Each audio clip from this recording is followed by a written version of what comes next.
Chapter 101. Swish, swish, swish, waves undulated in the primeval sea, rising and falling. As far as the eye could see, it was a patch of light red. It was no longer the rank 1 bronze sea, but a red steel sea. The aperture's 4 walls were a thin layer of light, the sign of a rank 2 initial stage.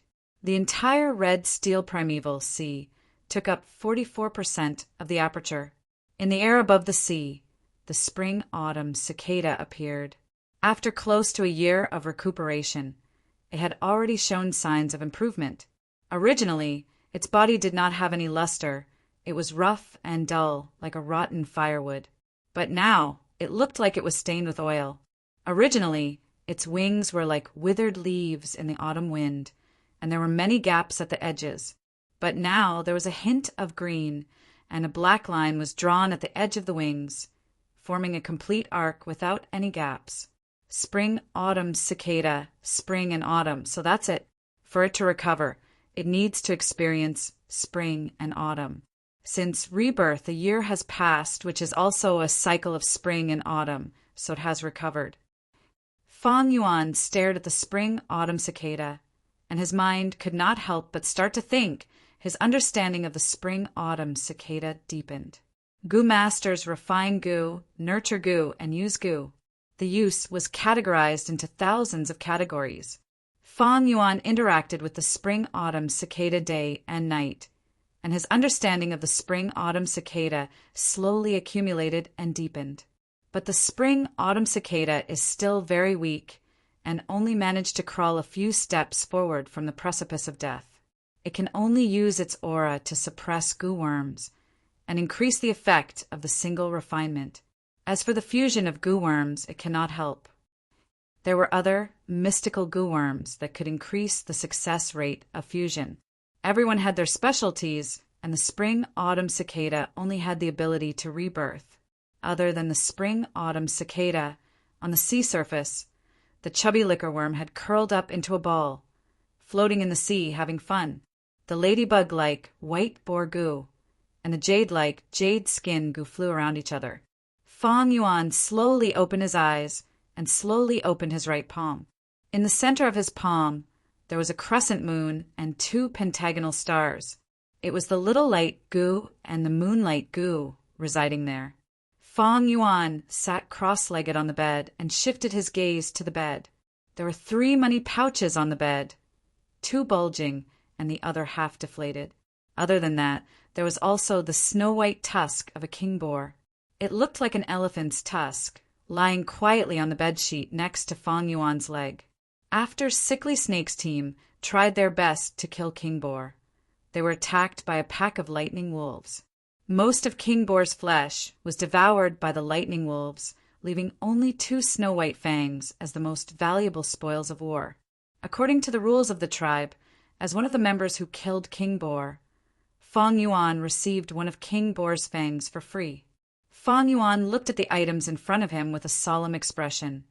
I don't have much Yuan stone left. It's only enough for 1 fusion. After this fusion, regardless of success or failure, my finances will collapse. But if I don't fuse in time in less than 10 days, my Yuan stone will continue to be used up, and I will even lose the chance to fuse. Fang Yuan raised 7 goo worms, and the financial burden was quite big. And because of his C-grade aptitude, he used the liquor worm many times in order to cultivate quickly. Thus, the expenditure of Yuan stone was higher than normal people. Recently, he did not use Yuan stone to quickly replenish his primeval essence. The red steel sea in his body was the result of his self-recovery. Fang Yuan had long been holding onto Yuan stone, calculating his living expenses.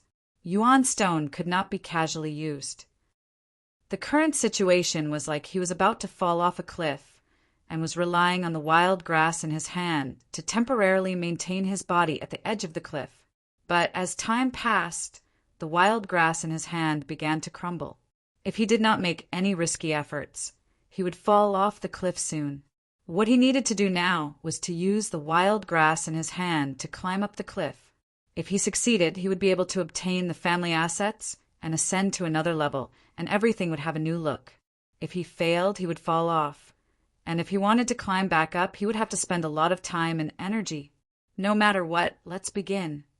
Fang Yuan breathed in deeply, his gaze determined. White boar goo, jade skin goo. The two goo worms came out of his aperture with his thoughts and floated in front of Fang Yuan. Fuse!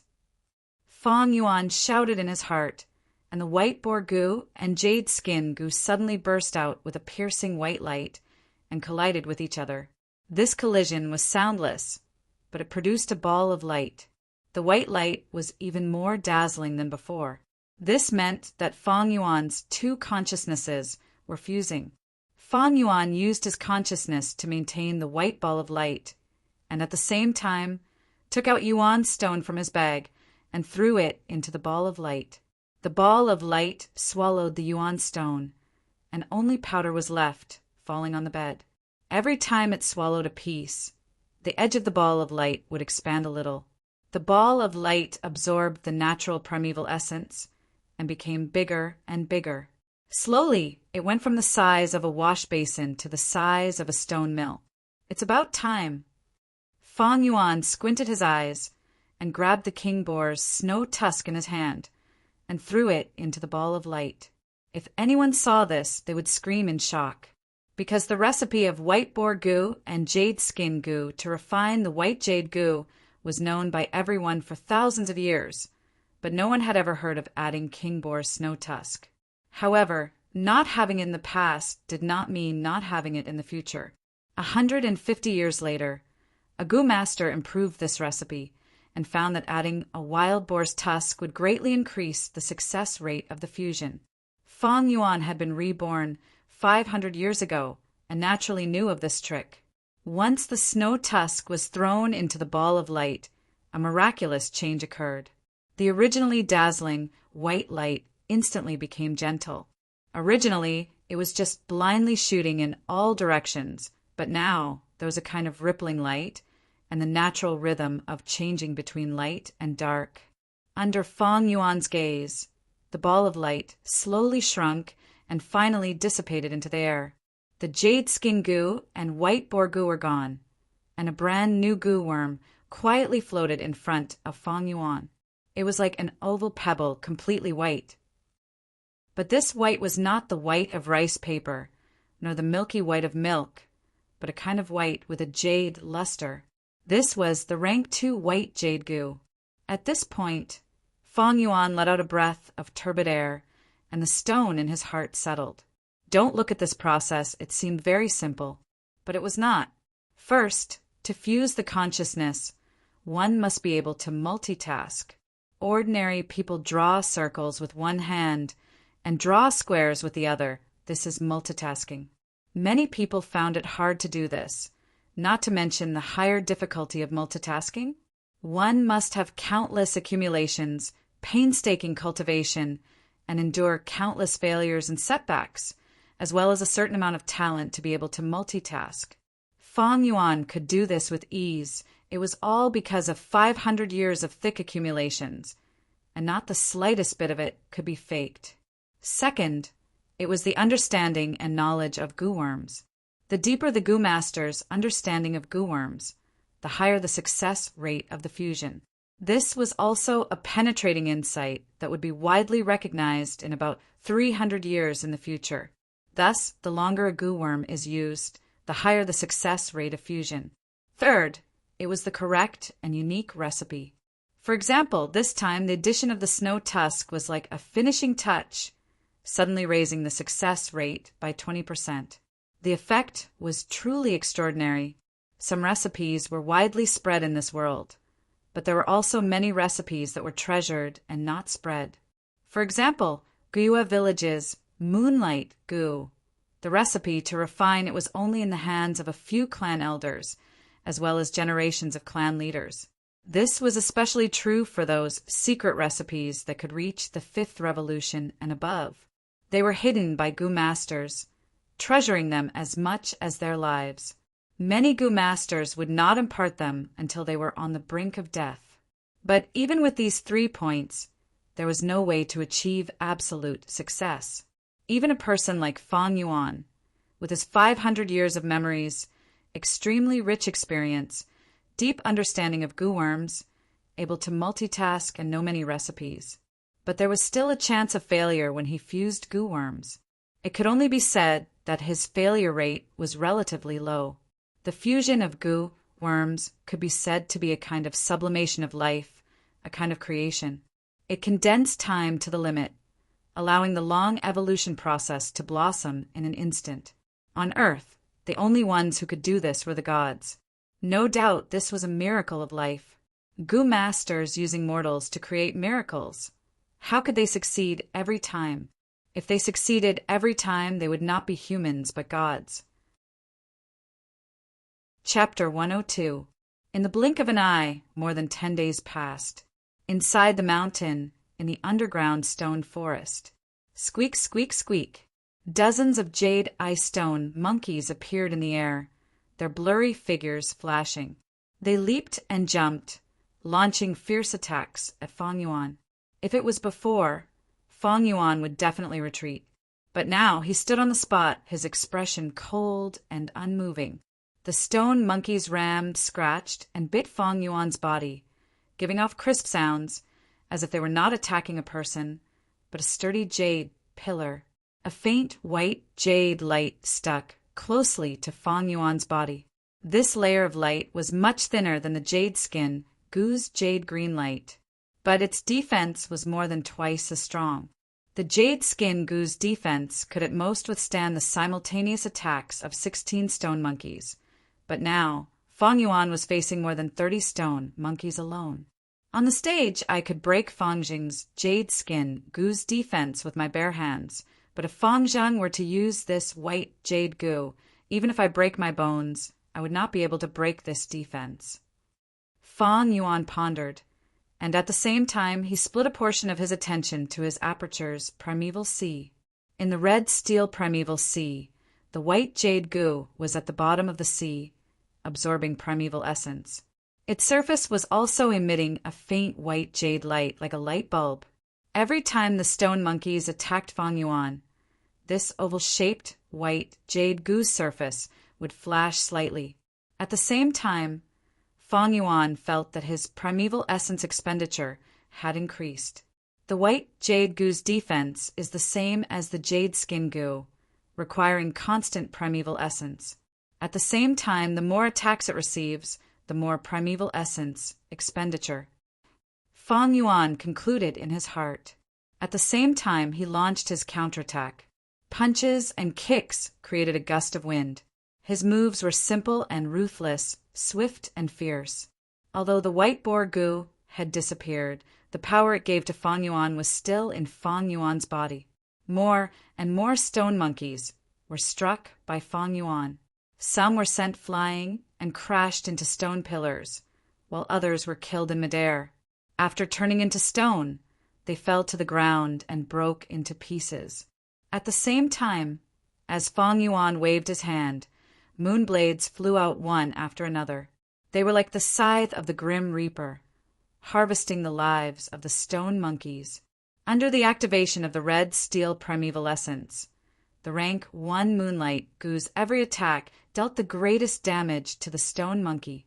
Creak, creak, the stone monkey cried out in fear and kept on retreating. In the short time that Fang Yuan counterattacked, a large number of stone monkeys had perished, and only 5 or 6 were left. Fang Yuan killed another one. The remaining stone monkeys finally broke down and fled into the depths of the stone forest. Fang Yuan did not chase after the defeated soldiers. Instead, he continued to advance deeper into the center of the stone forest. These days he had been diligently searching for the next clue of the inheritance. As he continued to explore, he had already stepped into the surroundings of the stone forest, but he didn't discover anything. Fang Yuan had an understanding, vaguely guessing the flower wine monk's thoughts. He felt that the next clue was likely to be placed in the center of this underground stone forest by the flower wine monk. The deeper he went into the stone forest, the larger the stone pillars, and the more stone monkeys there were. As Fang Yuan walked, he gazed into the distance. In the center of the stone forest, there was the largest stone pillar. Even if a dozen adults held hands and hugged it, they would not be able to hug it. This stone pillar was his next destination. However, the deeper he went, the larger the size of the stone monkey groups, and the higher the difficulty would be. Fang Yuan took the crucial step and broke through the warning line of the monkey group. Creak, creak, creak. From the holes on the stone pillars, angry jade stone monkeys drilled out. There were more than 100 of them, and they pounced towards Fang Yuan. Fang Yuan turned and ran. Facing the attacks of so many stone monkeys, even with the white jade goo, he would not be able to hold them off. The stone monkey group chased after Fang Yuan for a while, and one after another, the stone monkeys gave up and turned back. Gradually, there were only 30 or so stone monkeys left, hanging behind Fang Yuan. Fang Yuan saw that the time was ripe and turned to fight. After a round of fighting, only a few stone monkeys were left, and they ran away in panic, not even daring to return to their original cave. After a few rounds, Fang Yuan had killed more than 100 stone monkeys. Along the way, he saw the stone fragments of the dead monkeys. Not enough primeval essence. Fang Yuan checked his primeval sea and sighed, having no choice but to stop moving forward. If it was in the past, he would have used Yuan stone to quickly recover. But now, after refining the white jade goo, his Yuan stone was severely lacking, and his finances had completely collapsed. Fang Yuan picked up the jade stone eyeballs scattered on the ground and put them into a bag. It should be under the stone pillar in the center, but to get there I need to open a path.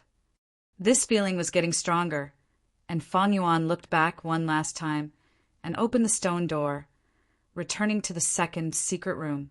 At the corner of the secret room, there were some miscellaneous items. A small gunny sack containing hundreds of eyeball jade beads. Fang Yuan opened it and poured all the jade beads he had killed today. The jade beads collided with each other, producing a series of crisp sounds. There was another gunny sack containing wild boar tusks. But now, Fang Yuan no longer needed to kill wild boars. He used the white boar goo and jade skin goo to successfully refine the white jade goo. With the white boar goo gone, his need for pork was reduced to 0. The newly born white jade goo was more like the jade skin goo, and its food was also jade stones. The jade skin goo needed to eat 2 tails of jade stones every 10 days, while the white jade goo needed to feed 8 tails of jade stones every 20 days. Normally, the higher the rank of the goo, the longer the interval between food intake. Rank 2 goo, for the most part, took more than half a month. Rank 3 goo took more than a month. Of course, the higher the rank of the goo, the more food it needed. On average, the white jade goo's feeding cost was more than the jade skin goo and the white boar goo combined. But for Fang Yuan, he had this underground stone forest and did not lack jade stones. At the same time, he did not need pork and did not need to kill wild boars. This saved him a lot of trouble and a lot of time. Tying up the mouth of the small sack, Fang Yuan picked up a cowhide water bag beside it. The water bag was bulging and was filled with golden honey wine. A few days ago, Fang Yuan had relied on the jade skin goo to withstand the attacks of the golden bees, and collected enough honey wine from the beehive. I only have 2.5 pieces of Yuan stone on me now. It is time to go to the Internal Affairs Hall and hand in the Family Assets mission. Fang Yuan kept the cowhide water bag and returned to the underground tunnel, squeezing out of the crack and returning to the outside world. At this time it was dusk. The winter dusk, the weather was good, and one did not feel cold. The setting sun showed a warm orange-red color, and the fine sunlight shone through the canopy of the pine trees, shining on the mountain. Walking alone, he walked towards the village. But Fang Yuan did not move forward directly, but purposely took a few detours to reduce the chances of the rock crack secret cave being discovered. The winter wind blew on his face. This was the taste of freedom. When he was in the academy, he could only sneak in at night. Now that Fang Yuan had advanced to rank 2, he could enter and leave freely in the day and would not arouse suspicion. Of course, the The most important thing was that with the death of Sickly Snake and the other three, Fong Yuan had one less restriction when he was alone. The only obstacle was that Fong Yuan was alone now, without the support of his team members. Completing the clan's monthly mission would be even more difficult. Now, after the small beast tide, all the small groups had finished reorganizing, and Fong Yuan had missed this opportunity. And because of his reputation, Fong Yuan was secretly ostracized by other Gu masters. It was not easy to join other groups. So be it. The more I wander outside, the less people will pay attention to me, and the more advantageous it is for me. As for the clan's monthly missions, they're mandatory, so I have to accept them. But thinking of this, Fong Yuan's eyes shone with a cold light. He had a plan for this long ago. On the clan side, it was mandatory for Gu masters to accept at least one mission every month, but it was not mandatory that the mission must be completed. If the mission could not be completed, the evaluation would drop. This was something that almost all Gu masters did not want to see, so they did their best to complete it. But to Fong Yuan, the so-called evaluation was nothing. Walking into the village on the bluestone paved streets, there was an endless stream of pedestrians. Usually at this time, it was the peak of the human traffic. Many Gu masters, after completing their missions, returned to the village with injuries and a sorry figure. The farmers who had worked for a day dragged their tired bodies with their bare feet and muddy feet, silently moving forward. In this world, life was not easy. There was bitterness and pain. The setting sun gradually lowered to the top of the mountain, spreading the last bit of warm light. Then this light was shattered by the crisscrossing, withered tree branches, turning into fragments of time, scattering on the green bamboo walls. "Ah, my toy!" A girl shouted, chasing a spinning top in the crowd. The spinning top rolled to Fong Yuan's feet, and the girl knocked into Fong Yuan's leg, falling to the ground. I'm sorry. I've offended Lord Gu Master. Please forgive me." The girl's father hurried over. Seeing Fong Yuan's clothing, his face was pale as paper. He brought the girl, kneeling down on the spot, kowtowing to Fong Yuan nonstop. The girl was so scared that she cried, her eyes rolling down from her pink and tender face. The mortals on the side of the road saw this, and all took a detour, avoiding to the left and right. Some Gu masters cast cold gazes, but quickly shifted away. "Don't cry, you troublemaker." The father was shocked, angry, and scared, swinging his hand to slap, but was grabbed by Fong Yuan, unable to move. "It's just a small matter, no need to worry." Fong Yuan smiled lightly, patting the girl's head, comforting her softly. "Don't be afraid, nothing will happen." The girl stopped crying, using her watery eyes to look at Fong Yuan, feeling that this big brother in front of her was really gentle. "Thank you, Lord, for your forgiveness. Thank you, Lord, for your forgiveness." The girl's father cried tears of joy, kowtowing to Fong Yuan nonstop. Fong Yuan continued to move forward. The house he rented was not far away, and under that bamboo building his uncle Guiyue stood on the frozen soil, looking at Fong Yuan from afar, evidently waiting for him. Chapter 103. With Guiyue Dong Tu's abilities, he could naturally find Fong Yuan's residence. Today he wore a Gu master's attire. There were leggings on his legs and a red belt around his waist. He was clean and tidy, exuding a faint majestic aura. He looked at Fong Yuan walking over slowly, his gaze landing on the young man's belt, and his heart was filled with emotions. Only C-grade talent, but he already broke through to rank 2 at 16. This is really unexpected. I really don't know how he managed to do it, but this fast speed, most of it should be due to the liquor worm. Unfortunately, the liquor worm can't be used after reaching rank 2. Next, he saw the faint smile on Fong Yuan's face. It was this smile, but it made Guiyue Dong Tu's heart turn cold. Then, a wave of anger surged in his heart. This kid is so calm. Does he think he has me under his thumb? Fong Yuan walked over slowly, stopping in front of Gyue Dong Tuesday. He knew he was here for him. As expected, his uncle Gyue Dong Tu opened his mouth. Fang Yuan, I think we can have a talk. Talk about what? Fang Yuan raised his eyebrows slightly. Gyue Dong Tu laughed, but changed the topic. You know, I am different. I started my career at 15. At that time, it was the wolf tide and many Gu masters died. Without a choice, us students had to go up. I had B grade talent and reached rank 2 initial stage at 16, upper stage at 17, and peak stage at 18. At 19, I had already started breaking through to rank 3. At that time, I thought I could advance to rank 3 Gu Master at 20.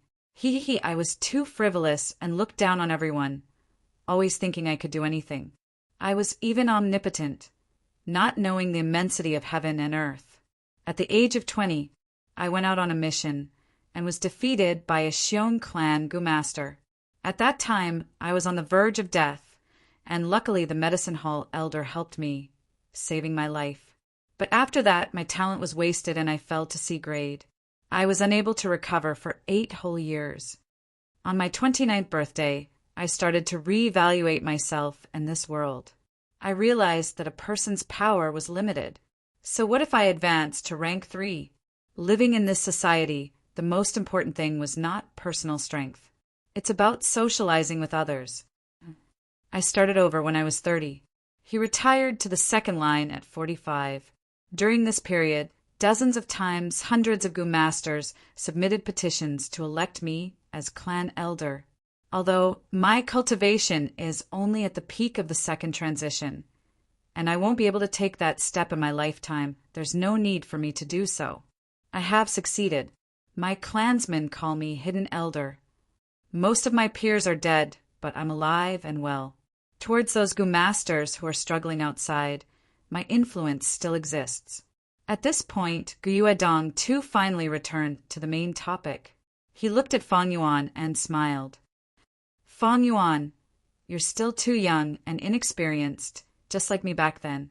He thought that he could make his own decisions and do whatever he wanted. Dong Gyue Dong Tu shook his head and continued, but when you have more experience in life, you will understand that humans are members of society and not solitary beasts. Sometimes, life requires you to lower your head and give in. Being extreme, untamed, and flamboyant would only lead to isolation and destruction. I believe you have already felt it. No group is willing to accept you, and everyone around you is rejecting you. Even if you receive the mission to split from the family, what can you do? You're already alone and have no chance of completing the mission. Just give up. Fang Yuan looked at the middle-aged man in front of him indifferently, his expression calm. If he knew he had 500 years of life experience, I wonder what expression he would have. Thinking of this, Fang Yuan's eyes revealed a trace of a smile. In fact, his uncle's thoughts were his life philosophy for a long period of time in his previous life. Thus, he created the Blood-Winged Demon sect and relied on the system and human relationships to create a huge force. With a single call, he occupied resources and resisted strong enemies. However, when he broke through to rank 6, he saw a completely different scene. Among Gu masters, rank 5 became mortals, and rank 6 became immortals. When he stood at this height and looked at life again, he suddenly realized a huge force was indeed his help, but it was also a huge burden. No matter which world, there was only one person who could be truly relied on, and that was himself. It was just that people were often weak. They could not endure loneliness and could not stand being alone. They liked to pursue family, friendship, and love to fill their hearts. They were infatuated with the group and were afraid of being alone. Once they suffered a setback, they would hide in the group and complain to their family and friends. They did not dare to face fear and failure alone. When there was pain, they were busy sharing it. When there was happiness, they were eager to show it off. Did Gyue Dong Tu succeed? Without a doubt, he succeeded. He could not continue on his original path, so he changed to another path and walked out of the sky. However, he was also a failure. He lowered his head because of a setback. He was just a coward, but he was still proud of his escape. Of course. Guyue Dong, too, did not know that Fang Yuan had already regarded him as a coward. He saw that Fang Yuan did not speak, so he thought that Fang Yuan had been intimidated by his words. He continued, Fang Yuan, you are not Fang Zheng, so I will be frank. If you can give up your plan of inheriting the family property, you can obtain my friendship and make use of my connections. At the same time, I will compensate you with 1,000 pieces of yuan stone. I know that you have been short of money recently. You have even delayed paying your rent for 2 days. Fang Yuan smiled indifferently and said, Uncle, you don't wear these clothes often, right? Guyue Dong, too, was startled. He did not expect Fang Yuan to suddenly bring up this topic. However, Fang Yuan was right. He had retired for a long time, and this set of clothes was hidden at the bottom of the box.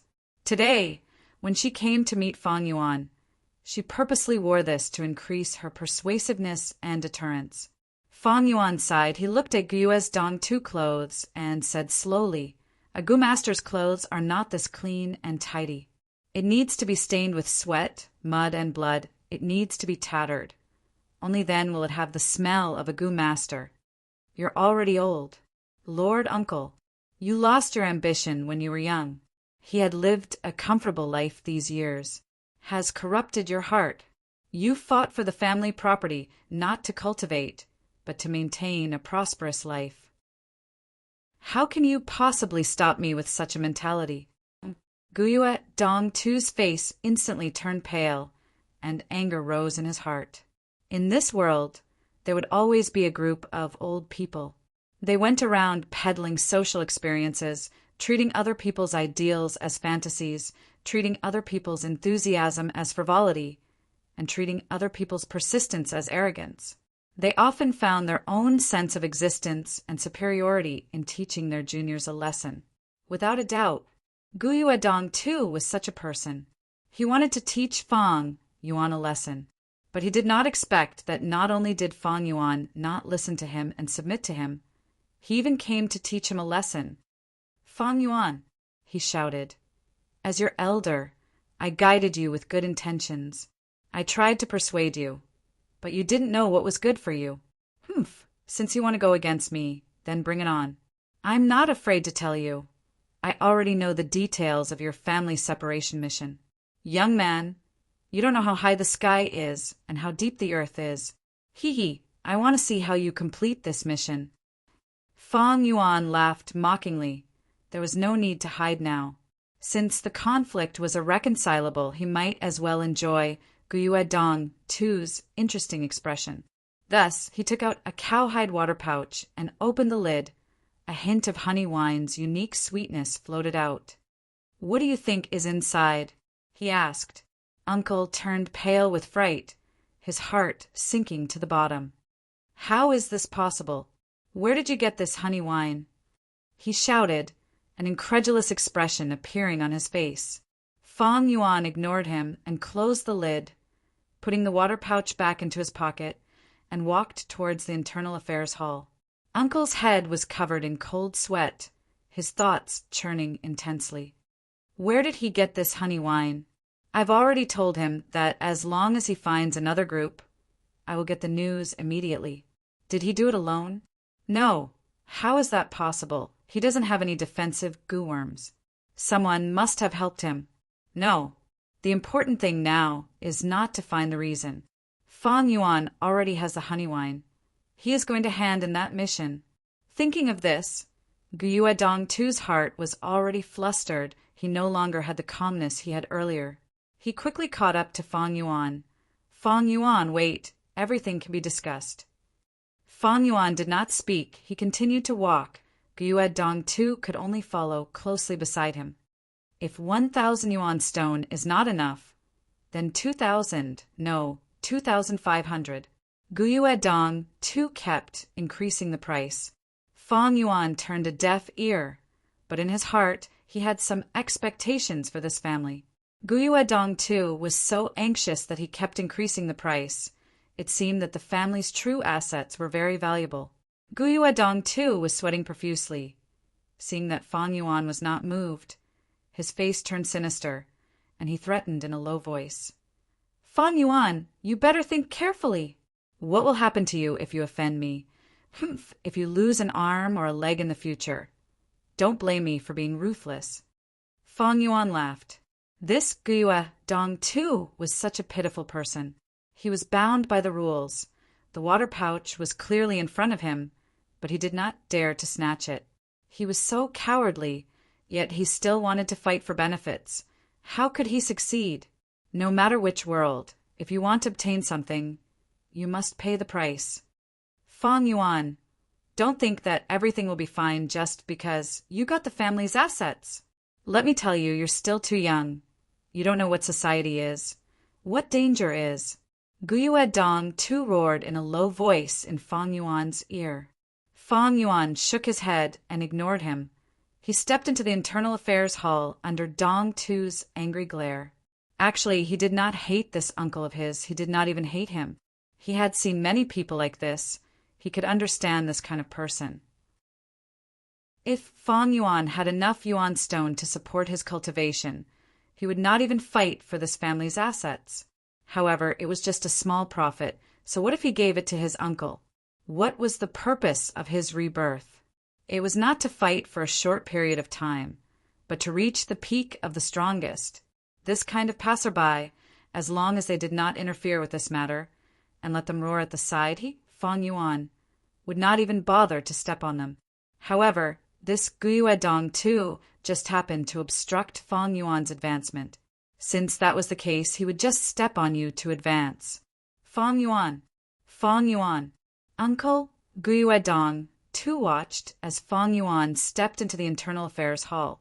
His entire body was trembling, and the veins on his forehead were bulging. The light of the setting sun shone on his temples, causing them to turn white. He was indeed old. The year he was injured at the age of 20, he was already old. Chapter 104.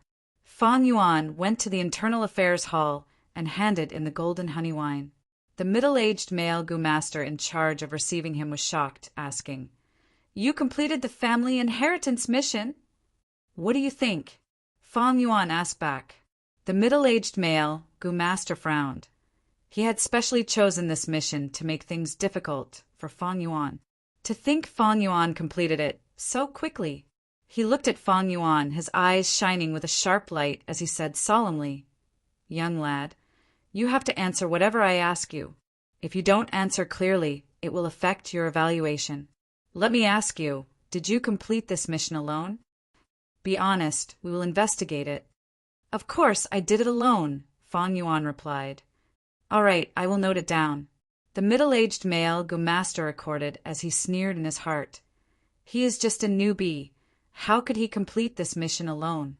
With such a false report, the clan will definitely find someone to investigate. By then, there will be huge trouble. But Fang Yuan continued. "But this situation is a little special. That day I was just scouting. I didn't expect to encounter a wild bear raiding a beehive. I took the chance to take this honey wine." "What?" The middle-aged male Gu-master's pen stopped, raising his head to look at Fang Yuan. Fang Yuan shrugged, smiling. "Otherwise, do you think I could complete this mission alone? Speaking of which, it is all thanks to you for choosing this mission for me." The middle-aged male Gu-master was stunned. The complex emotions in his heart could not be expressed in words. After a while, he laughed dryly and continued to write. Fang Yuan stared at this person with a calm gaze. He knew in his heart that the difficulty of this family inheritance mission was due to this male Gu-master's contribution. Unfortunately, he had already completed this mission. Even if the clan were to investigate, Fang Yuan had the appropriate arrangements. Even if this person wanted to stop him, he could not. Even if this was done by him personally. This was the tragedy of being part of the system. Identity became the shackles that shackled one's actions. "All right, your mission is completed. You can inherit the family inheritance. However, your parents' inheritance is currently in the hands of your uncle and aunt. Internal Affairs Hall will get it back for you. Come back 3 days later." A moment later, the middle-aged male Gu-master said. Fang Yuan nodded. He knew this rule. but he stared at the middle-aged male Gumaster's paper, saying, "According to the clan rules, the mission records of the Internal Affairs Hall need to be confirmed by the person who completed it. Please show me this record." The middle-aged male, Gumaster's expression changed. He did not expect Fang Yuan to be so familiar with this process.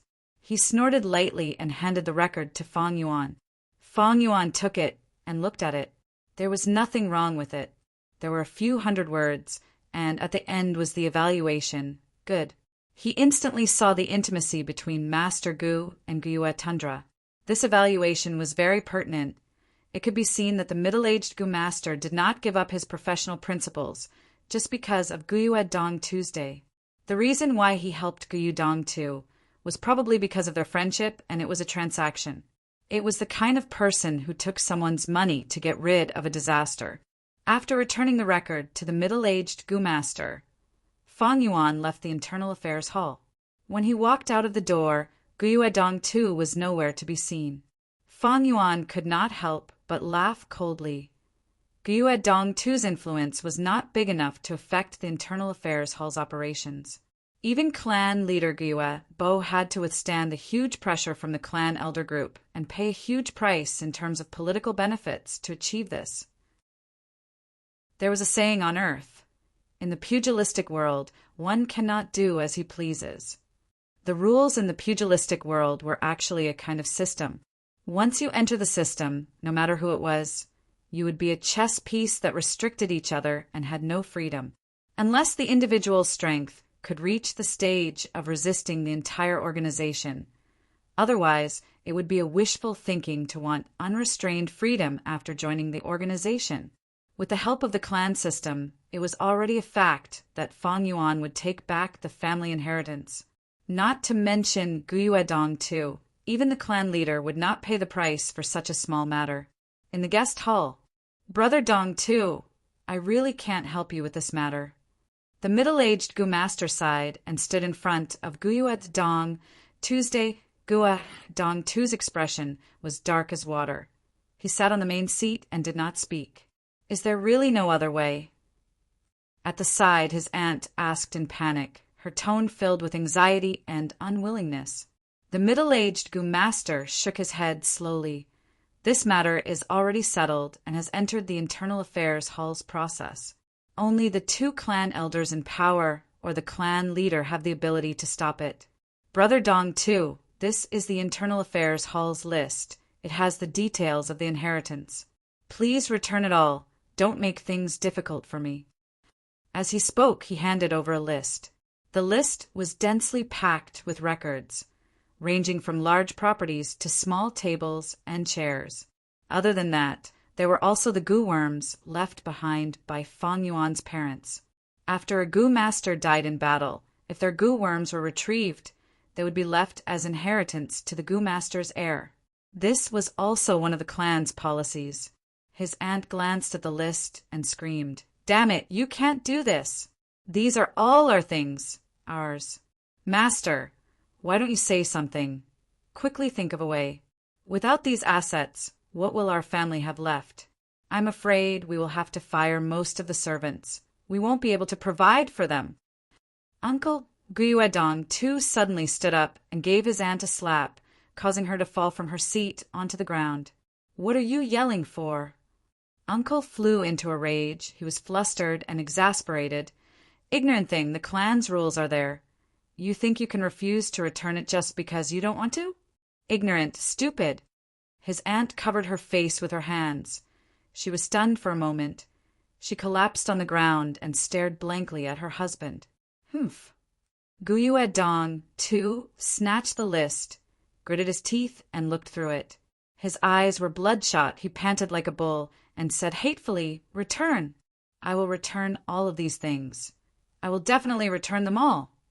But the veins on his forehead bulged, the muscles on his face twitched, and his expression was ferocious. "But Fang Yuan, I can't stop the Internal Affairs Hall, but I can deal with you." 3 days later, Fang Yuan walked out of the Internal Affairs Hall, holding a stack of house deeds, and land deeds, contracts to sell himself. I didn't expect this inheritance to be so rich. He was slightly dazed. Even though Fang Yuan already had a lot of expectations, this inheritance still exceeded his expectations after he obtained it. More than 10 mu of farmland, 8 servants, 3 bamboo buildings, and a tavern. No wonder Uncle is making things difficult for me, thinking of ways to stop me. Fang Yuan suddenly understood Gyue Dongtu's actions. With this rich family property, even in a world like this, it was enough to not worry about food and clothing. More than 10 mu of farmland, 8 servants. This was not mentioned for now. The 3 bamboo buildings were real estate.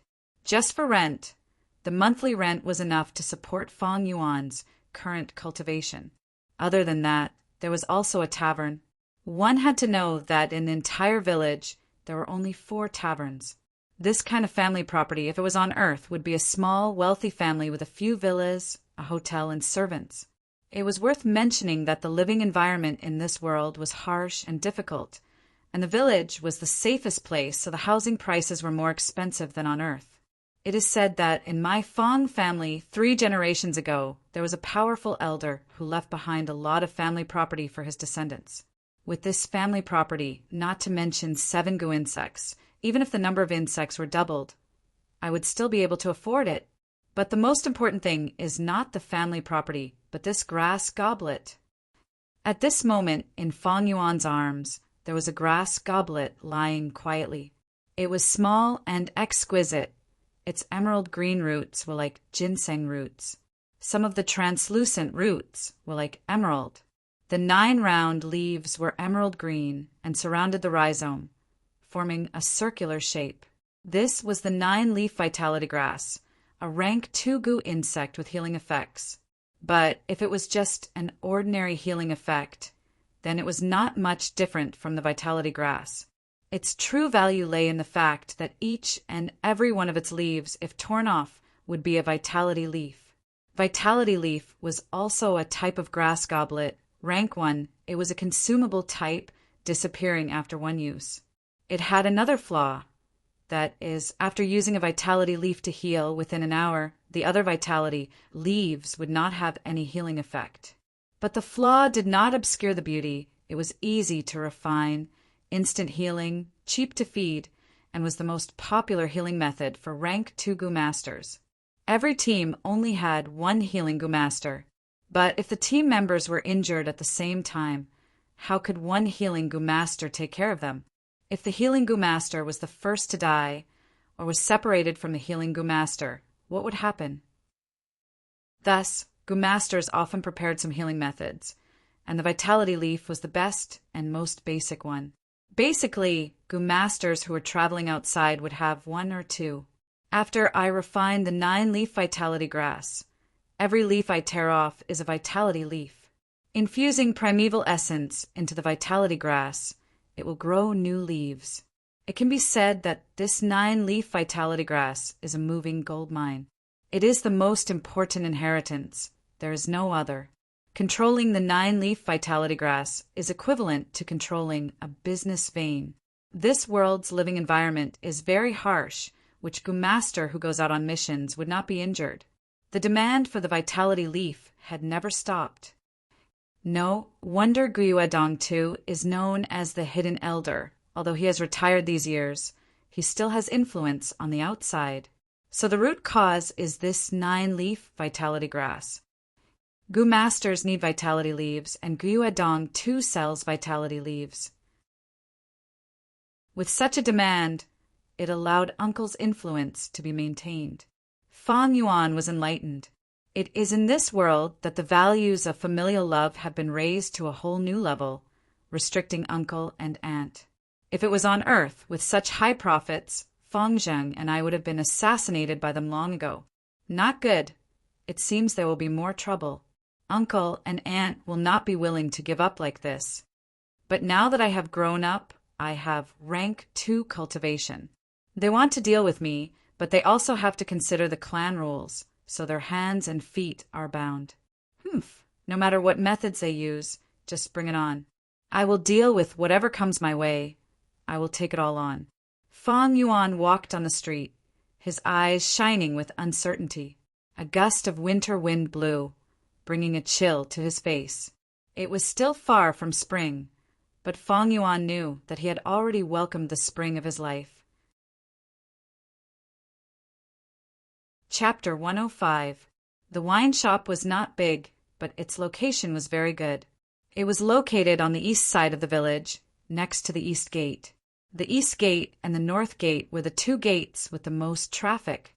Therefore, the wine shop's business was good every afternoon or evening. "Young master, please take a seat." An old man nodded and bowed to Fang Yuan. Several waiters wiped the benches and tables hard and smiled at Fang Yuan, trying to please him. Fang Yuan shook his head and did not take a seat. Instead, he strolled around the wine shop and looked around. He thought to himself, "This is my wine shop." The wine shop only had one floor, but there was an underground wine cellar. The floor was covered with large and square green bricks, and there were 8 square tables.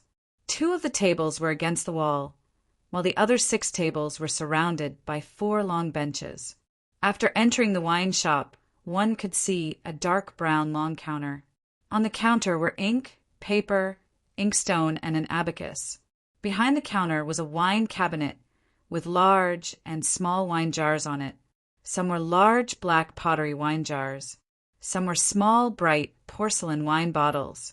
Fang Yuan walked around casually. The old man and the waiters did not dare to sit down and followed him step by step. They were all uneasy. The news of the wine shop's change of ownership came very suddenly. The previous owner, Gyue Dong II, was as shrewd as a ghost, strict and unkind. They were pressured to the point that they could not breathe. This young man in front of them could actually take the wine shop from Gyue Dong II's hands, forcefully snatching it. This was an incredible method. Therefore, these people looked at Fang Yuan with uneasiness and fear. Fang Yuan suddenly stopped. "Not bad, but this shop is a little small." The old man hurriedly stepped forward and bowed. "It's like this, young master. Every year in summer, we would build a shed at the outer gate. We would also put up some tables and benches. But now the winter wind is biting cold. Even if we built the shed, no one would sit. Therefore we left." Fang Yuan turned slightly. He glanced at the old man. "You are the shopkeeper." The old man bowed even lower and said even more respectfully, I don't dare. Young master, this wine shop is yours.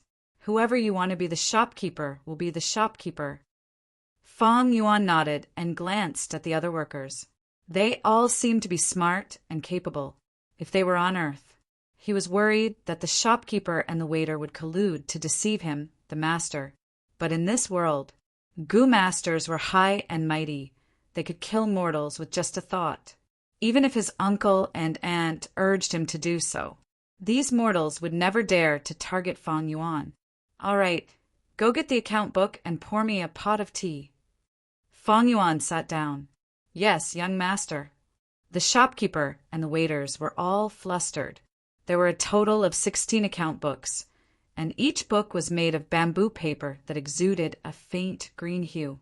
Holding it in his hand, it was much more brittle and hard than rice paper, suitable for the humid climate of the southern border.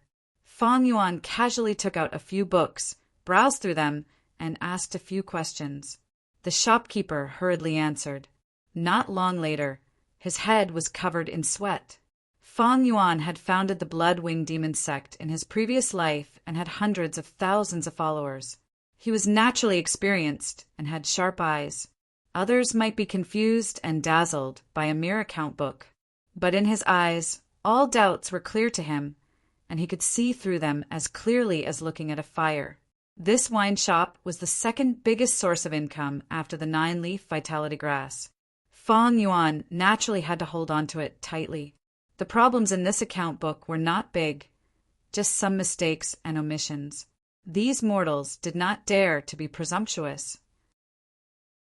But when Fang Yuan flipped to the last page, he found that this month's income had been taken away by Gyue and Dong Tuesday, young master.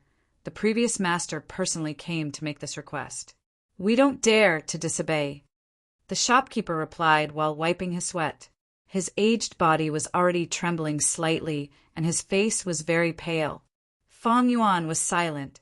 He gently placed the account book on the table and glanced at the shopkeeper.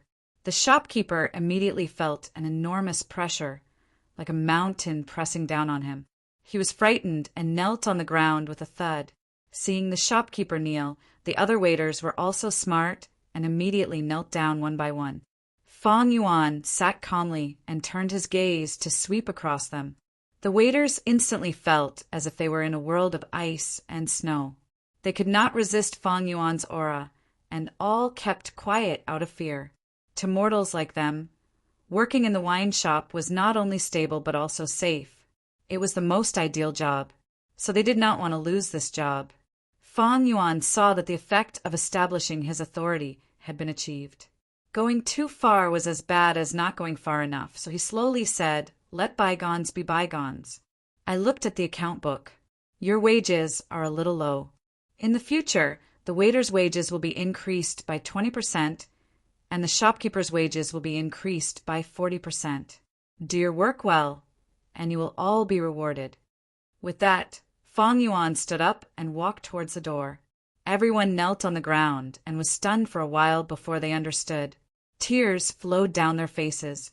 "Thank you, young master, for your great kindness." Young master is kind and generous. We will definitely do our best to work. Young master, you are like our second parent. Please take care. Behind him came the grateful voices of the people, as well as the sound of kowtowing and forehead hitting the bricks. Using kindness and power was the only way for the superior to control their subordinates, no matter which world it was. Among them, power was the foundation. Under power, any small favor would be magnified 1,000,000 times. Kindness, without prestige, would only be rewarded with the title of a good person who was too much of a good person. Over time, such kindness would not only not attract gratitude, but it would also attract greed and disaster. However, these methods of controlling people, they are all small tricks. On earth, they would be respected by the people. But here, the only way is to increase one's own strength. No, even on earth, strength is the number one. Feng Yuan could not help but think of the Red Dynasty's ancestor Qi back then. Ancestor Qi had experienced a lot of hardships and came to a conclusion. Political power comes from the barrel of a gun. This was the naked truth. The foundation of any political power was power, the so-called power. It was just a byproduct of power. In fact, not only power, wealth and beauty were all derived from power. After leaving the tavern, Feng Yuan went to the 3 bamboo buildings. These 3 bamboo buildings were rented out by his uncle and aunt and were almost full. This world was particular about having more children and more children. As for the growing population, the space in the village was very small. In the family, it was the eldest son's inheritance system. The other children had to rely on themselves. Many people relied on the family's policies. They received some meager family assets and worked hard outside. But in their entire lives, their savings were not enough to buy a bamboo building. Firstly, raising consumed a lot of resources. Secondly, the village had limited space and housing was expensive. Of course, outside the village, naturally they could build houses, but it was not safe. There would always be wild beasts and poisonous snakes intruding into homes, especially after every beast tied, no matter what houses were outside the village.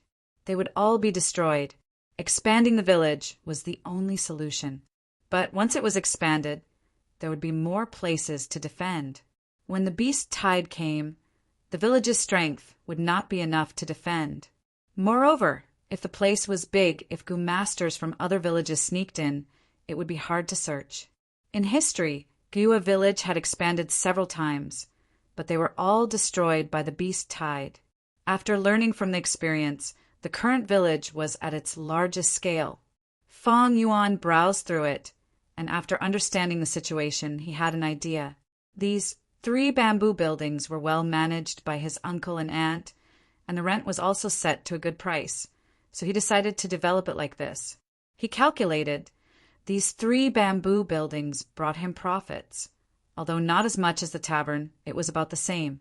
The overall situation was much more optimistic than what Fong Yuan had expected. Just the day before yesterday, he was an empty-handed, poor kid with less than 5 yuan stone on him. But now, he had become one of the wealthiest people in the clan. Those female tenants were all rank Tugu masters who had been through many hardships. After knowing Fong Yuan's identity, they looked at him with seductive gazes. As long as they could get close to Fong Yuan and marry Fong Yuan, these female Gu masters would no longer have to run around and risk death, and would be able to live a stable life. This kind of life was what they had been striving for. That is to say, as long as Fong Yuan was willing, he could immediately retire and live the rich life his uncle once enjoyed. He just needed to hook his finger, and many female Gu masters would flock to him. But none of this is what I want. Fong Yuan stood on the 2nd floor of the bamboo building, letting the burning gazes of the female Gu masters fall on him. His brows were tightly furrowed, his hands on the railing as he gazed into the distance. Far away, there was a continuous stretch of green mountains, like a sleeping giant, using the gray-blue sky as a blanket and sleeping soundly. Thousands of miles of rivers, boundless land. When will I be able to roam freely? The winds and clouds change, dragons and snakes rise from the land. When will I be able to look down on all living beings? Since rebirth, I have been like a rootless duckweed, drifting along with the waves. Now that I have worked hard and obtained this property, it can be called a foundation, and I can be considered to have succeeded in standing on my own feet. Next, I will dig out the flower wine inheritance, work hard, cultivate to rank 3, and roam the world. Fong Yuan's deep black eyes burned with fire. Qing Mao Mountain was just one of the 100,000 mountains in the southern border, and the southern border was just a corner of the world. Too small, too small. How could such a place support his wild ambitions? Compared to his ambitions, this small property, which others fought for until their heads bled, what they yearned for day and night, was as insignificant as a speck of dust. Brother, come down. I have something to say to you. Unknowingly, Guyue Fangzheng arrived at the bottom of the bamboo building, raising his head and shouting at Fong Yuan. Fong Yuan's thoughts were interrupted, his expression cold as he looked at Fangzheng downstairs.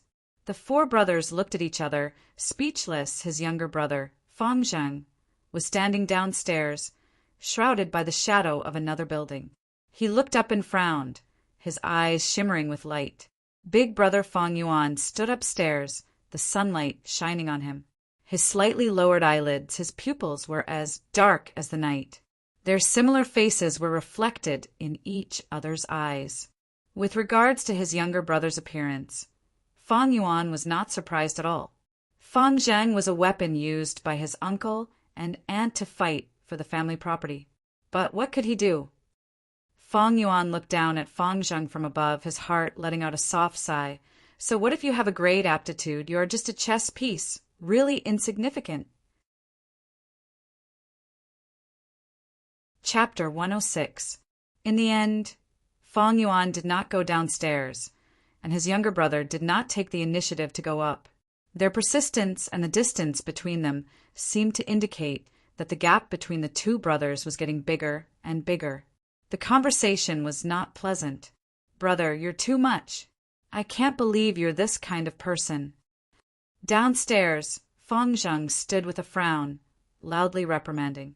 Fong Yuan was not angry. Instead, he chuckled. Oh, what kind of person am I? Brother. Fangzheng let out a long sigh. After our parents died, it was uncle and aunt who took us in. We're indebted to them for bringing us up. I can't believe you're so heartless, repaying kindness with enmity. Brother, is your heart made of stone? At this point, Fangzheng's tone was slightly trembling. That's strange. These family assets were originally mine. What kind of saying is repaying kindness with enmity? Fong Yuan retorted lightly. Fangzheng gritted his teeth, nodding to admit, yes. I know these assets were left behind by our parents, but you can't take it all away. But you can't take them all. You have to leave some for uncle and aunt when they're old. What you're doing is really disappointing. It makes me look down on you." After a pause, he continued, "Have you ever gone home to take a look, just to see how the two of them are living now? Half of the servants in the house have been dismissed. We can't afford to keep them. Brother, how can you be so heartless?" Fang Jing's eyes were bloodshot, clenching his fists, loudly questioning Fang Yuan. Fang Yuan could not help but laugh coldly. He knew that uncle and aunt had been managing the family assets for years. They must have accumulated a lot of money. Even if they did not, just based on the wine tavern's income at the end of the month, they could certainly afford to keep those servants. The reason why they were so poor was because they wanted Fang Zheng to come here and cause trouble. Fang Yuan looked at Fang Zheng, directly saying, "My cute brother, if I insist on not returning it, what can you do? Although you're also 16, don't forget, you've already recognized them as your parents. You have already lost the right to inherit the family property." "I know." Fang Jing's eyes shone brightly. "That's why I invited you here for a Gu battle. I want to challenge you. Let's fight it out in the arena. If I win, please return a portion of your family's assets to them." The Gu battle in this world was similar to the martial arts competition on Earth. If there was an irreconcilable conflict between the clansmen, this was the way to solve the problem. Gu fights were also divided into many types. There were one-on-one fights and two-on-two fights. There were battles of wills and battles of wills. There was also a death match. Of course, if there was a Gu battle between Fang Yuan and Fang Zheng, it would not reach the level of a life and death battle. Looking at his younger brother's determined expression downstairs, Fang Yuan suddenly laughed. "It seems that uncle and aunt have specifically instructed you before this trip. However, as someone who lost to me, I will not be able to defeat him. Are you that confident that you can defeat me?" Fang Zheng narrowed his eyes and couldn't help but think of the recent incident. That humiliating scene on the arena. Since then, every time he thought about it, he would feel a surge of anger in his heart. This anger was directed at both Fang Yuan and himself. He hated himself for not living up to expectations and panicking before the battle. In fact, he had performed poorly in that battle. His aura was seized by Fang Yuan, and he only thought of using the jade skin Gu at the last moment. In the end, he lost very suddenly and was very sullen. Fang Jing's anger towards himself gave rise to an intense unwillingness.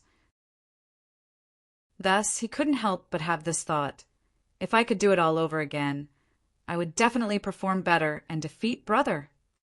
Thus, when uncle and aunt complained to him, Fang Zheng not only wanted to get back a portion of his family's assets for them, he also wanted to compete with Fang Yuan in public to prove himself. "Things are different now, brother." Fang Zheng looked at Fang Yuan, his eyes blazing with fighting spirit. "Last time, I performed poorly and let you win. This time, I have successfully refined the rank 2 moon raiment Gu. You can no longer break through my defense." As soon as he finished speaking, a hazy light blue mist appeared around his body. The mist enveloped him, and within the mist it gradually condensed into a long, fluttering ribbon. The ribbon went around his waist and coiled around his arms. The middle section of the ribbon fluttered high behind his head, causing Fang Zheng to involuntarily emit an elegant and mysterious immortal aura. It really is the moon raiment, so stupid, actually exposing his trump card. Fang Yuan stood on the second floor, his gaze flickering as he saw this scene.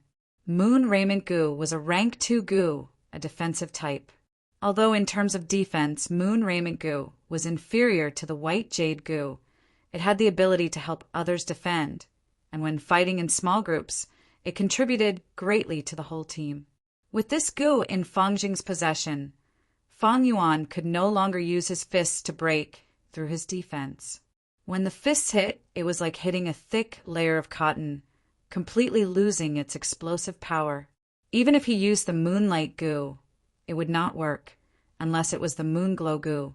Thus, if Fang Jing really came up with a strategy and challenged Fang Yuan to a goo duel according to the clan rules, Fang Yuan had to accept.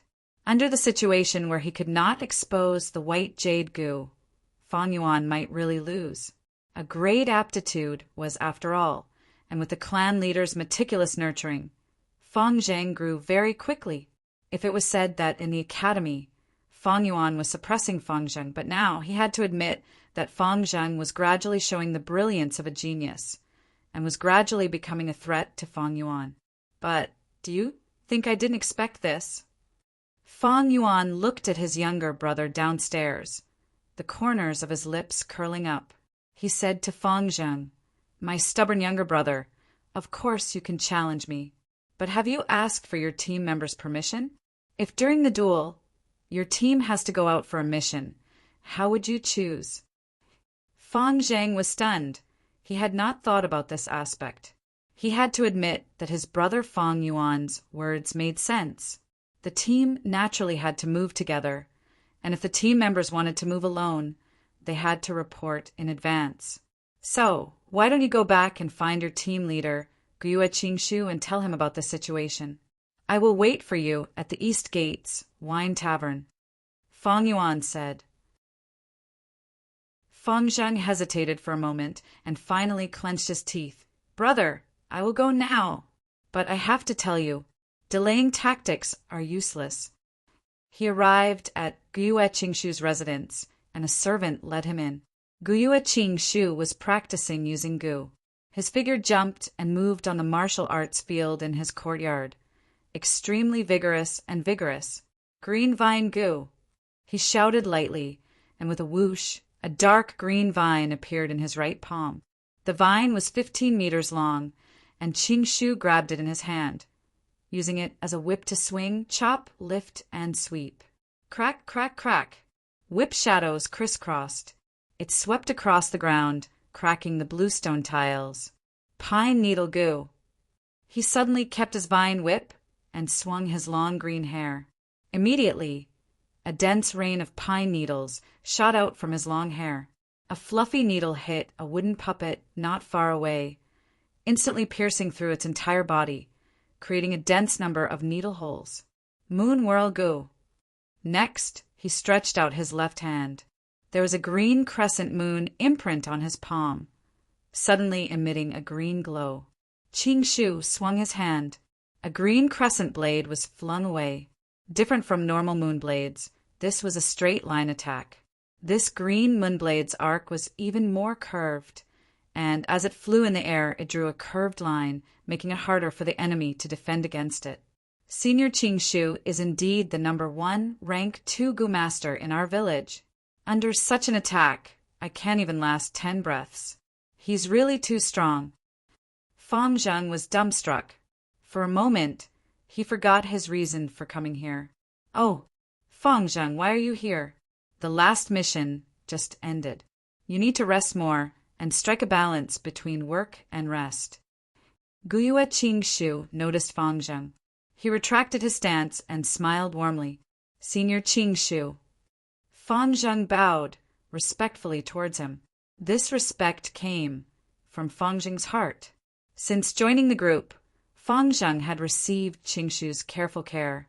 In Fang Zheng's eyes, Qingshu was his older brother. "Fang Zheng, it seems you have something to discuss with me?" Qingshu wiped the sweat off his forehead, smiling as he walked over. "It's like this." Fang Zheng explained his reason for coming here, as well as the entire situation. Qingshu's eyebrows rose slightly when he heard this. In fact, he knew a lot about Fang Yuan. Compared to Fang Zheng, he was more interested in Fang Yuan. "I might as well meet him." Thinking so, Gyue Qingshu nodded. "I also have something to discuss with your brother. Since that's the case, let's go together." Fang Zheng was overjoyed. "Thank you, senior." He. No need to thank me. We are in the same group." Qingshu patted Fang Zheng's shoulder.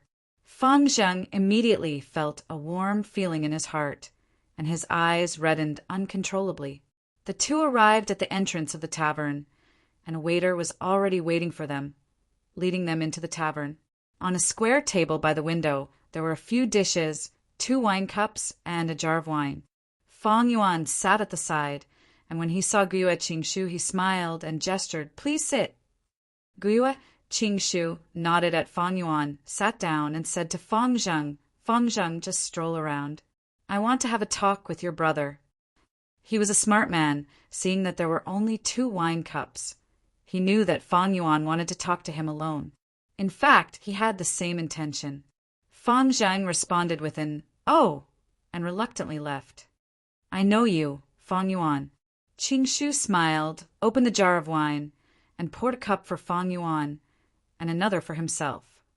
"You're very interesting, a smart man." Then he raised his wine cup and pointed it at Fang Yuan. Fang Yuan laughed and raised his cup in return. The 2 drank it at the same time. Qingshu poured another cup for Fang Yuan and another for himself. As he poured the wine, he said, "There's no point in beating around the bush when talking to smart people. I'll just say it directly. I want to buy your liquor worm. I wonder how much you want to sell it for?" He did not ask Fang Yuan if he would sell the liquor worm. Instead, he asked directly, "I wonder how much you want to sell it for?" This showed his strong confidence. He was the #1 rank 2 Gu master, and at such a young age, his cultivation had reached rank 2 peak stage.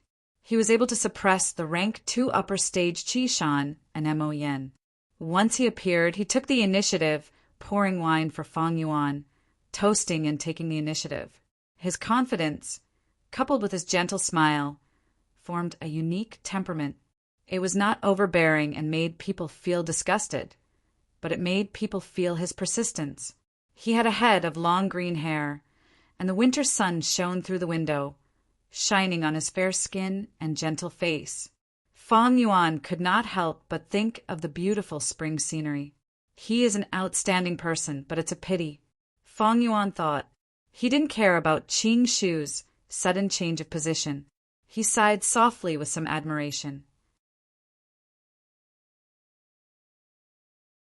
Chapter 107. Like Fang Yuan and Fang Zheng, Gyue Qingshu was also an orphan. His parents, when he was a child, were sacrificed in the Wolf War. He was personally raised by the clan leader, Gyue. After he was tested to have B-grade aptitude, he was personally taught by Gyue. His aptitude was excellent and could be considered outstanding among the B-grade, almost being called a pseudo-A grade. Gyue had always nurtured him as a clan leader candidate. Gyue Qingshu had a gentle temperament and was very amiable and was well received by the surrounding clansmen. He was very loyal to the clan, and Fang Jing's appearance cut off his hopes of inheriting the clan leader position. But he was instead happy and wholeheartedly took care of Fang Jing. Such a person, if placed on earth, would be Yu Fei, Wei Zhang, Bao Zhang, and the like. Unfortunately, a year later, during the Wolf War, the Northern Gate fell. To block this gap and protect the clansmen from harm, he stepped forward bravely. In the end, he used his rank 2 cultivation to forcefully activate a rank 3 Gu worm, one man holding the pass against 10,000 enemies, and successfully defended the village. But he himself, because of this, his aperture was destroyed, and he eventually turned into a tree man and died. Because of this, Gyue Qingshu left a deep impression on Fang Yuan. Gyue Qingshu saw Fang Yuan sigh. Of course, he did not know that Fang Yuan was recalling his own death, and thought that Fang Yuan was also troubled by the liquor worm. He smiled. "Fang Yuan, I think you already know the limitations of the liquor worm." "That's right. The liquor worm is only a rank 1 Gu worm, and can only refine rank 1 green copper primeval essence. And you are already a rank 2 Gu master, and have no way to refine the red steel primeval essence liquor worm. Although you have a wine tavern now, it can be more convenient to feed the liquor worm. But if it's useless to me, what's the point of raising it?" Then he changed the topic. "But the liquor worm is useless to you, but it is effective to other rank 1 Gu masters, especially after the awakening ceremony next year. there would be a new batch of students emerging from the family. The liquor worm would be of great help to them. Therefore, it is better to sell the liquor worm to the family and contribute to the family. Fang Yuan remained silent. Qing Shu pondered for a moment. Guessing Fang Yuan's thoughts, he said, I understand. You are reluctant to part with the liquor worm and want to refine it. If I'm not wrong, you should be thinking of refining the rank 2 white worm cocoon, then the rank 3 monstrous sweat butterfly. This secret formula is the most widely circulated and also the most practical one. The mist sweat butterfly was also a good goo worm, but the white cocoon was powerless. To you, this fusion route isn't worth much. You have C-grade aptitude. Right now, he was at rank 2. As for the white cocoons, they don't have any abilities and only consume food to feed, so they are of no help to you. What are the chances of you advancing to rank 3? Even if you successfully advance to rank 3, you would already be middle-aged. Are you going to feed the useless white cocoons for tens of years? Using the cost of feeding the white cocoons, you might as well feed other goo worms. It is more practical and helpful to you, isn't it? The true value of the liquor worm. It is to refine primeval essence and raise a small realm. If you refine it like this, don't you think it is a pity to use the liquor worm as a material? Any goo worm. They only have one ability. For example, the spring-autumn cicada, although it is rank 6, it only has the ability of rebirth. A new goo worm after fusion can only retain one goo worm's ability and strengthen it. For example, the white jade goo. It retains the jade skin goo's defensive ability and strengthens it, at the same time losing the white boar goo's strengthening effect. That is to say, if someone obtains the white jade goo will only help in defense and not raise the goo master's strength. Qing Shu was right. The liquor worm's most valuable aspect was to refine primeval essence and raise a small realm. To a goo master, this was another form of increasing their primeval essence reserves. At the same time, it was a great help in nurturing the aperture and advancing cultivation. If one followed the route of white worm cocoon, mist sweat butterfly, the goo worms obtained would not have the ability to refine primeval essence. It was indeed a pity. In fact, the flower wine monk used this route. After he promoted the liquor worm to mist sweat butterfly, he carried it with him. Many times he bewitched women and committed evil acts. But after he died, the mist sweat butterfly did not have enough food and continued to degenerate, finally reverting to the liquor worm. Seeing Fang Yuan not speaking, Qing Shu's eyes flashed, and he continued, Actually, my clan has a secret recipe. According to this recipe, the liquor worm can be promoted to rank 2 moon invitation goo and rank 3 7 fragrances liquor worm. The 7 fragrances liquor worm also has the ability to refine primeval essence. Fang Yuan, if you don't want to sell the liquor worm, then we can change to another method of transaction. You sell the liquor worm to the clan, and if the clan successfully refines the 7 fragrances liquor worm, then you'll have 5 years of usage rights. If you fail, the clan will give you another sum of compensation. What do you think? According to this method, the risk of the fusion would be completely transferred to the clan. Such superior conditions, if it was anyone else, they would probably be moved and agree. But Fang Yuan laughed coldly in his heart. He knew his limits. With his 44% C-grade talent, advancing to rank 3 was almost impossible. In his previous life, Fang Yuan was stuck at this level for over 100 years. Finally, by chance, he obtained a talent-raising goo worm and became a rank 3 goo master. 5 years of usage rights seemed wonderful, but to Fang Yuan, it was like a flower in the mist or the moon in the water. The reason why Gyue Qing Shu said this was because he saw that Fang Yuan had the ambition to break through to rank 3. He purposely threw out this sweet offer, wanting Fang Yuan to take the bait. But from the start, he had miscalculated the recipe to fuse the liquor worm. Fang Yuan had the best one in his memories. First to advance to rank 2 4 flavors liquor worm, then to rank 3 7 fragrances liquor worm. Whether it was the 4 flavors liquorworm or the 7 fragrances liquorworm, they both had the ability to refine primeval essence. But to fuse the 4 flavors liquorworm, it was not easy. First, it needed 2 liquorworms to fuse, and Feng Yuan only had 1 now. Secondly, there must be 4 types of wine in the fusion. These 4 types of wine must have the 4 tastes of sour, sweet, bitter, and spicy. Not to mention that the liquorworm was priceless and hard to buy. Just these 4 types of wine. Spicy wine was the most common, and most white wine was spicy wine. Sour wine could be red bayberry wine. Wine was sour. Sweet wine could be glutinous rice wine. But bitter wine, it would take a lot of thought. As far as Feng Yuan knew, there was only one kind of green bitter wine, brewed from mugwort in Ai Family Village. Unfortunately, this Ai Family Village was thousands of miles away. How could it be? The liquorworm had been kept in Feng Yuan's hands, not because he was waiting for a good price and wanted to sell it for a high price, but Feng Yuan had wanted to take this fusion route from the start. If it was any other route, the liquorworm would be wasted. How could Guiyue Shu know what Feng Yuan was thinking? He saw that Feng Yuan did not nod, and finally threw out his trump card. Feng Yuan, if you sell the liquorworm, then I can mediate your relationship with Feng Zheng. At least I won't let him use the family fortune to have a gu battle with you. You know it too. According to the rules of the clan, once a challenge is issued, it must be accepted, even if it is a gu battle request. If the higher-ups do not approve it, it must be accepted. Even if you know you will lose, if you don't go up the stage, just admit defeat. You have to accept the challenge first. This world revered martial arts, and the clan did not need cowards.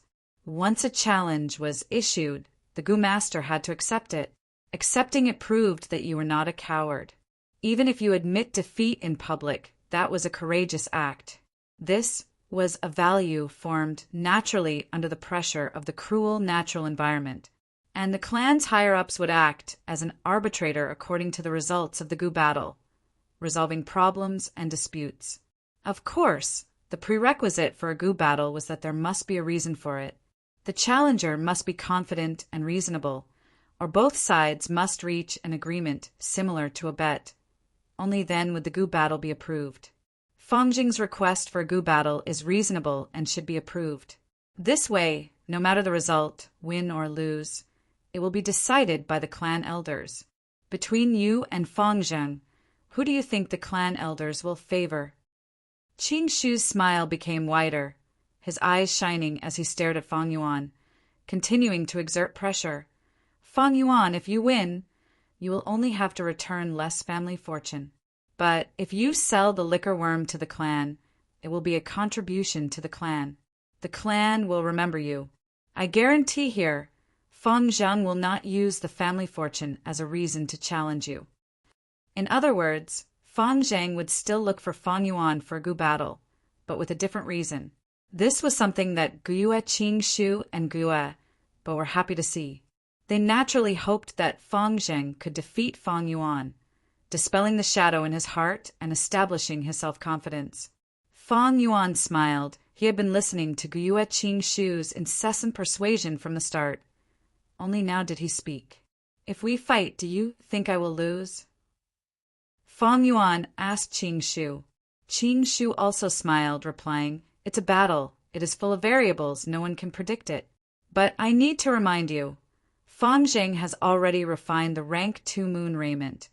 I'm afraid you won't have much of an advantage. He. Feng Yuan shook his head, the smile on his face widening. I will lose. I will definitely lose.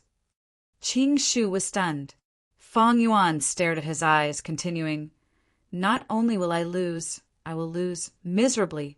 I will hand over all of my parents' inheritance and live on the streets from now on, begging in the village.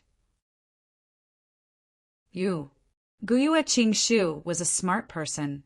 He could tell what Feng Yuan was really trying to express.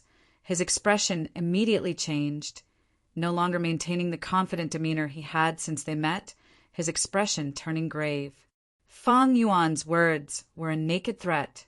Fang Zhang was being nurtured as the next clan leader if it was revealed that he had acknowledged someone else as his parents again, and used his cultivation and aptitude to bully his own brother and steal the inheritance. It would be a devastating blow to Fang Jing's reputation. Even on Earth, people who did such actions would be looked down upon and disgraced by the world. Moreover, in this world, the value of family was raised to a whole new level. If Fang Zhang was a demon, then so be it. If he was to be the clan leader, the leader of the righteous path, then he had to uphold morality and cherish his own wings. For a moment, Guiyue Qing Shu stared blankly at Fang Yuan. He realized that even though he already understood Fang Yuan very well, he had still underestimated him. Since they met, the advantage he had accumulated with every sentence had collapsed at this moment. Fang Yuan's words had hit the nail on the head, directly pointing at Guiyue Qing Shu's weakness. If it was someone else, Fang Yuan would naturally have said something else. But he, Guiyue Qing Shu, was incomparably loyal to the clan. He was willing to sacrifice himself in his previous life to preserve the clan. Therefore, Fang Yuan's threat made him have no choice but to be cautious. But he quickly calmed down, his eyes staring intently at Fang Yuan. He gritted his teeth and said, "But you won't do that, because the inheritance has always been your goal. If you give it up, how will you cultivate?" Fang Yuan was not afraid. He met Qing Shu's gaze, the corner of his mouth curled up. He smiled and said, "Therefore, I believe that you will also give up the idea of buying the liquor worm, and at the same time persuade Fang Jing not to challenge me, right?" If it were anyone else, they would not be able to convince Fang Jing. But he, Guiyue Qing Shu, had the ability to do so. Fang Yuan had no doubt about this. The scene was in a stalemate. After a moment, Guiyue Qing Shu turned his gaze away, his eyelids drooping. He stared at the wine glass in his hand for a while, then suddenly laughed. "Interesting, then let's do it this way." There was a hint of melancholy in his words. Chapter 108. A day later, on the bed, Fang Yuan sat cross-legged. A huge ball of white light floated an arm's length away from his face, quietly floating in midair. Fang Yuan took out pieces of yuan stone from his money bag and threw them into the ball of light. The white light slowly shrunk, but became more and more dazzling. When it shrunk to the size of a fist, the white light became blinding, causing Fang Yuan to squint his eyes to observe. This should be the last one. Fang Yuan held the yuan stone in his hand, knowing it was a crucial moment. He threw the yuan stone into the ball of light. Vaguely, the yuan stone could be seen floating in the ball of light, like ice falling into boiling water, continuously melting. Large amounts of stone powder fell down. The yuan stone completely disappeared, and the ball of light suddenly exploded. With a soft sound, the 3 goo worms shot out in 3 different directions.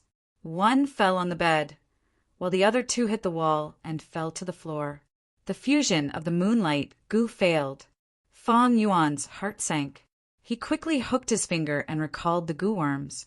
The moonlight goo and the little light goo swayed and floated up, slowly flying into his hand. But the remaining little light goo did not respond.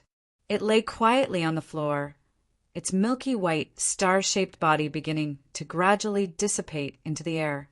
In a few breaths' time, it completely dissipated, leaving no trace behind. This was the price of a fusion failure. Depending on the fusion recipe, the goo worm would be injured. When luck was bad, the goo worm would die immediately. Even with Fang Yuan's rich experience, single-mindedness, and the correct recipe, there was still a chance of failure. Fang Yuan was not discouraged. He had seen this kind of thing many times. He had done his best, but still failed. That could only be attributed to luck. But fortunately, if it wasn't for the moonlight goo dying, the little light goo dying, I could still buy it from the shop. It's easy to replenish. If the moonlight goo dies, I can't easily replenish it. He was quite rich now, losing a little light goo. He could just buy it again. Next, Fang Yuan checked the moonlight goo and the remaining little light goo. On the surface of the two gu, there was no light. This was a sign that the refinement had failed and the gu worm itself was damaged. Once the gu worm is injured, the success rate of the fusion will decrease. It's better to wait for these two gu worms to recover before continuing the fusion. Fang Yuan knew that haste makes waste, so he kept the two gu worms. He estimated that it would take at least 3 days before he could start the fusion again. The cultivation was not over yet. Fang Yuan opened his right hand. His left hand was fair and his palm was white. There was a green imprint of a blade of grass, which looked like a dark green tattoo. With a thought, the primeval essence in Fang Yuan's aperture flowed out like a faint red mist into the imprint along his arm. The green mark immediately came to life. The tip of the grass emerged from Fang Yuan's palm, followed by 9 jade green round leaves, and finally the translucent stem of the grass. As for the roots that looked like ginseng roots, they were not exposed. On his palm, the dark green tattoo had already disappeared. Only traces of dark green lines were left. It represented the grass root, intersecting with Fang Yuan's palm lines. It was the rank 2 grass gu, 9-leaf vitality grass. At this moment, Fang Yuan's palm was like a piece of land, and the 9-leaf vitality grass was growing on it, like an exquisite piece of art carved from jade. Fang Yuan stretched out his right hand and plucked the blades of grass. Every time he plucked a blade of grass, Fang Yuan would feel a slight pain, like a strand of hair being plucked. After the 9 leaves were plucked, Fang Yuan placed them on the bed, and the 9-leaf vitality grass in his palm was left with a bare stem. Fang Yuan continued to activate his primeval essence. Faint, red, rank 2 primeval essence continuously rose from his palm, like a mist wrapping around the green stem. The stem continued to absorb the primeval essence, and gradually a tender sprout emerged from the bottom of the stem. This tender sprout was pinkish-green in color, delicate and small, and extremely fragile, breaking with a pinch. Fang Yuan continued to activate his primeval essence, and the tender sprout gradually grew bigger, its color also becoming darker. Finally, it grew into a dark green, fully matured leaf. 20% primeval essence was consumed. Fang Yuan inspected his aperture and concluded he only had 44% primeval essence, which meant that he could only grow 2 vitality grass leaves in one go. After growing 1 more, Fang Yuan held a yuan stone and quickly recovered the primeval essence in his aperture. When his primeval essence, rose to 40%, he continued to grow vitality grass leaves. Repeating this cycle for half a day, the 9-leaf vitality grass was once again filled with 9 blades of grass. He no longer plucked the leaves, and with a thought, the 9-leaf vitality grass returned to his left palm, turning into a green mark. He stored the 9 vitality leaves in a small bag and kept it close to his body. 1 vitality leaf was a rank 1 gu worm, and each leaf could be sold for 50 yuan stone. That is to say, just these 9 leaves gu could allow Fang Yuan to earn 450 yuan stone. Of course, Fang Yuan had a cost to grow them, but even if he did not count these costs, Fang Yuan had earned over 400 yuan stone. Among all the family properties, the most valuable one was the 9 leaves vitality grass. Controlling it was equivalent to controlling a gold mine. Moreover, this 9-leaf vitality grass had an advantage. It was easy to feed. It only needed water and sunlight to survive. Thus, there was almost no cost to feed it. To Fang Yuan, he could give up all the family assets, but this 9-leaf vitality grass, he had to hold it firmly in his hands. Of course, this 9-leaf vitality grass gu was not just owned by Fang Yuan alone. In the village, there were also several people who had this grass gu. There were even 5 9-leaf vitality grass, which were the family's collective assets. Every day, there were specialized logistics gu masters carrying out production tasks, taking turns to grow large amounts of vitality leaves. To Fang Yuan, this was a good thing. if he was the only one with the 9-leaf vitality grass. Then the clan would definitely act and purchase this grass goo, just like how Guyue Ching Shu represented the clan to purchase his liquor worm. Rare goo worms like the liquor worm, black and white boar goo, 9-leaf vitality grass. The higher-ups of the clan hoped to control them, to serve the entire clan. 3 days later, a ball of light suddenly exploded under Fong Yuan's gaze, and a brand new goo worm floated in the air. It was crystal clear. It was curved like a moon, like a blue crystal. In short, it was the moonlight goo. The form after its body was enlarged by 1-fold. But it was not the moonlight goo, but a higher grade, the rank 2 moonglow goo. This time, Fong Yuan succeeded in the fusion. The moonglow goo was refined from a moonlight goo and 2 little light goo. 1 little light goo could increase the moonblade's attack power by 1-fold. 2 little light goo would still increase it by 1-fold, and this increase could not be stacked. But the rank 2 moonglow goo's attack power was 3 times that of the moonlight goo. Actually, there were many fusion recipes for the moonlight goo, and there were also many advancement routes. The route that Fong Yuan took was to increase the moonblade's attack power to the maximum. The moonblade's attack range was still 10 meters and did not increase. There was one route. It was to use the moonlight goo and scarstone goo to fuse. The fused moonlight scar goo's attack power did not change, but the attack range would double, reaching 20 meters. There was another common route, and that was to use the moonlight goo and whirlwind goo to fuse, to refine the moonwhirl goo. Once used, the moonblade would turn from blue to green, and at the same time, the attack would change from a straight line to a curved line. Guyue Ching Shu took this route. As for Guyue Fengzhen, he used the moonlight goo and jade skin goo to fuse to refine the moon raiment. This was a relatively rare route, and the highest it could reach was rank 5. Complete the treasure moonlight king goo.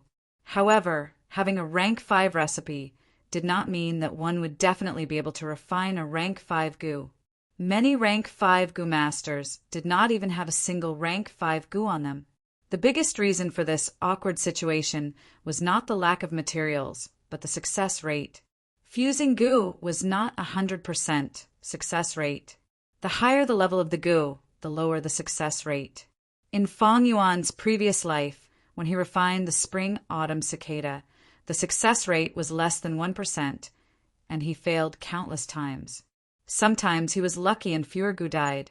Sometimes he was unlucky and all his goo died. To refine a rank 6 spring-autumn cicada, he needed rank 5 goo. Once these goo died, it was as if all the hard work that Fong Yuan had put in would be for naught, turning into bubbles and vanishing. Fong Yuan failed again and again, and had to start all over again, refine again and again, collecting goo worms and special materials. In the end, he caused a huge commotion, causing the heavens to be angry and the people to be disheartened, and corpses floated in the sea of blood. His luck was good, and he succeeded in the refinement, obtaining the spring-autumn cicada.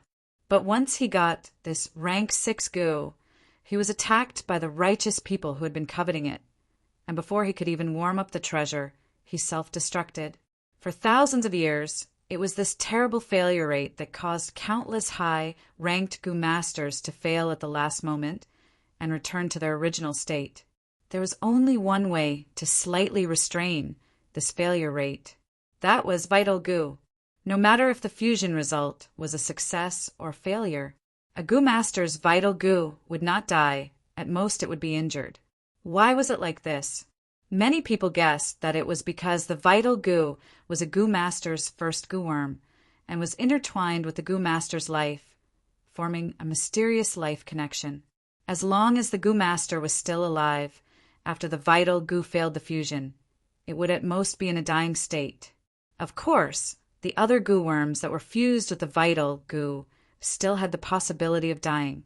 But even so, a portion of the goo master's results could be preserved and accumulated. The vital goo was a goo master's greatest wealth and reliance. what the vital gu was would greatly affect the gu master's development. Conversely, the gu master would also actively search for and discover recipes to raise the level of the vital gu.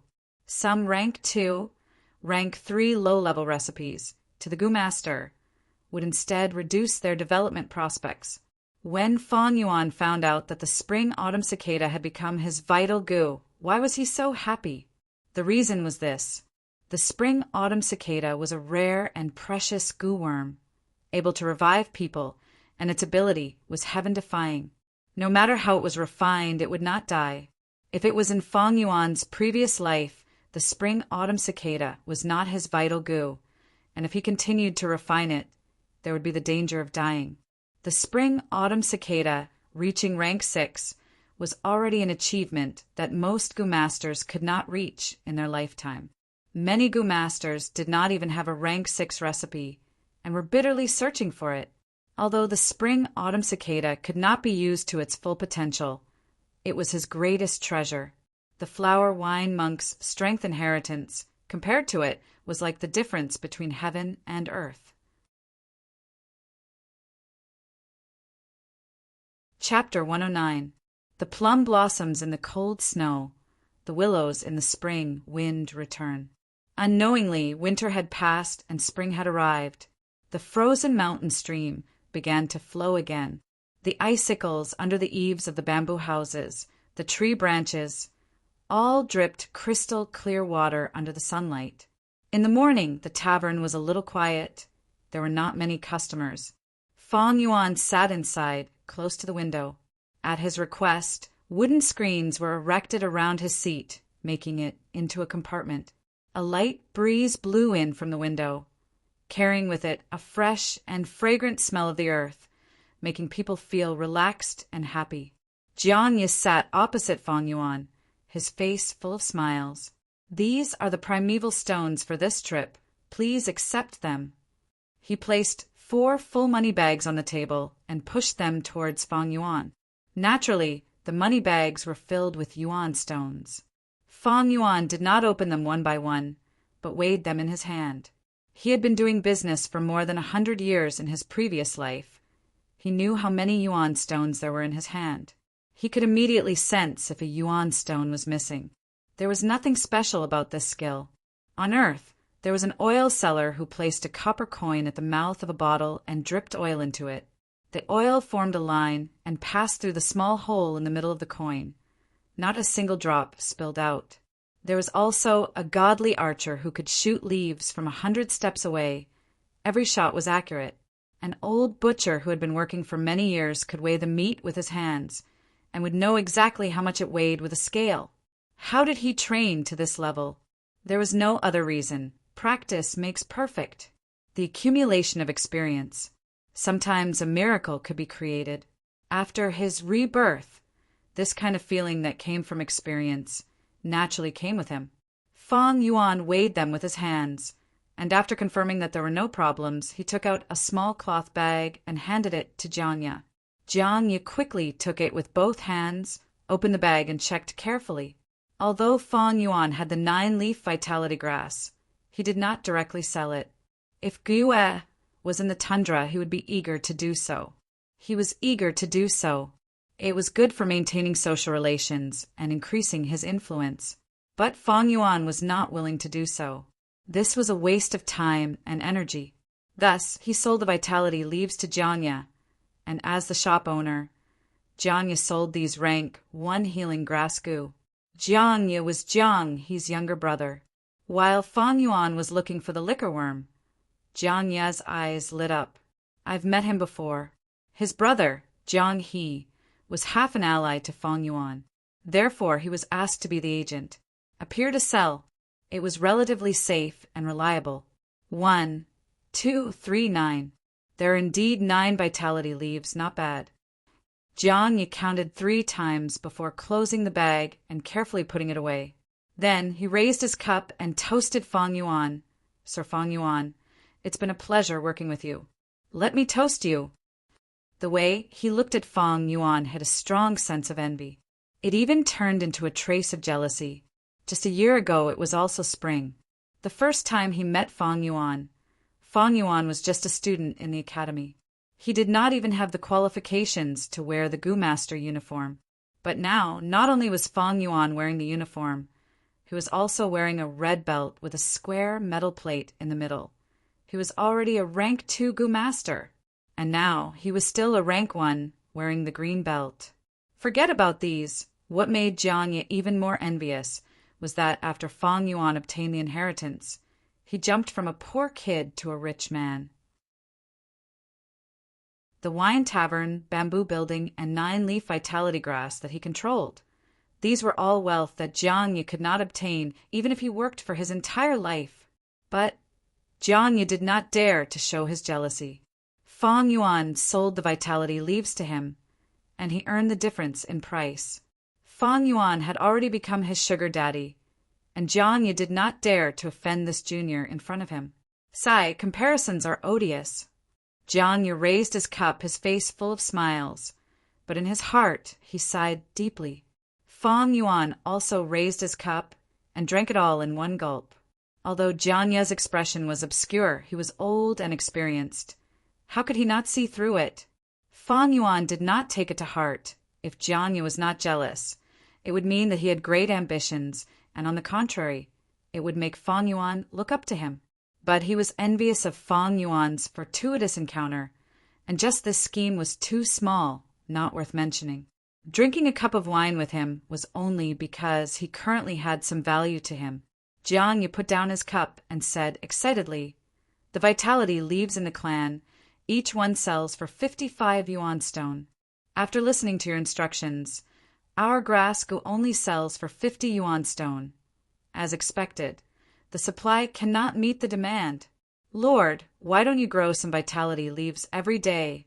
That way we can earn even more." Fang Yuan heard this and shook his head, resolutely rejecting. "No way. Growing 9 vitality leaves is already my limit. It wastes a lot of my cultivation time." This was the difference between Fang Yuan and Jiang Yi, these ordinary people. To Fang Yuan, yuan stone was only a cultivation resource, a tool. Everything was for the sake of cultivation, and Jiang Yi treated yuan stone as his life's goal. The reason why he cultivated was to earn more yuan stone. But even if Fang Yuan only grew 9 vitality leaves every day and earned over 400 yuan stone, after these few days of accumulation, his wealth had increased to a considerable level. Seeing Fang Yuan reject, Jiang Yi did not dare to force him, and could only pout his lips in pity, and attentively poured wine for Fang Yuan, and then for himself. "That's true," he sighed. "Lord, you have so much wealth. Why do you need to work so hard every day? From what I see, why do you still need to stay in that shabby rented house? Why don't you empty out a bamboo building and live there yourself? Then marry a beautiful wife and hire 7 to 8 servants to serve you. That would be a happy life. Tiske. Fang Yuan laughed lightly and did not say anything. How could a sparrow and swallow know the ambitions of a great swan? He turned his head and looked outside the window. Bamboo buildings, with snow on top, bathed in the bright spring light. Far away, there was a willow tree, its branches with yellow and green tender leaves, gently swaying in the gentle spring wind. Fang Yuan's gaze was a little absent-minded, thinking about his current situation. After solving Fang Jing's problem, his family property could be said to have been secured. White jade Gu and moonglow Gu had been successfully refined. It could be said that he had both offense and defense. Next was to refine the liquor worm, but the matter of the liquor worm was more troublesome. To refine the 4 flavors liquor worm, he needed a second liquor worm, as well as sour, sweet, bitter, and spicy wines. These things he did not even have a clue about. The liquor worm must be refined. Without it, my progress will be more than halved. But to refine the 4 flavors liquor worm, I have to wait for the caravan to arrive. Using the caravan as an opportunity, I can also expose the white jade Gu. This way, my battle strength can be displayed, and I don't need to hold back. Fang Yuan now had the moonglow Gu, white jade Gu, and together with his 500 years of battle experience, he was already above most rank 2 Gu masters. Sickly Snake Jiao San and other slightly famous group leaders. If they fought him one-on-one, they would not be Fang Yuan's match. But for Qi Shan, Mo Yen, and Qing Shu, Fang Yuan was still weak. Firstly, his cultivation was insufficient. Fang Yuan was only rank 2 initial stage, but they were all upper stage or even peak stage. Secondly, he did not have enough strong gu worms. Fang Yuan used gu worms for battle. He only had 2, but Qi Shan, Mo Yen, and Qing Shu each had at least 3, and they also had hidden trump cards. And among his peers, Fang Zheng, Ma Bei, and Qi Qing were unsurprisingly starting to show their talents. Especially Fang Zheng, after obtaining the rank 2 moon raiment, he already had the strength to fight Fang Yuan. And as time passed, his cultivation would get higher and higher. Gradually, he would leave Fang Yuan far behind. Unless Fang Yuan could quickly refine the 4-flavor liquor worm, he would not be able to keep up with Fang Zheng in terms of cultivation speed. As for the higher levels, those rank 3 and rank 4 Gu masters, to Fang Yuan there was no need to talk about a draw. Even keeping his life was a difficult matter, not to mention challenging someone of a higher level. It was very difficult to challenge someone of a higher realm. Fang Yuan had no trump cards and also no aptitude. Even if he had rich battle experience, even a clever housewife cannot cook a meal without rice, without a strong gu worm. These experiences would not be of any advantage. If I can refine the 4-flavor liquor worm, my cultivation speed will be more satisfactory. But I still need to replenish some gu worms.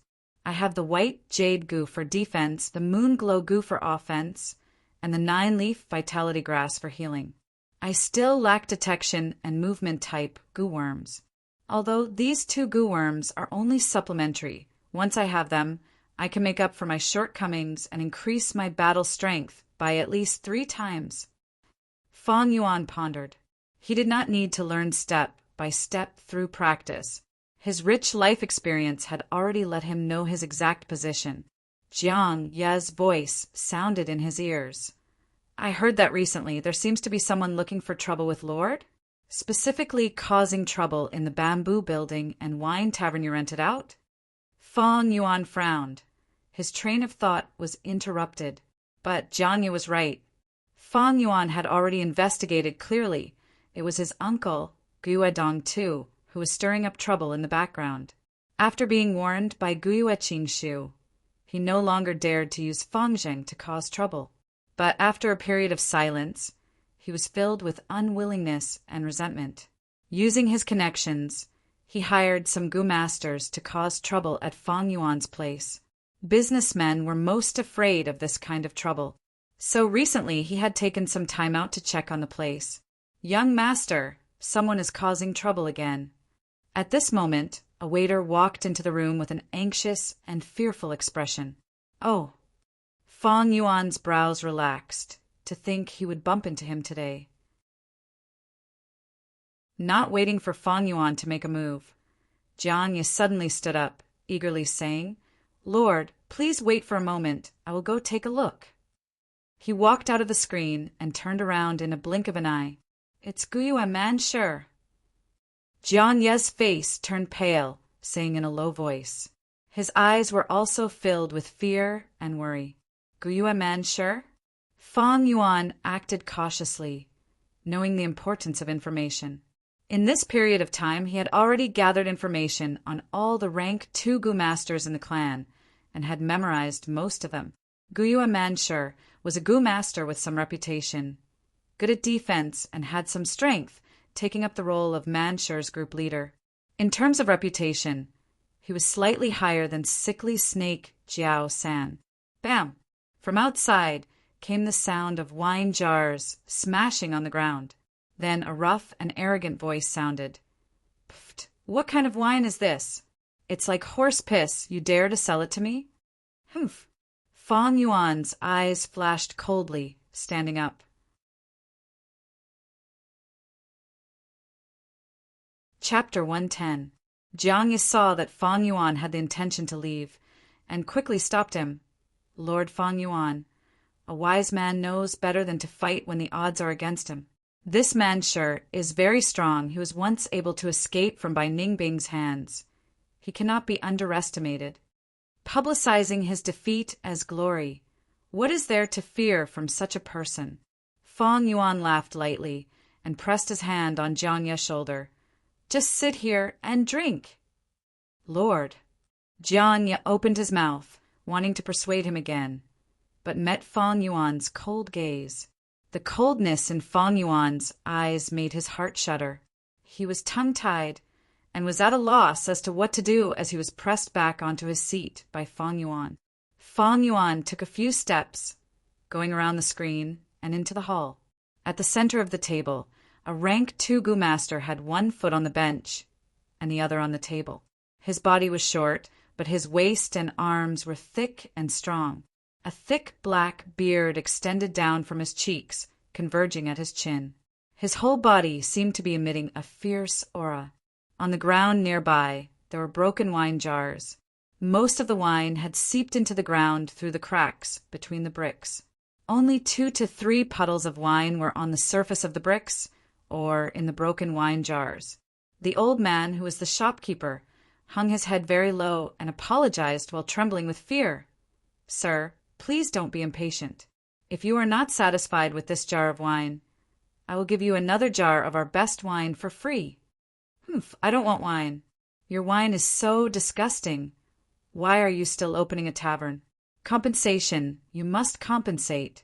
I was originally in a good mood, but you guys ruined it just like that. You have to compensate at least 500 pieces of yuan stone. Man sure demanded an exorbitant price. This is already the 3rd time. It seems this tavern has offended someone. Sigh, I better not come here to drink any more. Leave quickly. When Gu masters fight, we mortals suffer. The surrounding people left their seats, and only a few Gu masters sat still, chatting. I heard this tavern is Fong Yuan's. Who is it that doesn't like him? Oh, she was the one whose parents had died. The kid who inherited the inheritance and became rich overnight? No wonder some people don't like it. Even if it was me, I would also be jealous. You see, we're working so hard just to earn these riches, to live a peaceful life. Fong Yuan is just a newbie. What right does he have to obtain these things? Not bad. Even if it was his ancestors' sinister intentions, that was then, and this was now. The family's resources were limited.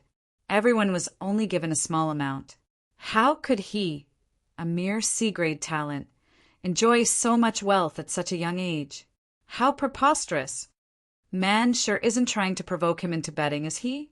If it's really a Gu battle, I might really be able to get a piece of fat meat. Someone shook his head. Hey, do you think those elders are fools? Someone nodded. But that might not be the case. Haven't you all understood the family's policies after all these years? In a way, it is tacitly allowing us to fight. Powerful people deserve more resources, don't they? If the weak couldn't keep their property, they could only part with it. Everything is for the family's strength. That makes sense. But let's watch first. This water is a bit deep. It is said that Man sure has a retired senior behind him. Someone lowered his voice and said, "What are you leaving for? Stop right there. No one can leave." On the table, Man sure suddenly shouted. Those mortal drinkers were already at the door. They didn't dare to disobey the Gu master's words, and immediately stood there in silence. Many passers-by also noticed the commotion here and stopped at the door to watch. As expected, they are purely here to cause trouble. Fong Yuan looked at this scene with an indifferent expression. His eyes flashed with a cold light. Man sure noticed him. You are that Fong Yuan. Junior, you opened a good tavern, but you're trying to swindle my money. But seeing that you are a newbie, I will give you a chance to apologize in front of everyone. Otherwise, people will say that I, Mansure, used my status as a senior to bully a junior like you. Ha ha ha. Mansure laughed. As long as you apologize and bow, I will let this matter go. I am a man of my words." He beat his chest so hard that it made a loud thump. He showed a forthright attitude, but his intentions couldn't be hidden from the surrounding Gu-masters. Man Shi's move is sinister. That's right. If Fang Yuan really apologizes, he won't be able to raise his head in the future. Anyone would rush over, step on his head, and bully him for his weakness. But if he doesn't apologize, this is disregarding his seniors, arrogant and unruly. He will be ostracized by the entire circle. That's right, he is in a dilemma. Oh my fuck! The Gu-masters whispered, and suddenly, someone's mouth opened wide enough to swallow a duck egg. The other spectating Gu-masters were not much better off. Someone's eyes almost popped out of their sockets. Someone spat out the wine in his mouth. Someone looked on with incomparable shock, like a statue. They had been staring at the scene, wanting to watch a good show. In the end, not only did Fang Yuan fulfill their wishes, he even gave them a huge surprise. The young man waved his hand and a moon blade flew out. Swoosh! This was the moon glow, Gu's moon blade. The eerie blue moon blade flew in the air, as big as a wash basin. Along the way, a square table was sliced in half like tofu. Huh! Man Shi's laughter stopped abruptly. His pupils shrunk as the moon blade grew larger in his eyes. In the blink of an eye, the eerie blue moonlight shone on his face, revealing every strand of his beard. A strong aura of death assaulted him. At the crucial moment, Man Shi lost his composure and shouted, "Monolith Gu!" Immediately, his whole body shone with a dark gray light. His skin bulged, growing into rock skin. But before the rock skin had fully grown, Fang Yuan's moonblade had already imprinted itself on his chest. With a soft sound, the rock skin split open, and a long, slanted wound appeared on Man Shi's chest. Blood spurted out like a stream. Ah! An intense pain assaulted his nerves, and Man Shi screamed in fear, his voice filled with shock and disbelief. He had never expected that Fang Yuan would attack without saying anything. He really dared to attack. In the village, he directly used a Gu-worm against his own clansmen. Not to mention Man Shi, even the other spectators were flabbergasted. A look of disbelief. What's going on? Is this kid crazy? He didn't say anything and just attacked. He's not afraid of killing Man Shi. He was rejected by the punishment hall, and now he has to pay with his life? Young people are so impulsive. Did you see that moon blade just now? That is not the moonlight Gu, but the moon glow Gu. To think that Fang Yuan has already refined the moon glow Gu. Fang Yuan, what the hell are you doing? Man Shi stood on the square table, shouting with a malevolent expression, his voice like thunder. His skin bulged, growing into a rock skin and becoming even thicker. The wound was also covered by the rock skin. However, large amounts of blood still flowed out, but it was no longer gushing out like before. Fang Yuan's expression was cold and indifferent as he slowly walked over. He did not speak, or more accurately speaking. To be precise, he did not speak. He responded to Man Shi with a movement. Another moon blade. Swoosh! The crescent blade flew across the short distance. Man Shi did not have time to speak, and quickly raised his arms to protect his head and chest. Both of his arms were covered with thick, dark gray stones, as if they were carved from stone. They were thick and strong. The moon blade imprinted on his arms, creating a deep wound. A deep gash was carved out and countless small stones splashed out. The moon blade's strength caused Man Shi's body to lean backwards. His body was covered in thick rocks, causing his weight to increase sharply. Finally, the square table he was stepping on could not bear the weight, and with a crack it completely collapsed. Man Shi could not stand steadily and fell to the ground, revealing a flaw in his defense. Fang Yuan walked slowly, his eyes flashing with a cold light. Grasping the flaw, he shot another moon blade. The moon blade cut through the air, creating a whistling sound. Man Sure quickly stretched out his hands, but he underestimated Fang Yuan's battle experience. Although the moon blade was a straight-line attack, it was slanted at a crafty angle, not completely perpendicular to the ground. Man Sure's arm blocked half of the moon blade, but the other half was imprinted on his chest. Immediately his injuries worsened, and large amounts of blood flowed out of Man Sure's chest. Is he going to kill someone? The rank 2 Gu masters who were sitting on their seats could not sit still and stood up. The mortals did not even dare to breathe. They looked at each other in fear and excitement. The Gu masters killing each other had triggered something in their hearts that had been suppressed for a long time. Man Sure breathed roughly, trying to get up, but it pulled at his wounds. The intense pain caused him to fail, and with a bang he fell down again. Fang Yuan walked over slowly. Man Sure had lost a large amount of blood, his face pale. He looked at Fang Yuan in fear. Fang Yuan's cold and slow steps approached him, giving him a huge pressure.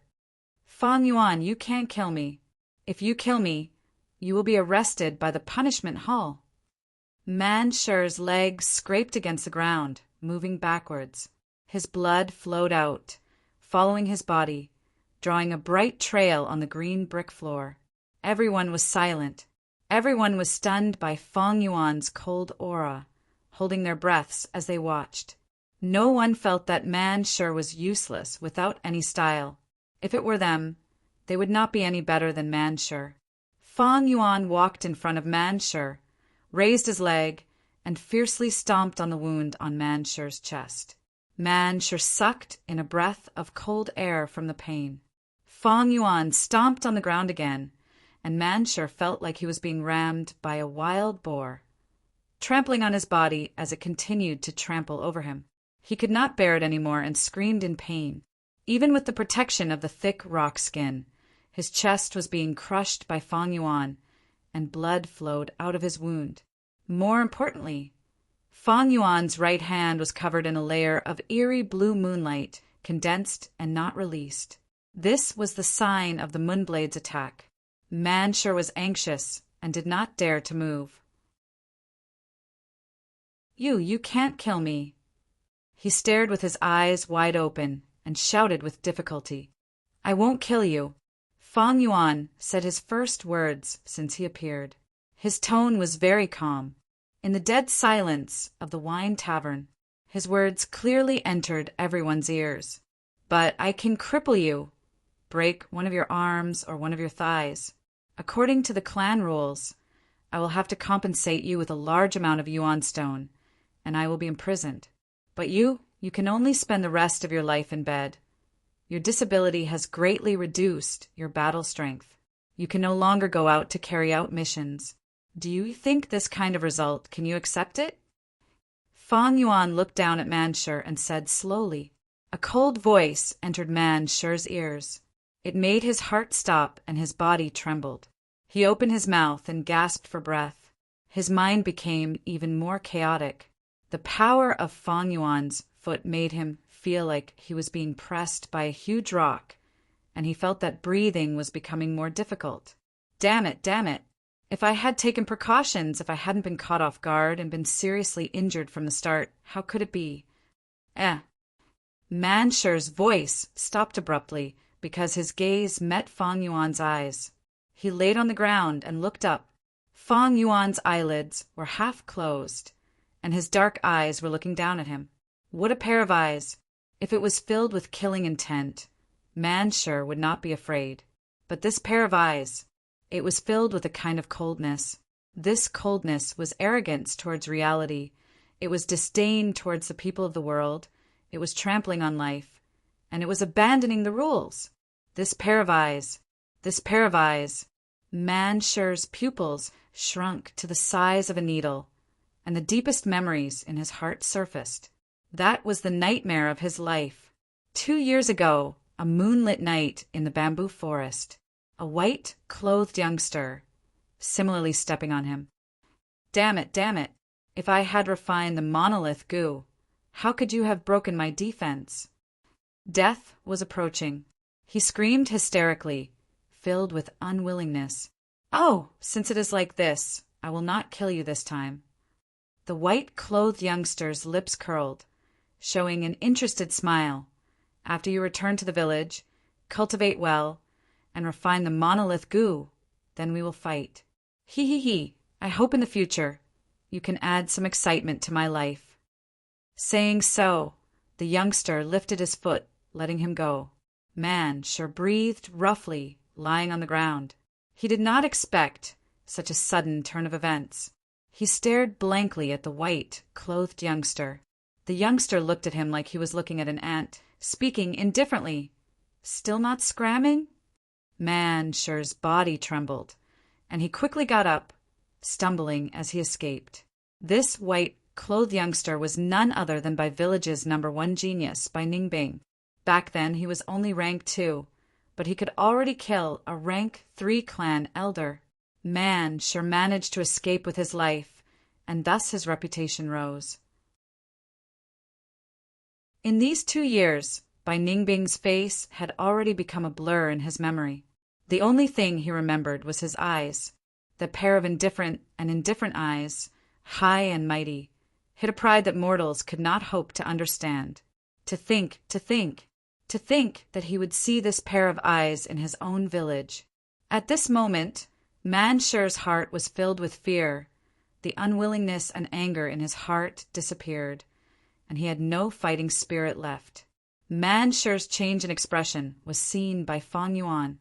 The youngster was slightly surprised, not expecting this Mansher to be so useless. But forget it, he is just a coward. Fang Yuan had already achieved his goal, and he loosened his foot. "You can scram now." Man sure seemed to have heard the voice of an immortal, and with a pale face, he stumbled out of the tavern. Everyone was speechless. Fang Yuan stood on the spot, looking around. The surrounding gu masters, some rank 1 and some rank 2, all avoided his line of sight. The shopkeeper and the waiters looked at him with shock, excitement, and worship. Who doesn't want a strong backer? Behind him, Jiangye was dumbstruck. He heard the commotion and ran out, only to see the scene of Fang Yuan chasing Mansher away. That was Guiyue Mansher. He was extremely shocked, and his gaze towards Fang Yuan had already changed. Jealousy had already disappeared. At this moment, Jiangye suddenly understood why Fang Yuan had such achievements. Because he could not keep up, he was not the same type of person as me.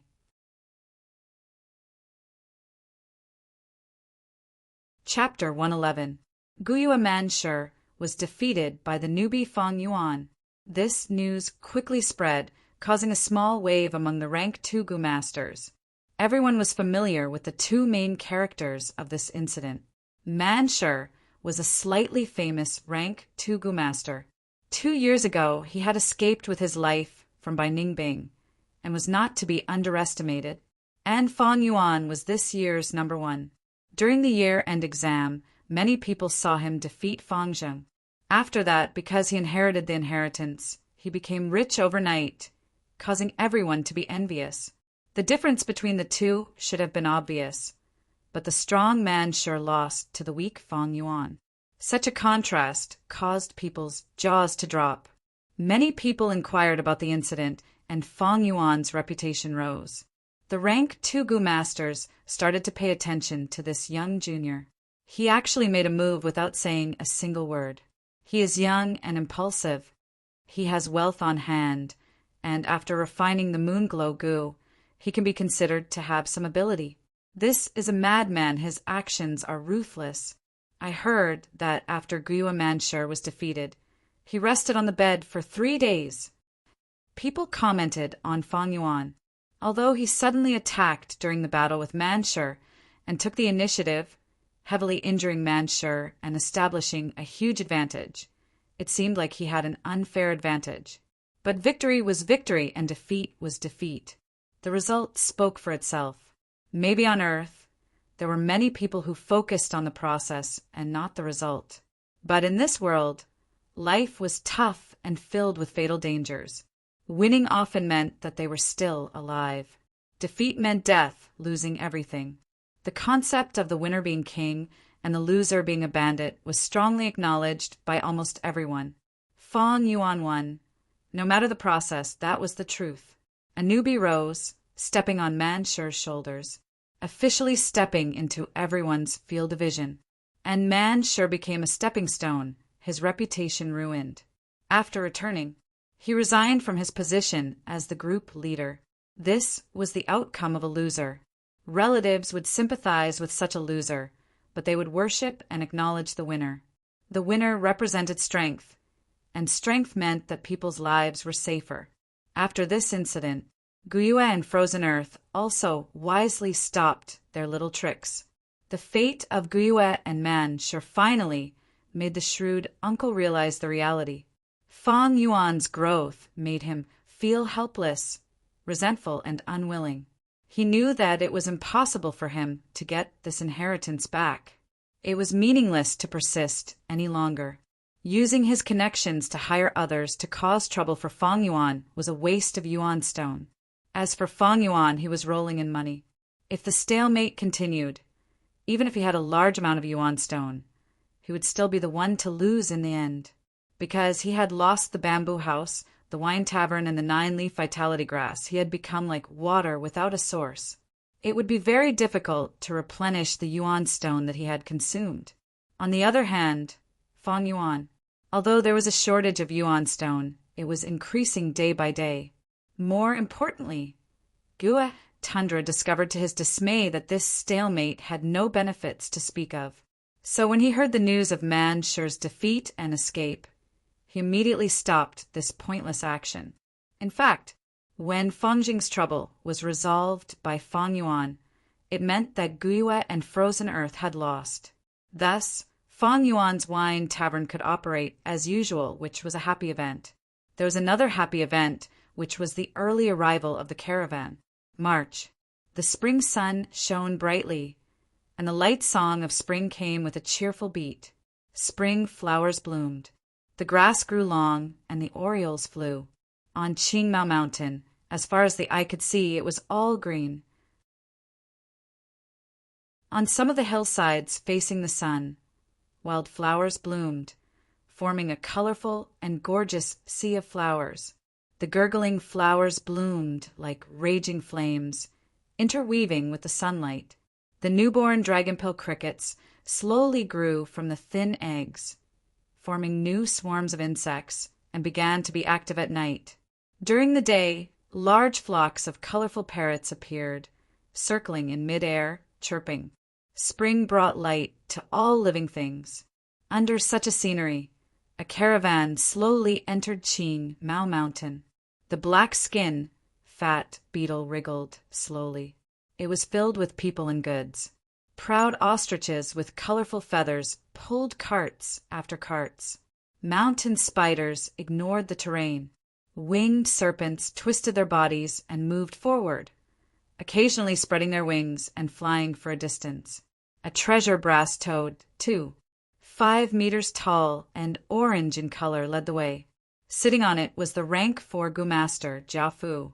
After knowing the caravan had entered the village, Fong Yuan sighed in his heart. It's changed again. In his previous life's memories, this caravan should have arrived in summer. According to previous years, the caravan would have arrived in summer. But now, it has arrived 2 to 3 months earlier in spring. And on a larger scale, Fong Yuan's rebirth changed his current situation and also affected the surroundings, causing the future to change. But the root cause was because he killed Jia Jinsheng. After deceiving everyone, Jia Fu mistakenly thought that Jia Jinsheng's death was a scheme by his rival, Jia Gui. After Jia Fu returned to the clan, he took a series of drastic measures, causing the competition between the brothers to become even more intense. In order to strive for a better result for the merchant caravans, before the snow had completely melted this year, the brothers of the Jia clan rushed to set off, leading various merchant caravans to start their business in all directions. The clan leader, Guyue met Jia Fu. The 2 rank 4 Gu masters were the leaders of their respective clans. "Brother Guyue, how have you been?" Jia Fu's face was full of smiles, brimming with warmth. But there was a long scar on his face. "Ha ha ha, Brother Jia Fu, you came early this year." Gyue Bo looked at the scar on Jia Fu's face. His heart moved, but he did not ask. The early bird gets the worm. This time, I brought a lot of precious goods.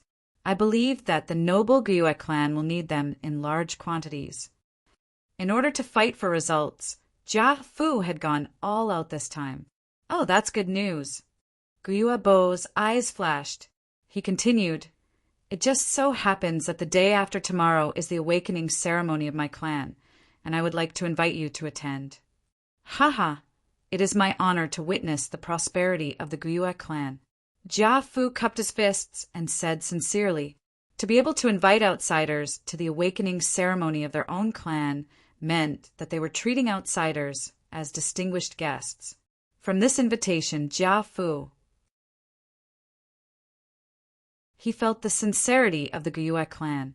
"Actually, there's one more thing." Jia Fu hesitated. "Esteemed guest, you've come from afar. If you have any requests, feel free to state them." "My clan will definitely do our best," Gyue Bo said. Jia Fu sighed. It's all because of Jia Jinsheng." This time he had specially brought along a few scouting experts from the clan, hoping that they would be able to conduct an investigation. Hopefully, they will be able to make things easier. Gyue Bo immediately showed a look of understanding. It seemed that Jia Jinsheng's death had caused Jia Fu to fall into an awkward and passive position in the competition for the clan assets. It was said that after returning to the clan, Jia Fu and Jia Gyue had an argument in front of everyone, resulting in an intense battle. The scars on his face were most likely the scars from that intense battle. It was no wonder that he came over at the start of spring. It was clear that he, Jia Fu, was under a lot of pressure. Fang Yuan strolled around the tents and shops. The scale of this year's caravan was much larger than any of the previous years. Not only did the number of tents increase, there was even a gu house. Gu houses were something that only large-scale caravans had. Usually, a large-scale caravan would have many gu houses. Usually, there were 2 or 3 gu houses in a large caravan. Jia Fu's caravan could only be considered average, but it had a gu house. This gu house was a large tree. It was 18 meters tall, a true towering tree. The roots were thick and strong, and the branches were like entangled dragons and snakes. A small portion was exposed on the surface, while the rest were deeply rooted under the ground. The trunk at the bottom had a diameter of 10 meters. As it went up, it decreased, but the decrease was not obvious. The brown trunk was not dense, but there were 3 layers of space in the trunk. The surface of the trunk. There were also windows. Sunlight and fresh air passed through the windows, entering the 3 layers of space in the trunk. The tree's branches were sparse, and the leaves were sparse. Only the crown of the tree was green and lush. The spring wind blew, and the leaves swayed, creating a slight rustling sound. This was the most commonly seen house gu, rank 3 grass gu, called 3-star cave. It was planted by a logistics gu master and nurtured with primeval essence, causing it to grow. The 3 layers of space in the trunk were 3 rooms arranged in a row. Its defense was not something that tents could compare to. In the continuous stretch of tents, a huge tree stood tall like a tower, giving off a feeling of being a crane among chickens. At the bottom of the huge tree, there were 2 wide doors, allowing people to enter. Fang Yuan followed the crowd and walked into the huge tree. The 3 layers of space in the tree house had been modified into a shop layout. On the counters, there were all sorts of gu worms. These counters were made of wood and were part of the huge tree. Green leaves grew on them. 3-star cave tree, gu could grow according to the gu master's wishes. Other than these counters, there were round stools and benches for customers to rest on. A rank 3 logistics gu master was somewhere in the giant tree, controlling and monitoring the situation. Once someone snatches the gu worm on the counter, he would control this huge tree to grow and immediately closed the door at the bottom of the trunk, instantly creating a secret room. Countless branches would grow crazily, forming a concentrated attack. At the same time, the Gu masters guarding the tree house would also participate in the battle. Tree houses were much safer than tents, thus the goods sold inside were more valuable. Fong Yuan had just arrived at the first floor, and first saw a liquor worm on a lone counter in the center. Many Gu masters were already surrounding this liquor worm, commenting on it, or clicking their tongues in admiration. Fong Yuan looked around and saw many more precious Gu worms on the other counters.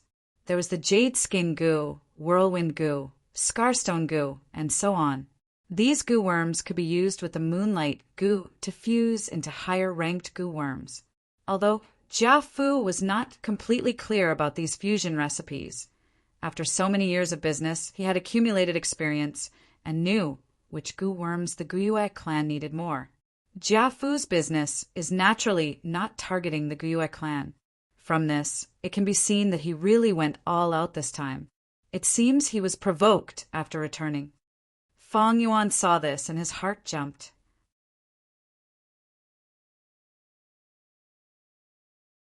Chapter 112. Liquor Worm. Fong Yuan murmured softly as he walked to the center of the counter. As long as he had this liquor worm, he would be able to refine the 4 flavors liquor worm by supplementing it with sour, sweet, bitter, and spicy wines. Of course, this kind of fusion naturally had the possibility of failure. But if Fong Yuan didn't have a second liquor worm, he wouldn't even have the chance to try. Life was like this. Hard work might not lead to good results, and success might not be guaranteed. But if you don't work hard, you will definitely fail. It was the same for the Devil Dao. Most of the people in the Devil Dao were good at overcoming obstacles and advancing bravely. In the eyes of most people, this seemed extreme and risky. I was still worried about how to find a second liquor worm. I didn't think that fate would send this liquor worm to me. The opportunity was right in front of me. How could I give it up? I will get this liquor worm. Fong Yuan's eyes flashed with determination. If my cultivation level had reached rank 5 or 4 with great battle strength, I would have snatched it and left without saying a word. If God or Buddha obstructs, God or Buddha obstructs. If they were rank 3 or rank 4, they would have many methods and could steal without anyone noticing. It's a pity that I'm only at rank 2 now, and I'm only at the initial stage. Fong Yuan sighed inwardly. If that's the case, I can only buy it honestly. He glanced at the price on the counter. Liquor worm, 500 yuan stone. The normal market price of the liquor worm is 580 yuan stone. The marked price here was actually 80 yuan stone cheaper than the market price. But if Fong Yuan really thought that he could buy this liquor worm by spending 500 yuan stone, then his 500 years of previous life would have been wasted. The reason why the price is so low, it was just that Jia Fu wanted to attract people and attract them to buy. This tree house was obviously Jia Fu's property. Grandma, this liquor worm is only worth 500 primeval stones. A young girl walked over and exclaimed in a small voice. The girl's eyes sparkled as she shook her mother's arm. Grandma, tomorrow is the awakening ceremony. Didn't you promise me that you would give me a gift? Why don't you buy this liquor worm for me? The girl's grandmother was wearing a white belt with a square piece of silver on the front. The word 3 was engraved on it. Once a Gu master cultivates to rank 3, they would automatically be promoted to clan elder. However, there were differences between the elders. Some of them were elders in power, high position and authority. Some were not. They were in charge of departments with little profit. But this rank 3 old man was clearly not a lousy clan elder. Guyue Yaoji. Fong Yuan recognized her. This person was an elder of the medicine hall. The medicine hall was the center of the entire clan's logistics. It could be said that it was the department with the most profits. Guyue and Yao Ji were very experienced. Even in front of the chief, They didn't need to salute and could just sit and talk. She was the #1 healing goo master in the clan and had saved many clan elders' lives. Her network in the clan was extremely strong. Good, good, good. My dear granddaughter, if you want it, Grandma will buy it for you. The old woman's face was full of wrinkles. She leaned on her walking stick and sighed helplessly. He smiled kindly. Grandma is the best. I know Grandma loves me the most. The young girl happily hugged Guyu Yao Ji on the spot, pouting her lips and kissing her on the cheek. Then, Grandma, let's call the shop assistant here and quickly buy this liquor worm. Guyu Yao Ji shook her head. My dear granddaughter, the goo worms here are not bought like this. Grandma will teach you. Do you see the stack of paper and pen on the counter? The young girl nodded innocently. I see it.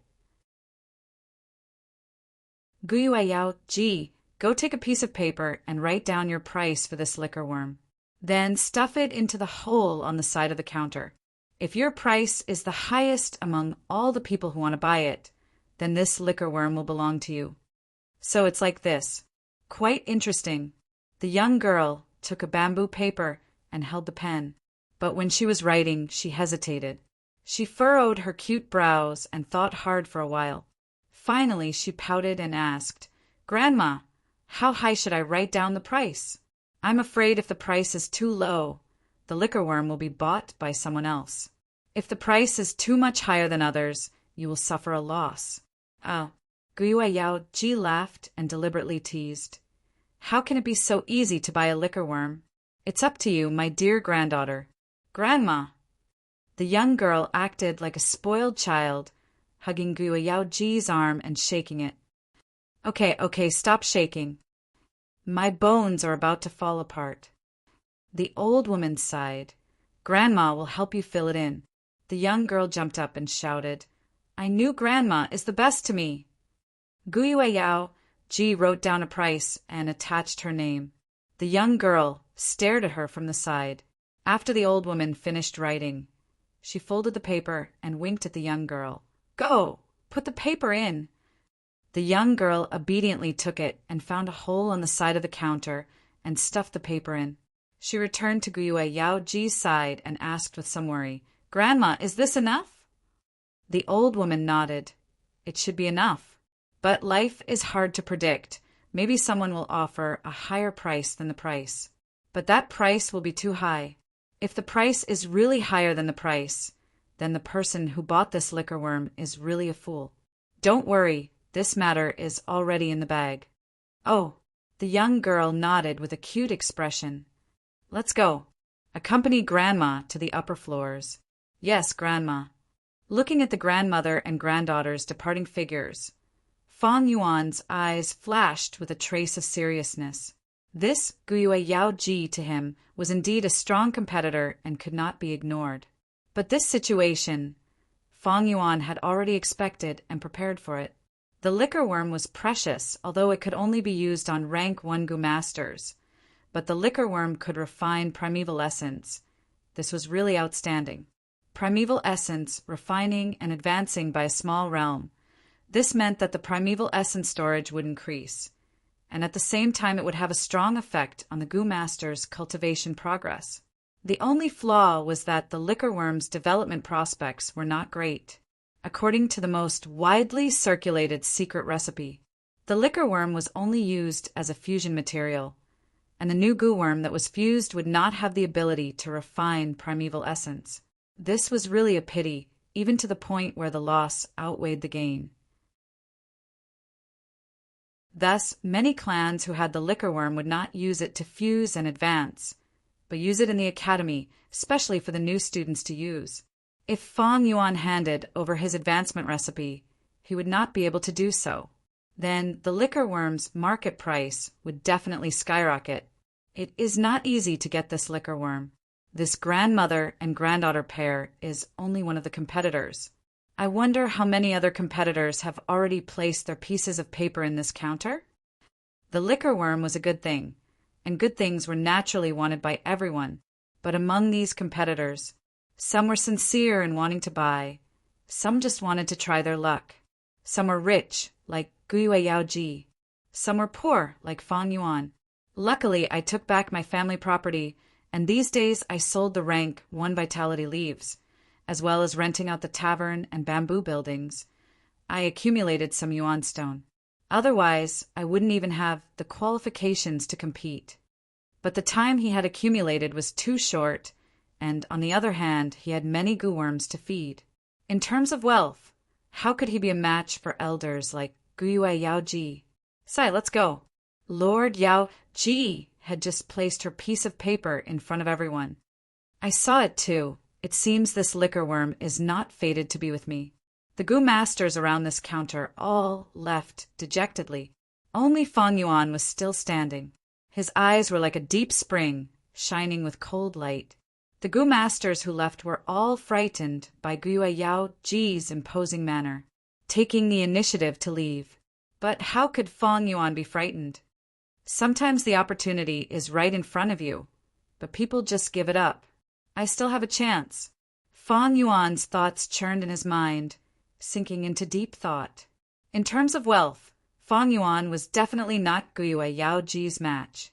However, this did not mean that Guyue Yaoji's price would definitely be higher than Fang Yuan's. The liquor worm was precious, but it was still a rank 1 gu worm. The price of any commodity would fluctuate, but it would not rise or fall without limits. All price fluctuations were within a certain range. So the key now was what price Guyue Yaoji would offer. She did not lack money, and for her beloved granddaughter, how much could she offer? As long as Fang Yuan offered, even if it was just a little bit higher than Yaoji, it would be Fang Yuan's victory. This was a new battle. The strong might not necessarily be the victor, and the weak might not necessarily lose. Guessing and gambling made the battle a different kind of excitement. If it was someone else, they might not be able to guess it. Guyue Yaoji, you purposely said those words just now to scare off some competitors? But in front of me, you are still too tender. Fang Yuan's lips curled up, revealing a confident smile. This world's trade was actually very interesting. If it was on Earth, when a seller wanted to sell rare gu worms like the liquor worm, they would usually use the auction method.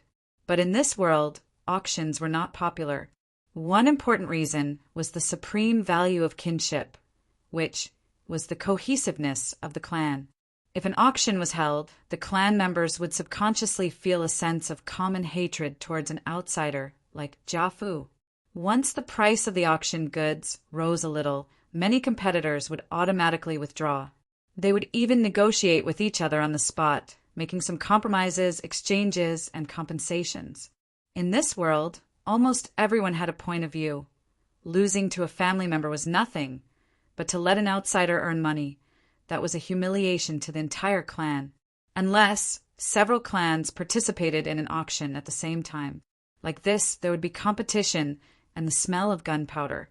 But this kind of auction was very difficult to hold, because transportation was not convenient. Transportation was the foundation of commerce. If transportation was not developed, commerce would wither. This was because commerce was fundamentally about the circulation of goods. Each village occupied a mountain, and they were far away from each other. The road in the middle was difficult to travel, with beast groups, steep cliffs, harsh weather, and dangerous wild gu worms. It was full of difficulties and obstacles. With such inconvenient transportation, it was hard to organize people from all sides to participate in an auction. Even on Qingmao Mountain, there were 3 villages adjacent to each other. Jia Fu did not dare to organize an auction. Firstly, where would the auction be held? It was not safe to hold it in the wilderness. If it was held in Guyue village, the other 2 parties would not be at ease. He was only a rank 4 cultivator. The 3 village leaders were also rank 4. He could not control the situation. Compared to Earth, this world's commerce was not developed.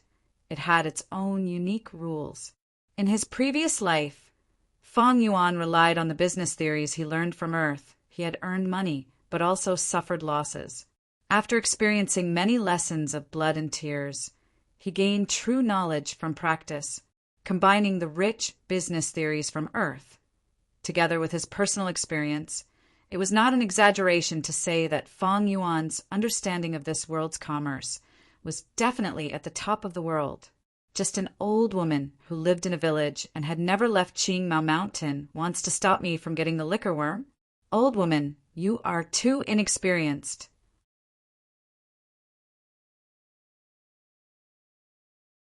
Chapter 113. Grandma, what goo is this? The young girl pointed at the counter in the middle of the third floor, asking curiously. This treehouse was divided into 3 floors. The first floor specialized in buying rank 1 goo worms. The second floor sold rank 2 goo worms. The third floor sold rank 3 goo worms. The higher the floor, the fewer goo worms and the higher the price. Of course, the goo worms that could be sold in the treehouse were all rare. Guyue Yao Ji followed her granddaughter's gaze and saw a tall and thin tree stump with 5 branches and leaves growing on the stump, like 5 human fingers, intersecting in the middle. A spherical goo worm, only the size of a thumb. It was twined by the small branches, and under the cover of the green leaves, it emitted a silvery white light. This is a white-silver relic goo. It can only be used once. It can instantly raise a rank 3 goo master's cultivation by a small realm. Guyue Yao Ji slowly explained. Relic goo was also a series of goo worms. Rank 1 was the green bronze relic goo, specially targeted at rank 1 goo masters. Rank 2 was the red steel relic goo, only effective for rank 2 goo masters. Rank 3 was the white silver relic goo. At rank 4, there was the yellow gold relic goo. The price is 30,000 yuan stone. So expensive. The young girl stuck out her tongue in shock. Guyue Yao Ji nodded. This goo can be sold for at least 50,000 yuan stone. All right, we are almost done here. Let's go to the counter at the first floor's entrance. There should be results for the liquor worm. The rank 1 goo worms in the treehouse, as long as a price was placed, would only be displayed on the counter for half a day. Goo worms that no one cared about. They would be displayed until someone placed a price. Rank 2 goo worms would be displayed for a day. Rank 3 goo worms would be displayed for 2 days. This rule seemed strange at first glance, but it was actually the most suitable way to buy and sell goo worms. At the counter, what? The liquor worm has already been bought by someone else. Guyue Yao Ji frowned after getting the results. She felt that her price was already very high. She had at least a 30% chance of getting the liquor worm, but she did not expect that she would fail. Humph! Who is so bad as to snatch my liquor bug? The young girl asked angrily. Yao Lu. Guyue Yao Ji, reminded the girl. The girl pouted her cherry lips. He obediently stopped talking. The shop assistant behind the counter was a rank 2 female goo master. She bowed slightly. He replied to the girl's question. I'm sorry, but the customer's information is not disclosed. We have our own rules. Please forgive us. It was precisely because it was not announced that many customers were able to dispel their worries, allowing them to bid freely. Sometimes there were many things that one clearly wanted, but because of feelings one could only give in. After all, they were all members of the family, and they would often see each other. But using such a selling method, by doing business in secret, he would be able to avoid this problem. Why must I give such a good thing to you? Just because you are my elder, relative, or friend. Never underestimate the dark side of everyone's heart. Private transactions would allow this dark side to be revealed even more. Guyue Yao Ji pondered for a while. I know the rules. Don't worry, little girl. I won't ask for the name of the person who bought the liquor worm. I only want to know the final price. The female goo master bowed again. I'm really sorry, the price is also confidential. But the final price will definitely be the highest of all. Please don't worry. The Jia family is a merchant. We have always valued sincerity. Humph, little girl, do you know who I am? Guyue Yao Ji's face sank, snorting coldly in displeasure. What happened? At this time, a rank 3 middle-aged male goo master rushed over. This treehouse had always been under the surveillance of Gumasters, so he naturally knew what happened. Lord Manager. The female Gumaster immediately greeted the middle-aged man. The man waved his hand at her.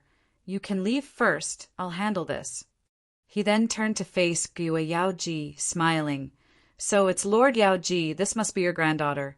So intelligent and lovely. Seeing that this man was also a rank 3 Gumaster, Gua Yaoji's expression softened, but she still wanted to know the final price. The male manager felt it was a little troublesome.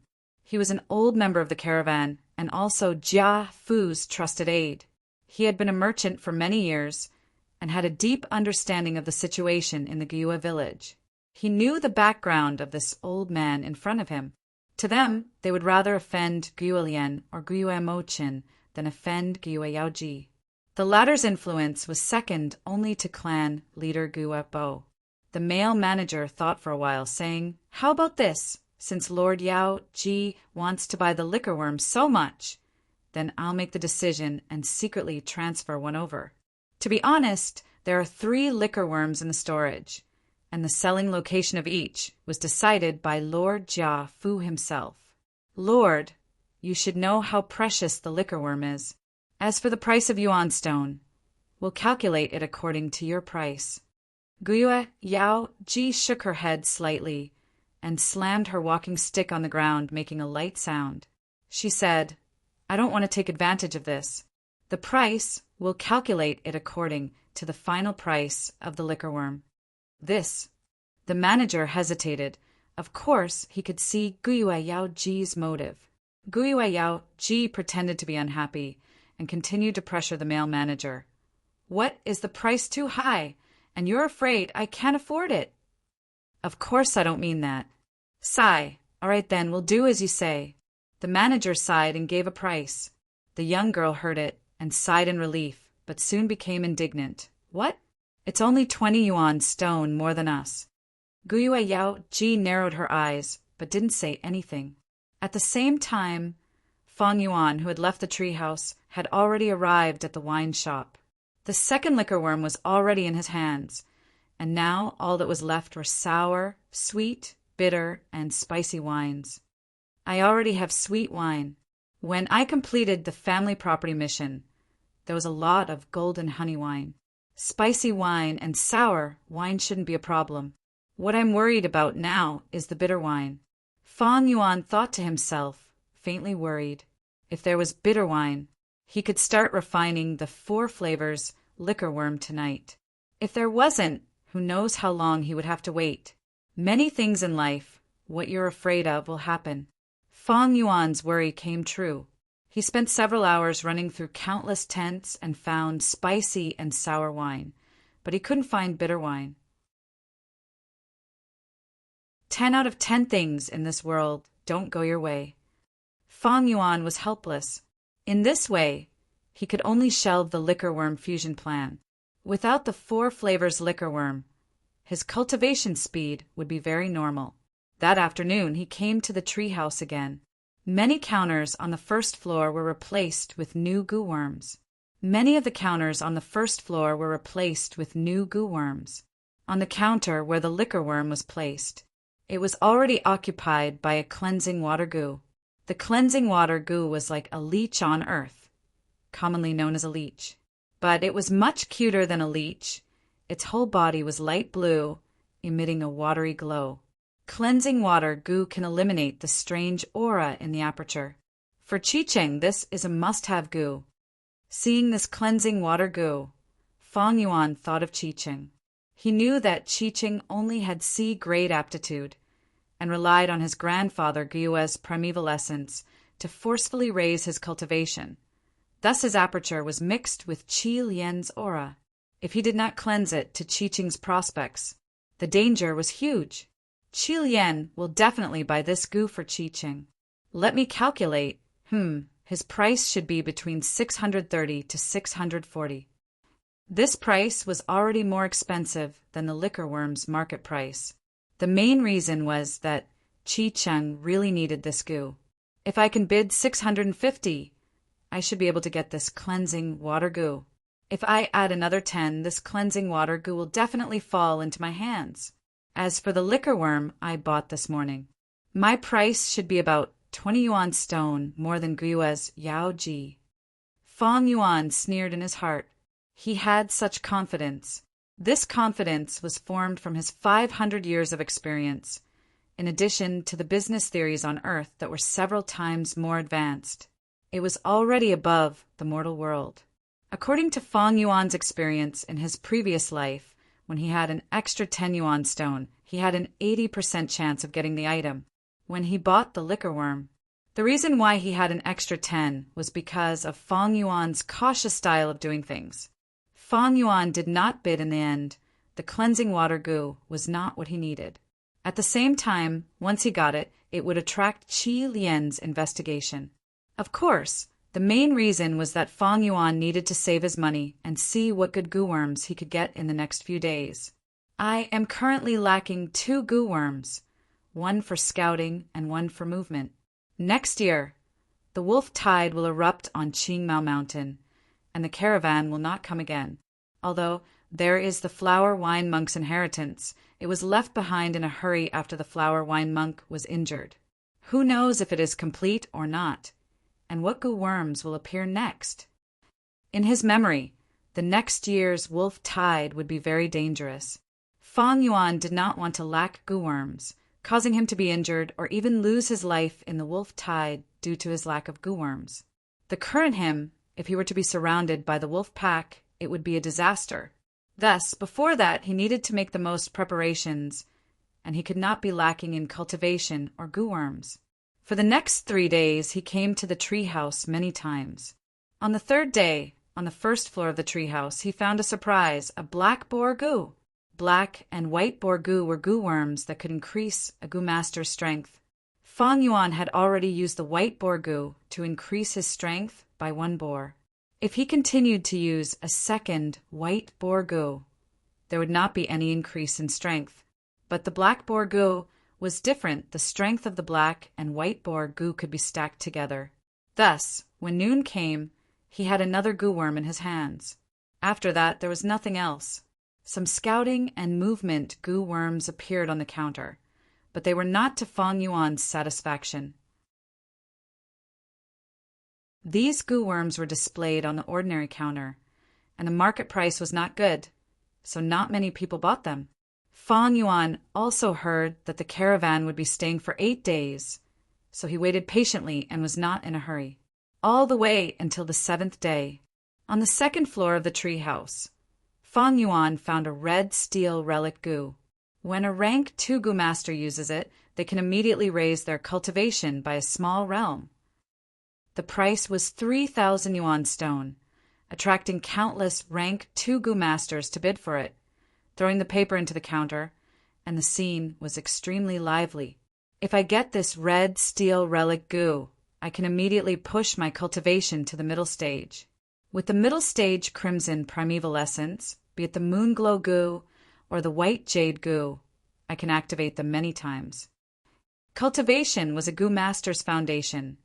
Once it rose, his battle strength would rise accordingly. In terms of effect, it was much better than Fang Yuan's scouting and movement goo worms. Moreover, these 2 types of goo worms in the treehouse were all ordinary goods to Fang Yuan, and there was nothing that caught his eye. But I bought the liquor worm and black boar goo, as well as some wine. This red steel relic goo's final price will definitely exceed 5,000 yuan stone, or even reach 8,000. After all, everyone knows the wolf tide is coming, and raising one's cultivation by a small realm at this time would be of great help to me. To get this relic goo, I might not have enough yuan stone. Fang Yuan instantly realized that a difficult problem was in front of him.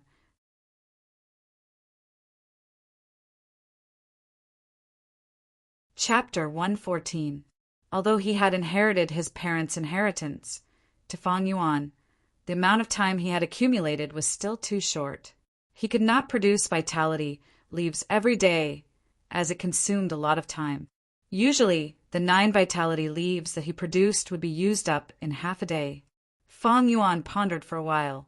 This red steel relic Gu was only available for sale for one day. To raise such a large amount of yuan stone in such a short time, the only way was to pawn off his wine tavern or bamboo buildings. There was nothing to feel pity about. A year later it would be the wolf tide. In his memories, under the siege of the wolf pack, Gyua village was on the verge of collapse several times. The most dangerous time, even the main door was broken. The clan leader and the elders restrained the Thunder Crown Wolf, while Gyua Qing Shu used his life to block the door, stabilizing the situation. The wolf tide would cause severe losses to the 3 clans of Qing Mao Mountain. Although it would not be 9 out of 10 empty houses, at least 50% of the population would be gone. At that time, there would be many houses but few people. What would be the point of renting out the bamboo buildings? The wine tavern was also close to the eastern gate. Who would dare to drink at the front lines? Even if someone wanted to drink, the wine tavern would have already been taken over by the clan and transformed into a defensive tower. Right now, many people in the clan had greatly underestimated the severity of the wolf tide. At this time, if they could get rid of the wine tavern and bamboo buildings, they would be able to sell them for the best price. Wealth is just an external object. Only one's own cultivation is the foundation. However, selling it to the clan is still a bit cheaper. If I sell it to an individual, the price will be higher. But who has such a large sum of money to buy my bamboo buildings and wine tavern? Such a huge transaction. It is not something that can be negotiated on the first meeting. Both sides need to inspect and bargain. This will waste time. And I only have one day. Wait a moment. Maybe there is someone who can... Fang Yuan suddenly had a flash of inspiration, thinking of a certain person. This person was none other than his uncle, Gyue Dong Tuesday. His uncle and aunt were shrewd and stingy. These 10 years they had been operating the wine tavern, bamboo buildings, and selling vitality leaves. His uncle and aunt were shrewd and stingy. For the past 10 years they had been running a wine shop, a bamboo building, and selling vitality leaves. Moreover, this business was originally managed by them. Knowing the bottom line, they could save a lot of time to inspect. More importantly, they urgently needed a portion of the family's assets to continue operating.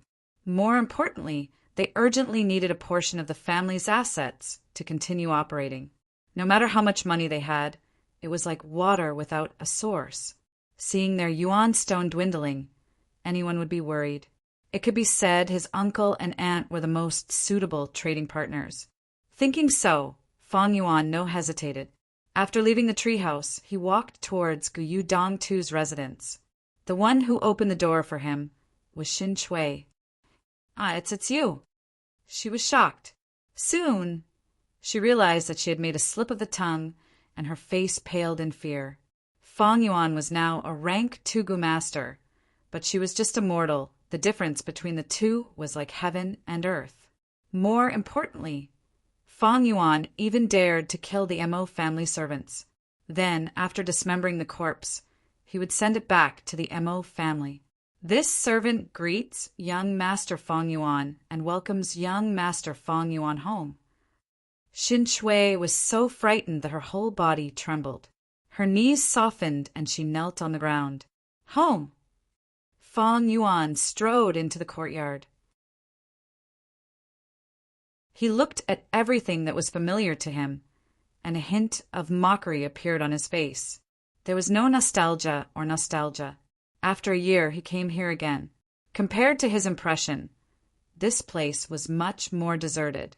Just like what Fang Zheng said, some of the servants had been sold or fired.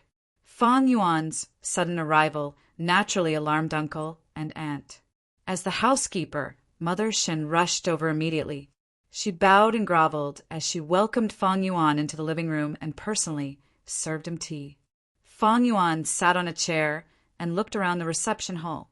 Much of the furniture had disappeared, and the layout was much simpler and shabbier. However, this didn't mean that his uncle and aunt didn't have any savings. Gyue Dong too is quite shrewd. This is his way of protecting himself. He has already retired, and his battle power has declined sharply. Most importantly, he lost the 9-leaf vitality grass, which means that he has lost his trump card to maintain his social network. He can no longer exert his influence. A man's wealth is his own ruin. After Fang Yuan inherited the inheritance, he attracted the jealousy and covetous eyes of many clansmen. As for his uncle and aunt, they were also facing the same problem. The large amount of savings in their hands was both a blessing and a curse. To them, not revealing one's wealth was the right way to survive. At this moment, a series of footsteps could be heard. The footsteps were getting closer and closer. Then his aunt appeared at the door. "Fang Yuan, how dare you come here?" When she saw Fang Yuan, she was instantly enraged. She screamed, "You ungrateful little wolf cub! How did we raise you? In the end, you treated us like this. Do you still have a conscience? Was your conscience eaten by a dog? You still have the face to come here, and still have the face to sit here and drink tea? Did you specially come here to see us in dire straits? Now that you've seen it, are you satisfied?" She pointed at Fang Yuan with one hand and placed her other hand on her waist, scolding like a shrew. If not for Fang Yuan wearing the eye-catching rank 2 Gu master attire, reminding her, she would have already pounced on Fang Yuan and torn him apart. Fang Yuan was pointed at by his aunt and scolded, but his expression didn't change, as if he didn't hear anything. After a year, although his aunt's yellow face was filled with anger and malevolence, it couldn't hide her haggard appearance. Her clothes had already been changed into simple hemp clothes, and the accessories on her head had lessened. She didn't wear any makeup, making her look like a monkey. Fang Yuan taking back the family property had a considerable impact on her life. Towards her scolding, Fang Yuan didn't take it to heart. He calmly picked up his cup and drank a mouthful of tea, speaking in a leisurely tone. "This time I want to sell the wine shop and bamboo buildings. I wonder if aunt and uncle are interested? Pay." "You ingrate, what kind of good intentions do you have?" "Humph, you want to sell the wine shop and bamboo buildings." His aunt's anger suddenly stagnated. She finally reacted, her face showing a look of disbelief. "What? You want to sell the wine shop and bamboo buildings?" Fang Yuan put down the cup in his hand, leaning back on the chair, closing his eyes to rest. "It's better to call uncle to talk to me." His aunt gritted her teeth, still in disbelief. Her eyes seemed to be spewing fire, fiercely glaring at Fang Yuan. She gritted her teeth and said, "I know. You're purposely playing with me. That's why you said that. Once I agree, I'll suffer your ruthless taunts and ridicule. Do you really think I'm a fool for you to play with me like this?" This was purely the heart of a petty person. Fang Yuan sighed in his heart, then said one sentence. This caused his aunt's attitude to change. "If you continue to talk nonsense, then I'll leave. I believe that others will also be very interested in this family property. When the time comes when I sell it to others, don't regret it." His aunt was instantly stunned. "You really want to sell these properties?" "I'll only wait for 5 minutes," Fang Yuan said as he opened his eyes a slit, then immediately closed them again. He heard his aunt stomping her feet, followed by a series of footsteps that became softer and softer. Not long after, his uncle, Guiyue Dongtu, appeared in front of Fang Yuan. As for his aunt, she didn't come with him. Fang Yuan looked at him. His uncle had obviously aged a lot. His face, which had been well maintained before, was now showing signs of aging. His originally well-maintained face had also become thinner, with many white hairs on his temples. These days he was worried to death. After losing this family property, he suddenly lost his source of income, especially without the 9-leaf vitality grass. He lost his external influence.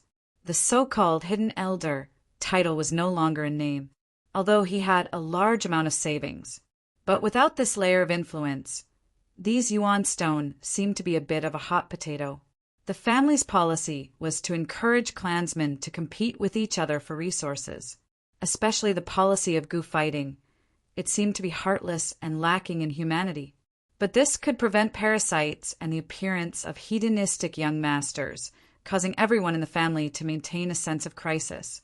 This allowed the family's battle strength to always be at a strong state. In this world, only strong battle strength could ensure survival. Hurricanes, floods, ferocious beasts wouldn't reason with people. Over these years, Gyue Dongtu's life was stable. His battle strength had already declined a lot. In order to reduce the cost of feeding some of the powerful goo worms in the early years, he had already sold them. If someone challenged him, he would definitely lose more than he won.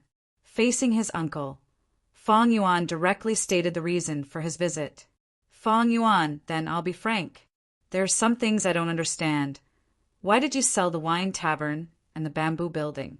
If you keep them, you will have an endless supply of yuan stone in the future. Uncle also didn't believe it, but his tone was more tactful than Aunt's. Because I want to buy a red steel relic goo. Feng Yuan said honestly, there was no need to hide this matter. So it's like that. Uncle's gaze flashed. Then, do you also want to sell the 9-leaf vitality grass? That's impossible. Feng Yuan shook his head without any hesitation. I only want to sell the wine tavern, bamboo building, farmland, and the 8 servants. The 9-leaf vitality grass was the most valuable item in the inheritance. Feng Yuan needed its healing properties, and at the same time he could sell the vitality leaves to earn yuan stone, which could support his cultivation and feed his other goo worms.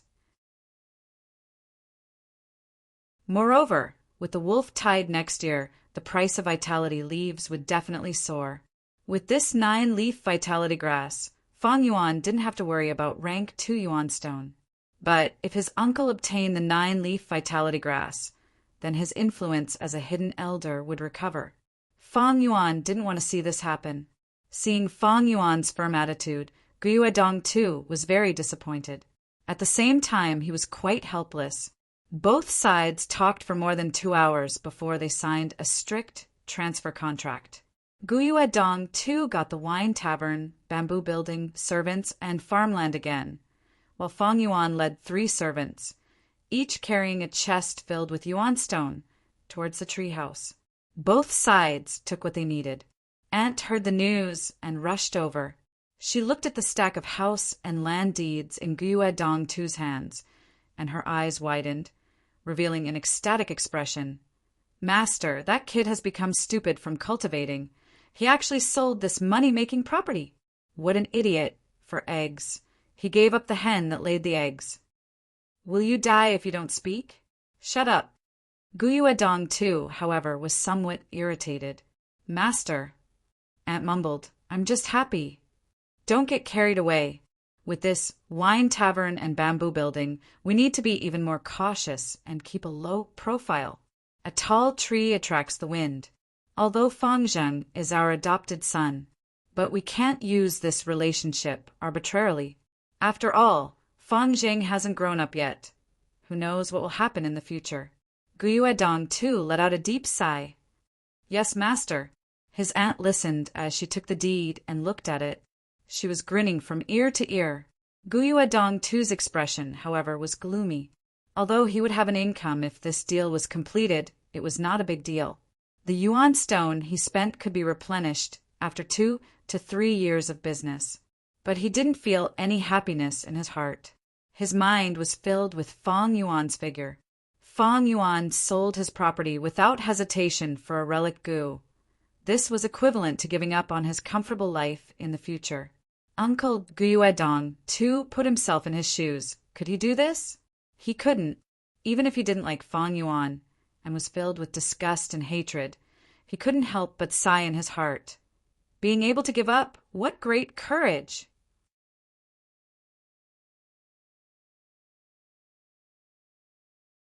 Chapter 115. The competition is really intense. I wonder who will be the final winner. I've been standing here for 15 minutes, and more than 10 goo masters have already placed their pieces of paper into the counter. Sigh, this is a game for the rich. We don't even have the qualifications to compete. On the second floor of the treehouse, the goo masters gathered around the central counter. discussing and sighing. As evening approached, the competition for the red steel relic Gu reached its peak. Many rank 2 Gu masters who had been observing in the dark started to bid during this last period of time. Some Gu masters even bid several times in a row. The final winner of this competition should be either Mo Yen or Qi Shan. Someone guessed. Very likely, Mo Yen and Qi Shan are both rank 2 upper stage. After using this relic Gu, they can advance to peak stage and be on par with Qing Shu. In recent years, Gu Yue and Qing Shu have been pressuring them. I don't believe they have no thoughts. This matter is hard to say. Not only us rank 2 Gu masters. Some rank 3 clan elders also bid. In the morning, someone saw Lady Yao Ji place her piece of paper. That's right, I heard about it too. Lady Yao Ji's granddaughter Gu Yao Lu is participating in the awakening ceremony this year. It seems Lady Yao Ji is preparing for a rainy day and wants to pave the way for her granddaughter. Sigh, how good would it be if I had such a doting elder? Fang Yuan stood in the crowd, listening to everyone's conversation with a calm gaze. No one mentioned his name. In everyone's eyes, Fang Yuan was just a lucky person who had just inherited a fortune. In everyone's impression, he was not on the same level as Qi Shan, Mo Yen, and Qing Shu. Very good. The less attention paid to me, the easier it will be for me to get this red steel relic Gu.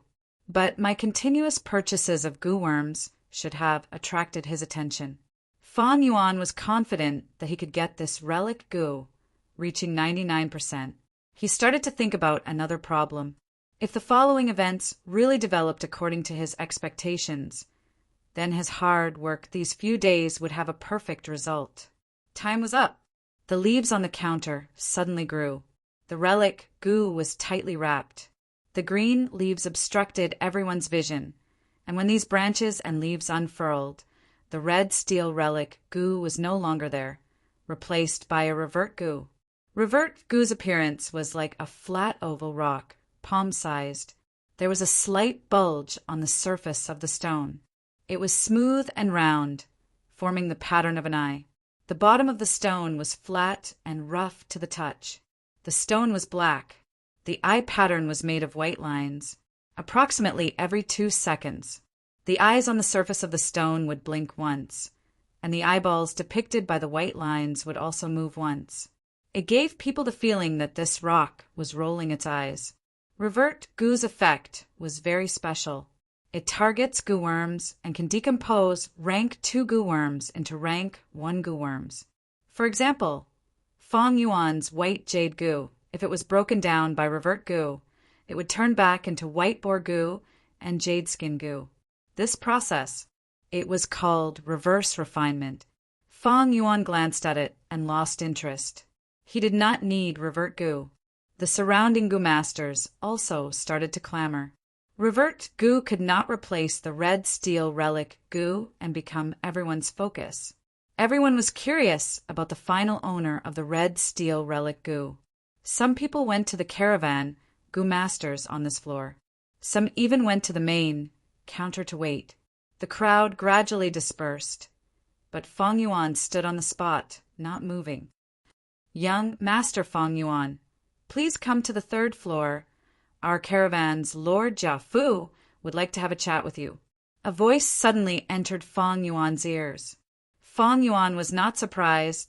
There were many kinds of Gu worms in this world that could secretly transmit voices. Following the voice's instructions, he came to the 3rd floor of the treehouse and walked to a wall. The wooden wall was covered in green leaves, stacked together, looking lush and green. Swish, swish, swish, the leaves automatically parted, revealing a secret door hidden inside. Fang Yuan pushed open the secret door and saw a small spiral staircase. He walked up the stairs and came to a small study room. In the study room, Jia Fu was busy dealing with some accounts, his hands moving quickly. Hearing Fang Yuan's footsteps, he raised his head, revealing a new scar on his face. He gave a friendly smile. Little brother Fang Yuan, we meet again. Greetings, Lord Jiafu. Fang Yuan cupped his fists and bowed. Come, please sit here. Jia Fu pointed to a seat closest to the table. After Fang Yuan sat down, he pushed with his left hand and a stack of bamboo papers on the table towards Fang Yuan. Fang Yuan took a look and immediately recognized the bamboo papers. They were the prices he had made in the past few days to buy goo worms. Below every price there was his signature. He smiled complacently in his heart. Things were really as he had expected. But on the surface, he showed a doubtful expression and asked, What advice does Lord Jia Fu have? Jia Fu's smile faded a little, his eyes shining brightly as he stared at Fang Yuan. I looked at your bids these few days, including the price you used to buy the red steel relic goo. To be honest, little brother, your talent in doing business surprised me. Do you know, every price you made was very close to the final transaction price. These few days, although you only successfully bought a black boar goo, a liquor worm, and that red steel relic goo, your bids for the other goo worms were only a dozen or so yuan stone away from being successful. Little brother, are you interested in working for me? Jia Fu tried to recruit Fang Yuan. That's it. Fang Yuan laughed in his heart. These few days he had made many bids, purposely failing most of the time. Only the black boar goo, the liquor worm, and the red steel relic goo succeeded when he was only a dozen or so yuan stone away from the final transaction price. Just as he had hoped, Jia Fu was very interested in the business talent he had displayed. He took the initiative to recruit him. But in fact, as long as Fang Yuan was willing, he could almost guarantee that he could successfully purchase all the goo worms.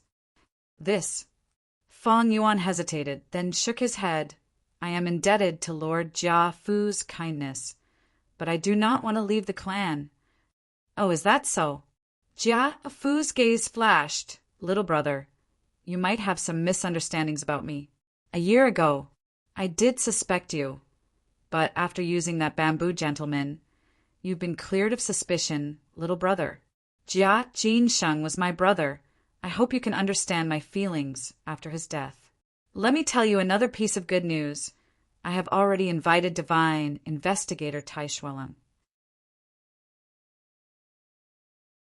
In his eyes, there is no mystery that cannot be solved. I believe he will definitely find out the truth, and at that time, he will be able to return justice to you. Divine investigator Tai Shueleng, this is troublesome. Fang Yuan muttered this name in his heart. To him, this was not good news. This world's detection methods. There were many mystical places. Similarly, there were many mystical methods. To counter detection, when Fang Yuan killed Jia Jinsheng, he was only a rank 1 cultivator. Even though he knew many methods, he could not use them. And in his memory, Tai Shueleng had a high cultivation and was a person who could not tolerate even a speck of sand in his eyes. He spent his entire life punishing the evil and promoting the good. He was filled with a sense of justice, and his thoughts were meticulous. He was most proficient in finding the most minute clues from the smallest of clues. I have long heard of divine investigators' great name. I wonder if this Lord Divine Investigator will be able to reach Qing Mao Mountain? When can we reach Qing Mao Mountain? Fang Yuan put on an expectant expression. He asked directly, Jia Fu laughed awkwardly. Divine Investigator is very busy. According to his reply, I'm afraid it will be the year after next. Fang Yuan's heart immediately felt at ease. He still had a lot of time to prepare. Little brother, I have high hopes for you. I hope you can consider my suggestion. Jia Fu continued to offer a bunch of tempting benefits. Fang Yuan tactfully rejected. Now was not the best time to leave Qing Mao Mountain.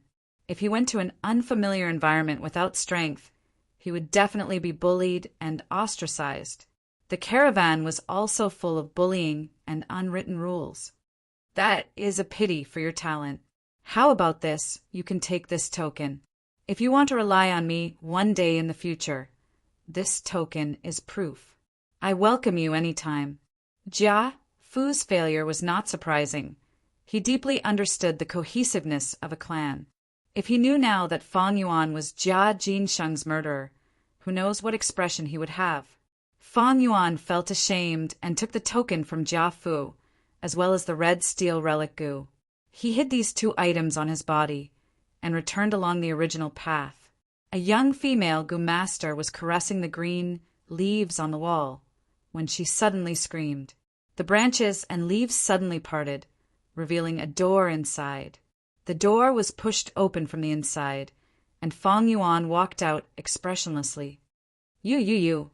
The young girl stared with wide eyes, staring blankly at Fang Yuan brushing past her. Some of the surrounding gu masters saw this scene. Some were not surprised, some smiled knowingly, and some looked at him in astonishment. Fang Yuan did not care about the gazes on him. He went down to the second floor, and some gu masters were still here, excitedly discussing the ownership of the red steel relic gu. Some people were guessing boldly, while others provided all kinds of information, such as Mo Yin showed a mysterious smile when she walked out of the treehouse, Qi Shan's face was ashen, and so on. There were even some people who directly said that so-and-so bought this relic gu. When they said it, they made a solemn vow and even swore. Fang Yuan walked through this boring crowd. No one knew that at this moment, the red steel relic gu was so close to them. When he walked out of the treehouse, Fang Yuan bumped into Qi Shan. His expression was indeed ugly, while Qi Qing was looking around for the location of the red steel relic gu. After seeing Fang Yuan, Qi Qing snorted and turned his head, purposely not looking at him, and Qi Shan silently nodded towards Fang Yuan as a greeting. Fang Yuan also nodded in response, with a smile on his face. The afterglow of the setting sun shone on the young man's face, and he was indeed somewhat happy. With the red steel relic gu, his cultivation could instantly rise by a level. And that token. A year ago, Fang Yuan befriended Jia Jinsheng, wanting to use his identity to participate in the future gu battles, in this gathering of experts who would reap benefits. Unfortunately, the world was unpredictable, and the final result made Fang Yuan not know whether to laugh or cry. He actually killed Jia Jinsheng with his own hands. But even without Jia Jinsheng, using Jia Fu was the same. This token was equivalent to an admission ticket to the future gu fighting convention. Happy face, carrot.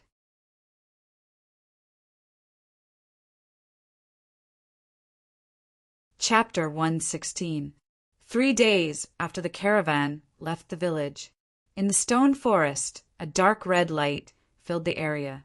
Huge stone pillars extended down from the top of the cave like giant trees, forming a majestic gray stone forest. Fang Yuan fought and retreated in the stone forest. Squeak, squeak, squeak! A group of stone monkeys stared at Fang Yuan with their round green eyes, chasing him relentlessly. Moonglow gu! Fang Yuan willed, and his right hand lightly slashed towards the direction of the monkey group. Whoosh! An eerie blue moonblade, the size of a wash basin, suddenly formed, piercing through the air and directly cutting into the monkey group. A jade ice stone monkey was flying in the air, unable to borrow any force, and was hit by this moonblade. It did not even have time to scream, and in the next moment its entire body from head to toe was split into two by the moonblade. Its breath of life had already left it, and the thick smell of death shrouded it. In an instant, its spirited eyes turned into a pair of jade pearls. As its body fell, it turned into a stone statue. Bam! After a crisp sound, the stone statue fell to the ground, breaking into pieces. The moonblade's radiance only dimmed a little. After killing the stone monkey, its momentum did not diminish, and it slashed towards the back. Crack, crack, crack! After a few crisp sounds, another 5 to 6 stone monkeys were killed on the spot. Squeak, squeak, squeak! The death of their comrade made the monkey group even more furious.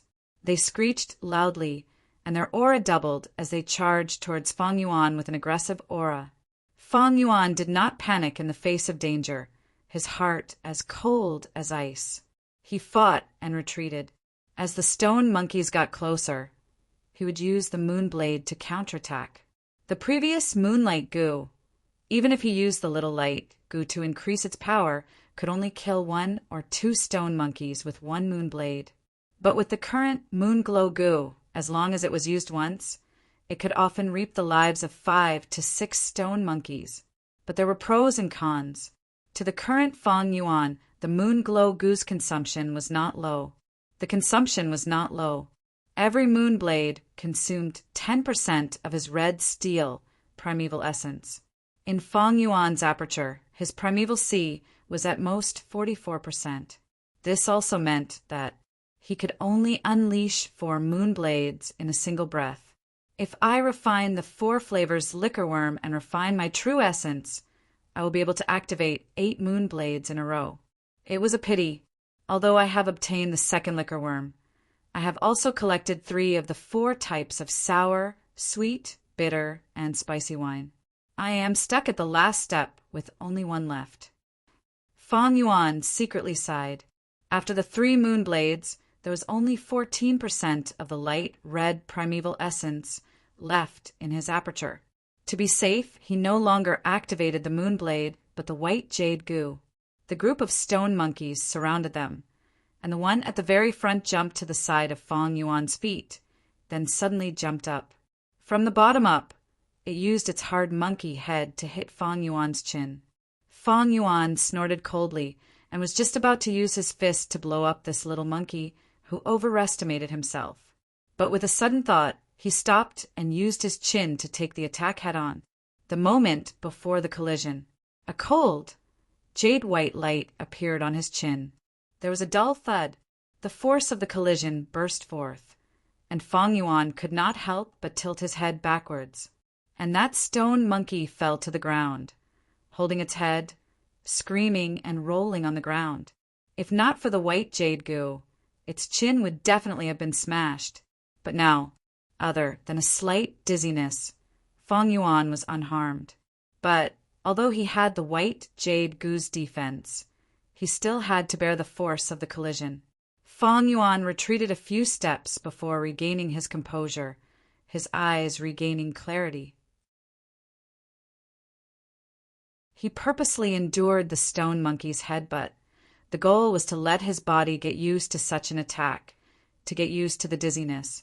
In the future, if he was in a life and death situation, he would be able to recover faster and struggle for a chance of survival. Feng Yuan had always been ruthless. This ruthlessness was not only directed at his enemies, but also at himself. He came here almost every 3 days to kill the stone monkeys. His goal was not only to obtain the flower wine monk's strength inheritance, but also to use the stone monkeys to train his own battle strength. A Goo Master's body quality, martial arts, primeval essence, battle experience. Every Goo Worm was a factor that affected the overall battle strength of the Goo Master. Only by combining all these factors together could he display the most powerful combat power. The stone monkeys were like a hammer, and Feng Yuan was like a freshly forged iron ingot. Every time the hammer struck, it made the iron ingot harder, purer, and more condensed. A quarter of an hour later, the battle was over. On the ground, there were broken stones everywhere, and among them were jade beads. This time I killed 41 jade stone monkeys. Feng Yuan knew this, and would calculate the results every time. From each battle, he would reflect on himself and find out where he was lacking to improve. At the same time, he could feel his own improvement. In the battle just now, the moon glow goo played a huge role. 3 moon blades killed at least 17 to 18 stone monkeys, almost half of them. As for the remaining stone monkeys, I killed them with my fists and legs. The moonlight goo's attack on the stone monkeys was not very effective, but after advancing to the moon glow goo, it became Feng Yuan's most powerful attack method. Not only was its attack power strong, but more importantly, its efficiency was high. Feng Yuan activated 3 moon blades, and it only took a few breaths' time from start to finish. He used his fists and legs to hit the stone monkeys, but it took him more than 10 minutes. These stone monkeys were really slippery and agile. When the stone monkeys stood on the ground, they could not hit them with their fists and legs. With a kick, they could easily jump out and avoid Fang Yuan's attacks. The only flaw was that when they jumped in the air, they could not borrow any force. When Fang Yuan killed them, he had made use of this flaw. But this was also because of his rich battle experience. If it was any other rank 2 Gu master, even Qi Shan and Mo Yin Qing Shu, they would not be able to do it like Fang Yuan, grasping the flaw every time. His previous life's memories allowed Fang Yuan to capture the fleeting opportunities in battle. He could use every bit of strength precisely, even though he was only rank 2. But he could unleash his battle strength to the extreme. He would not be like Fang Zheng, who had the jade skin Gu, but on the stage he was intimidated by Fang Yuan's aura and could not unleash his battle strength. Of course, Fang Yuan's current cultivation was still weak. Facing the monkey group, he could not directly push them. Every time he had to fight and retreat. Luckily, the stone monkeys did not have high intelligence. They did not know how to change their attacking methods. They had seen many of their comrades get crushed by Fang Yuan in midair, but they still continued to jump and attack Fang Yuan. At the same time, they chased after Fang Yuan, but every time the distance was too far, their nostalgia for their home would be replaced. This would replace the anger in their hearts. Many stone monkeys would give up on the chase. The Gu was the essence of heaven and earth, and man was the spirit of all living beings. Fang Yuan relied on his intelligence to grasp the stone monkey's habits and use the right tactics to get deeper into the stone forest. Right now, he was at the center of the stone forest. After doing this several times, Fang Yuan finally exterminated all the monkeys in this stone pillar. Now, in front of him was the last stone pillar. It was the thickest and largest stone pillar in the stone forest. It could be called the king of stone pillars. Even if 50 people hugged it, they would not be able to hug it. The stone pillar extended down from the top of the wall, almost touching the ground. In the silence, it emitted a majestic aura. Fang Yuan counted the number of caves above, making a rough estimation. There were at least 500 stone monkeys. So far, this was the largest group of monkeys he had ever encountered. But no matter how many jade-eye stone monkeys there were, to Fang Yuan it was just a small problem. At most, he would have to spend some effort and go through it a few more times. What made his gaze turn serious was, it was a cave at the highest level. The entrance of this cave was bigger than any of the other caves around it. It was at least twice as big. The caves below it were closely arranged, as if the stars were surrounding the moon, and the birds were paying homage to the phoenix. Seems like there is a monkey king living in this cave. Fang Yuan frowned. This was where the problem lay. As long as there was a large group of beasts, there would be a beast king. In a group of wild boars, there would be a king boar. In a group of stone monkeys, there would naturally be a stone monkey king. The threat of a beast king was many times higher than that of an ordinary wild beast. The reason was that there would be 1 or 2 parasites on their bodies. These parasites and the beast king had a symbiotic relationship. Once the beast king was attacked, the parasites would also help. This jade-eye stone monkey king should not be very strong. At the very least, it is weaker than king boar. Otherwise, the surrounding monkey groups would have long been subdued by it. Fang Yuan relied on his experience to guess the strength of the stone monkey king. Generally speaking, the larger the group of beasts, the stronger the beast king. A weak beast king would not have the ability to control a large number of its own kind. If the beast king's strength was roughly divided according to the size of the group, then from low to high, it could be divided into 100 beast king, 1,000 beast king, and myriad beast king. The king boar that the sickly snake group was trying to kill was 1,000 beast king. It controlled more than 1,000 wild boars. The stone monkey king in front of Fang Yuan was 100 beast king, and had hundreds of stone monkeys under its command. The main culprit of the wolf tide, the thunder crown wolf, was a myriad beast king. Each Thunder Crown wolf could control at least 10,000 lightning wolves. The difference in strength between these third-grade beast kings was huge.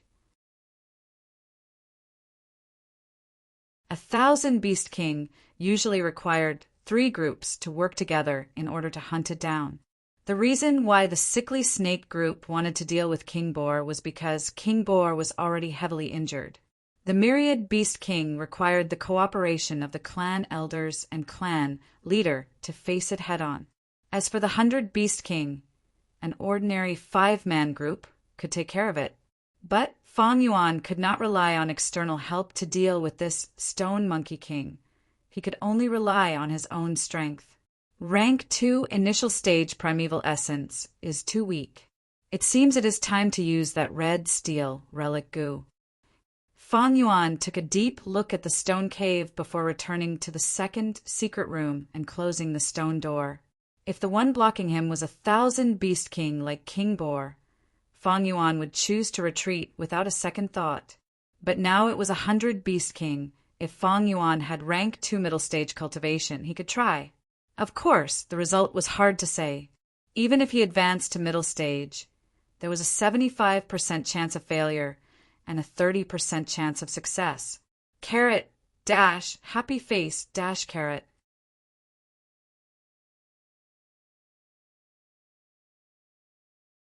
Chapter 117. The light membrane shone brightly, and on the light red primeval sea, waves rose and fell, tides rose and fell. On the sea surface, 2 plump liquor worms were drinking water. In the air above the sea, the black, ladybug-like black boar goo was circling around the hovering red steel relic goo, flapping its wings as it flew. The white jade goo was like a cobblestone, sinking into the depths of the sea, motionless. The spring-autumn cicada concealed itself, still sleeping and recuperating. It's time. Fang Yuan willed, and the waves rose. A surge of primeval essence rushed upwards, pouring into the red steel relic goo. The red steel relic goo immediately flew up, emitting a scarlet red light. Soon, the relic goo was like a rising sun, its light shining on the aperture walls.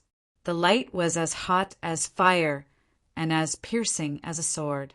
The black boar goo could not take it any more, and with a plop, it drilled into the primeval sea. The 2 liquor worms also entered the depths of the primeval sea. The white jade goo flashed in the depths of the sea. If it was according to normal methods for Fang Yuan to advance to rank 2 middle stage, he could only use the painstaking effort, constantly using the light red primeval essence to wash the light membrane around the aperture walls. But now, the red steel relic goo emitted a majestic and threatening red light, replacing the light red primeval essence and pouring it into the aperture walls. The effect was astonishing.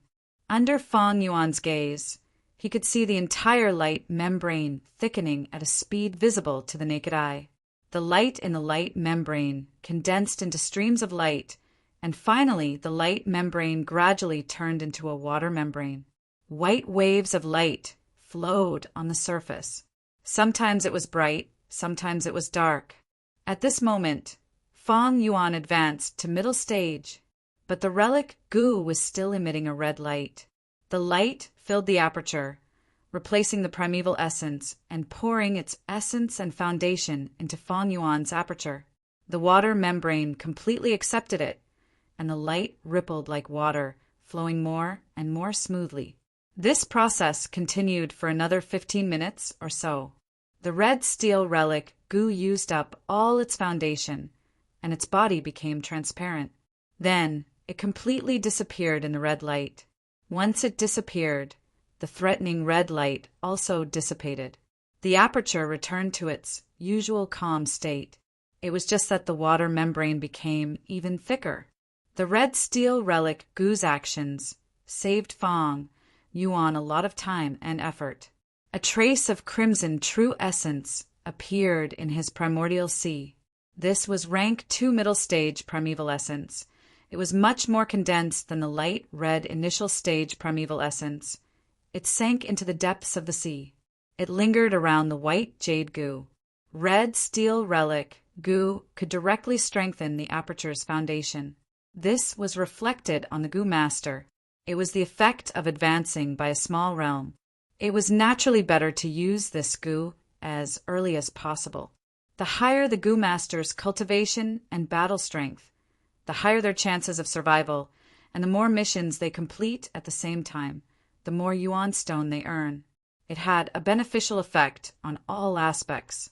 After reaching the intermediate level, Fang Yuan took out a few more yuan stone.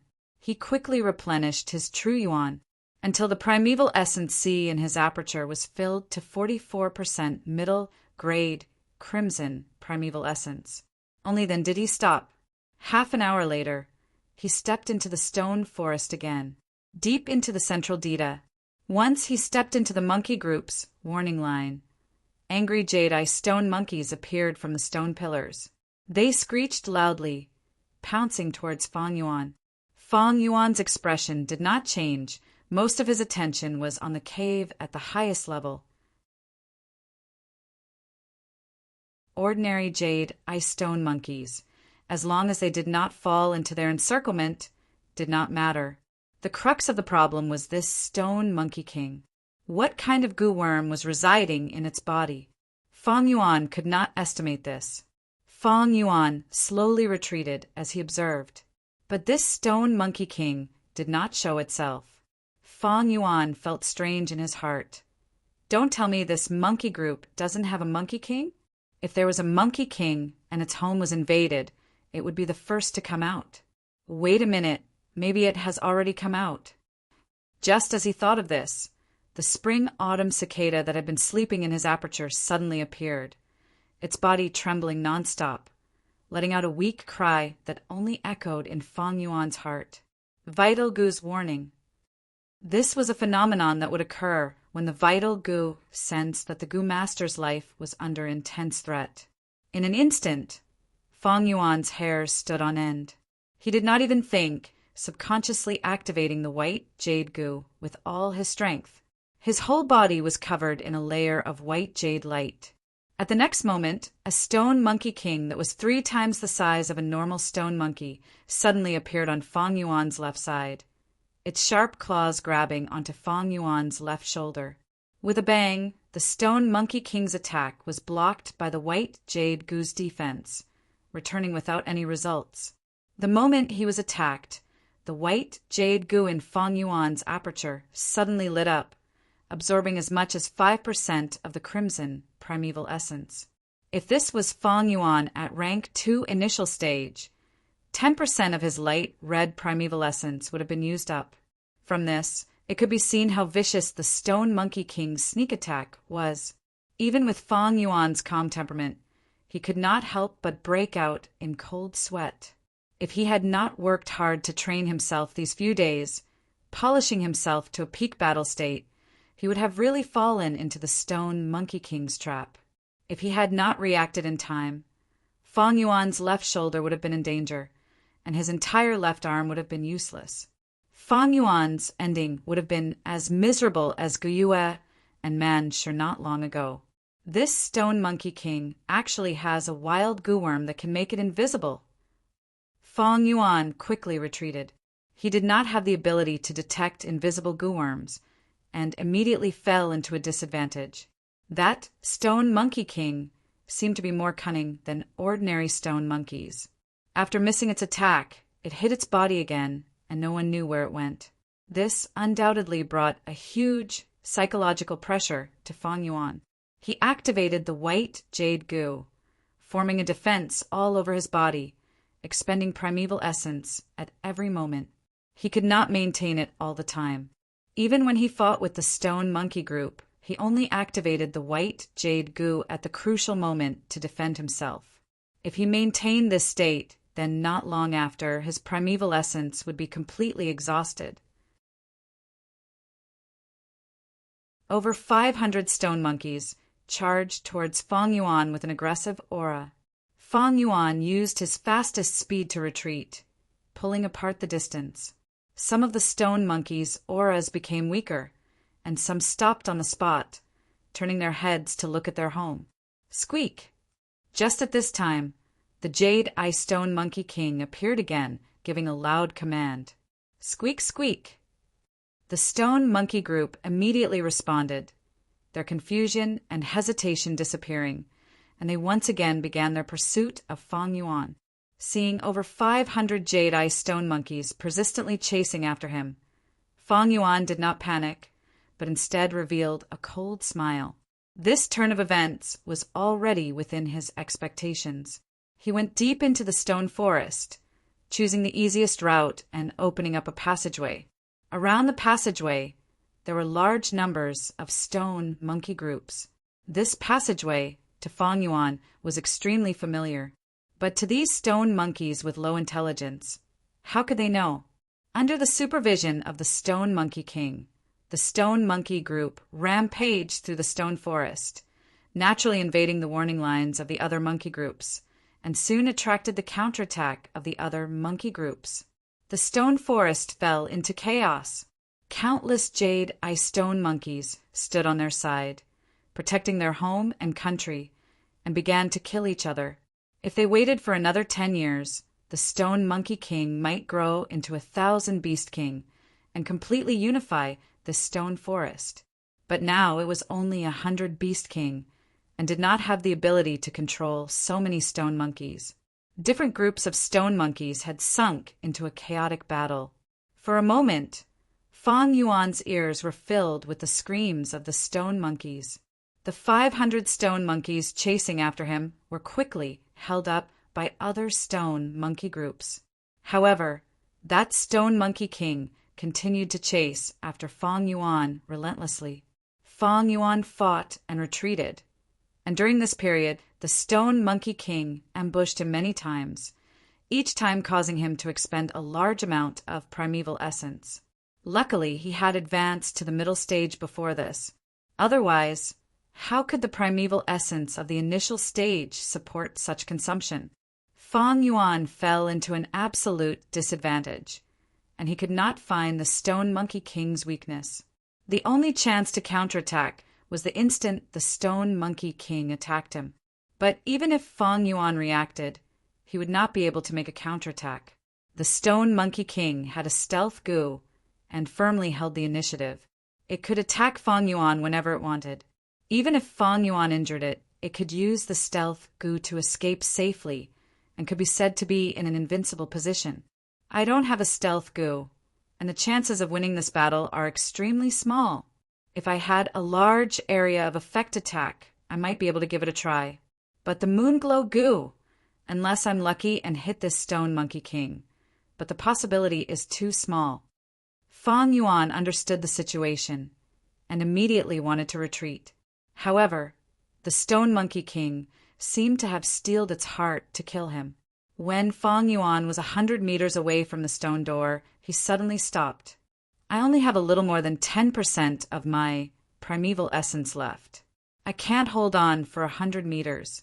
Even if I enter the second secret room and close the door, this Stone Monkey King can still break in. Feng Yuan had thought that after chasing him for such a long time, this Stone Monkey King would have given up, but he did not expect it to be so persistent. At this time, he had already retreated from the stone forest, and there was an empty space around him. Countless stone monkeys were fighting in the stone forest, and their emotions were boiling. They let out a cacophony of noises that reverberated in this mountain space. Feng Yuan did not move. His battle instinct told him that the Stone Monkey King was hiding somewhere, waiting for his weakness to deal a fatal blow. Feng Yuan knew he was in a desperate situation. If it was an ordinary rank Tugu master, they would have already collapsed, unable to withstand this formless pressure. But Feng Yuan was still calm. This situation was also within his expectations, but the possibility of it happening was very small. According to logic, the Stone Monkey King also had the habits of a stone monkey and was reluctant to leave home. But for some reason, this Stone Monkey King wanted to kill Feng Yuan no matter what. Since I chose to take the risk, I have to be prepared to pay with my life. Fong Yuan's eyes flashed coldly, and he started to take off his clothes.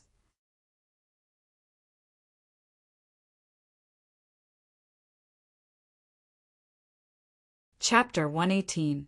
10% primeval essence is only enough for 2 moon blades or 2 sneak attacks from the Stone Monkey King. Just relying on the moon glow goo or the white jade goo is not enough. The only chance is when the Stone Monkey King attacks me. I can take the opportunity and use the moon blade to kill it.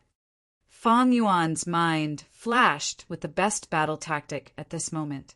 Stone Monkey's defense was not outstanding. Since the Stone Monkey King chose this sneak attack method, it also exposed its weakness of low defense. 1 moonblade could kill 5 to 6 jade ice stone monkeys.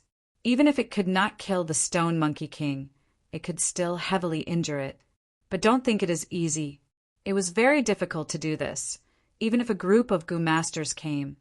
Without a goo worm that could detect invisibility, they would still die on the spot. This monkey is crafty, not attacking at all. Is it waiting for my primeval essence to run out? Never mind, I will trust the spring-autumn cicada this time and gamble on this. Fong Yuan instantly made a decision, his eyes flashing with a cold light. He stood on the spot, his hands hanging down, holding the collar of his shirt. At the same time, he slowly closed his eyes, leaving only a slit. More shockingly, he removed the white jade goo's defense. The primeval essence consumption in his aperture immediately stopped. But at the same time, his body no longer had the protection of the white jade light. Stone Monkey's angry cries and miserable howls could be heard from the stone forest. But Fong Yuan felt these sounds were getting further and further away from him. A kind of silence shrouded his mind.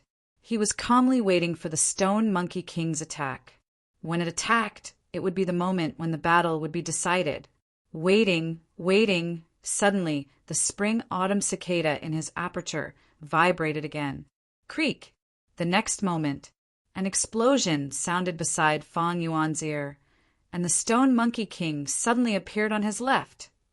White jade goo. Fong Yuan's eyes shone with a bright light, the white jade light enveloping his whole body. Bam! The Stone Monkey King hit Fong Yuan's body with ferocious strength, almost causing Fong Yuan to stagger. The primeval essence in his aperture suddenly decreased by half, leaving only the other half. The crafty Stone Monkey King missed its attack. Escape immediately. Fong Yuan had no time to retaliate, but this was enough time for him to raise the shirt in his hand. Immediately, he felt something in his pocket. A force dragged his shirt and ran outside. The jacket was not made of barbed wire. In order to prevent the jacket from breaking, Fong Yuan released his hands in time. Then he saw something wrapped in his jacket. They were scurrying around at an astonishing speed. Now is the time. A cold light flashed in Fong Yuan's eyes. The success or failure of this battle would depend on the crescent blade in his hand. His heart was as calm as ice. The Stone Monkey King was a wild beast after all. With its face covered, it instantly sank into a state of panic. It let out a squeak, calling for the help of the stone monkeys under its command. At the same time, it kept changing directions with its top on its head, making sudden turns and scurrying in all directions. A blue moon blade flew diagonally towards him. It hit the Stone Monkey King. The Stone Monkey King let out a miserable shriek as it revealed itself. Its outer appearance was no different from an ordinary jade ice stone monkey. However, it was 3 times bigger than them, and its eyes were glowing with a blood-red light. A long and deep wound extended from its chest all the way to its left thigh. Fresh blood continuously flowed out of its body. Although it did not die, it was already heavily injured, and the aura of death had already enveloped its entire body. It covered its wound in fear and hid itself again. Fong Yuan's jacket was cut by the crescent blade and fell to the ground with a long cut. However, the bloodstains still exposed the stone monkey's movements.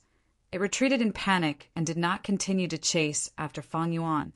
If it did not deal with such a heavy injury, its life might not be guaranteed. Taking advantage of this time, Fang Yuan also retreated to the stone door. After using the crescent blade, only a little bit of true essence remained in his aperture, and his battle prowess dropped sharply. This battle seemed to be a draw, but in reality, Fang Yuan had won. The Stone Monkey King's injuries would not recover in a short time. The more blood it lost, the weaker it would become. On the other hand, Fang Yuan could quickly replenish his true essence and recover his battle prowess by relying on the Yuan stone.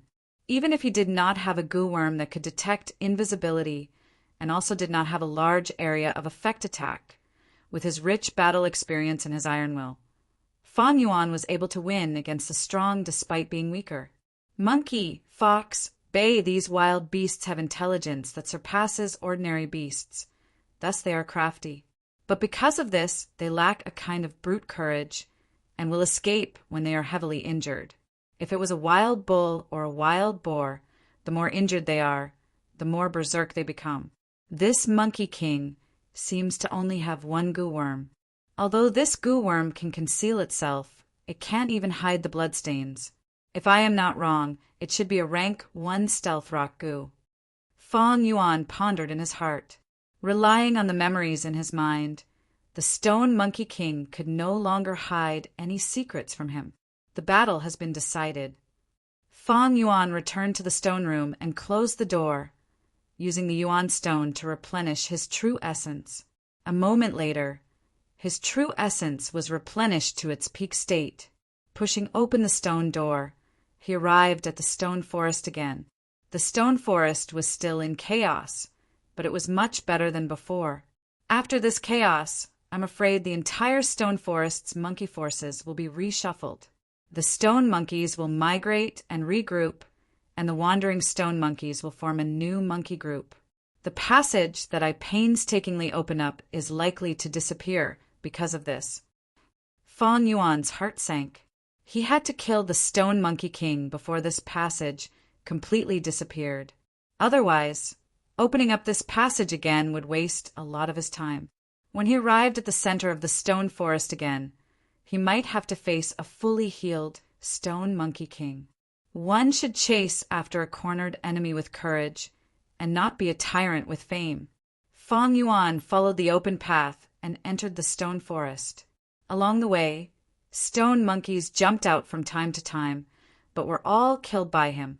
15 minutes later, he arrived at the central giant stone pillar again. The Stone Monkey King was lying on the ground, turning into a stone statue, dead. A jade-eye stone monkey was stepping on its corpse, squeaking. The throne was changed, the old king was dead, and the new king was ascended. Be it beast groups or human society, there was a cruel elimination mechanism. That saved me some effort. Fang Yuan slowly walked closer. Right at this time, a goo worm slowly floated up from the Stone Monkey King's corpse, flying towards the new king. Moonglow goo. Fang Yuan sent out a moonblade in time, chasing away the new Stone Monkey King, then walked forward and grabbed this goo worm. This goo's appearance was very ordinary, just a gray rock. Its surface was uneven, not a cube, nor a round bead shape. If this goo was thrown on the side of the road, no one would notice it just by looking at its appearance. But in fact, it was the essence of the rock, a natural goo worm nurtured by nature. It looked like a dead stone object, but in fact, it was a genuine life form with its own consciousness. As Fang Yuan expected, it was the stealth rock goo. It was caught by Fang Yuan, struggling continuously, trying to escape from Fang Yuan's demonic grasp. Spring-autumn cicada. Fang Yuan willed, and spring-autumn cicada appeared in his aperture, leaking a trace of its aura. The stealth rock goo immediately died, not daring to struggle anymore, like a mouse seeing a cat. Fang Yuan activated his crimson primeval essence, refining it in an instant. Another goo. The stealth rock goo was stored in Fang Yuan's aperture, sinking to the bottom of the primeval sea, next to the white jade Gu. The new stone monkey king watched from the side as Feng Yuan kept the stealthy rock Gu into his body. It was so anxious that it jumped around and screeched. It had just ascended to the throne not long ago, so not many stone monkeys responded to it. Feng Yuan sent out another moonblade, immediately taking the lives of 4 or 5 monkeys. The group of monkeys that had gathered around it suddenly collapsed and scattered in all directions. The new stone monkey king bared its fangs at Feng Yuan. Scram! Feng Yuan stared at it, saying one word, his eyes cold as ice. The stone monkey king shuddered, truly feeling the terrifying killing intent emitted by Feng Yuan. It looked at Feng Yuan in a daze, then whimpered, turning around and escaping. It showed that it had intelligence that surpassed other wild beasts. Feng Yuan chased away this group of stone monkeys, ignoring them. Instead, he quickly walked to the bottom of the stone pillar. As he got closer, he found a cave entrance under the stone pillar. The cave entrance was not big. A row of stone stairs extended from the cave entrance, all the way into the darkness. Feng Yuan did not have an investigative Gu, so he naturally did not know what was under the cave. Since the situation was unclear, Feng Yuan did not enter the cave, walking down the stone stairs. He had barged in just now, so his condition was not very good. More importantly, the chaos in the stone forest was disappearing and was already stabilizing. He spent a lot of time and effort to open up the path, and there were already many stone monkeys living in the stone pillars along the path. Haste makes waste. I have already reached my goal after finding the inheritance clues. It is time to return. Feng Yuan resisted the urge to investigate and returned along the original path. Along the way, the pressure of advancing increased. But in the end, Feng Yuan withstood the pressure and was chased by hundreds of stone monkeys, rushing out of the stone forest in a sorry state. Time passed quickly as spring and summer changed. Unknowingly, it was the scorching summer again. Feng Yuan cultivated diligently, making use of every moment to cultivate. The use of the red steel relic, Gu, allowed him to catch up to Feng Jing's cultivation progress. He did not have any special Gu worms, so his middle stage aura could not be concealed. A day after killing the Stone Monkey King and obtaining the Stealth Rock Gu, his cultivation level was discovered by others. Only then did the tribesmen know that the person who obtained the red steel relic Gu was actually Feng Yuan. At the same time, Feng Yuan purposely exposed the Black Boar Gu. Feng Yuan sold such a large amount of inheritance to buy the Black Boar Gu and red steel relic Gu. Many people could not understand his thoughts, and at once, big fool, idiot, lunatic, and short-sighted became synonymous with Feng Yuan.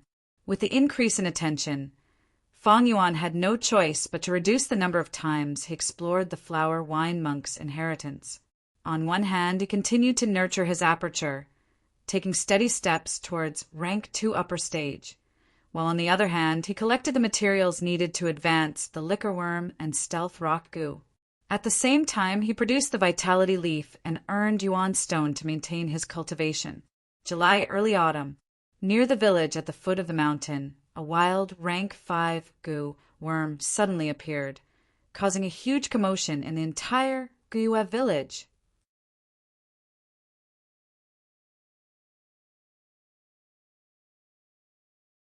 Chapter 119. The atmosphere in the hall was extremely heavy. Asterisk, asterisk, asterisk, asterisk. The group of elders sat silently, their expressions either cold, gloomy, or heavy.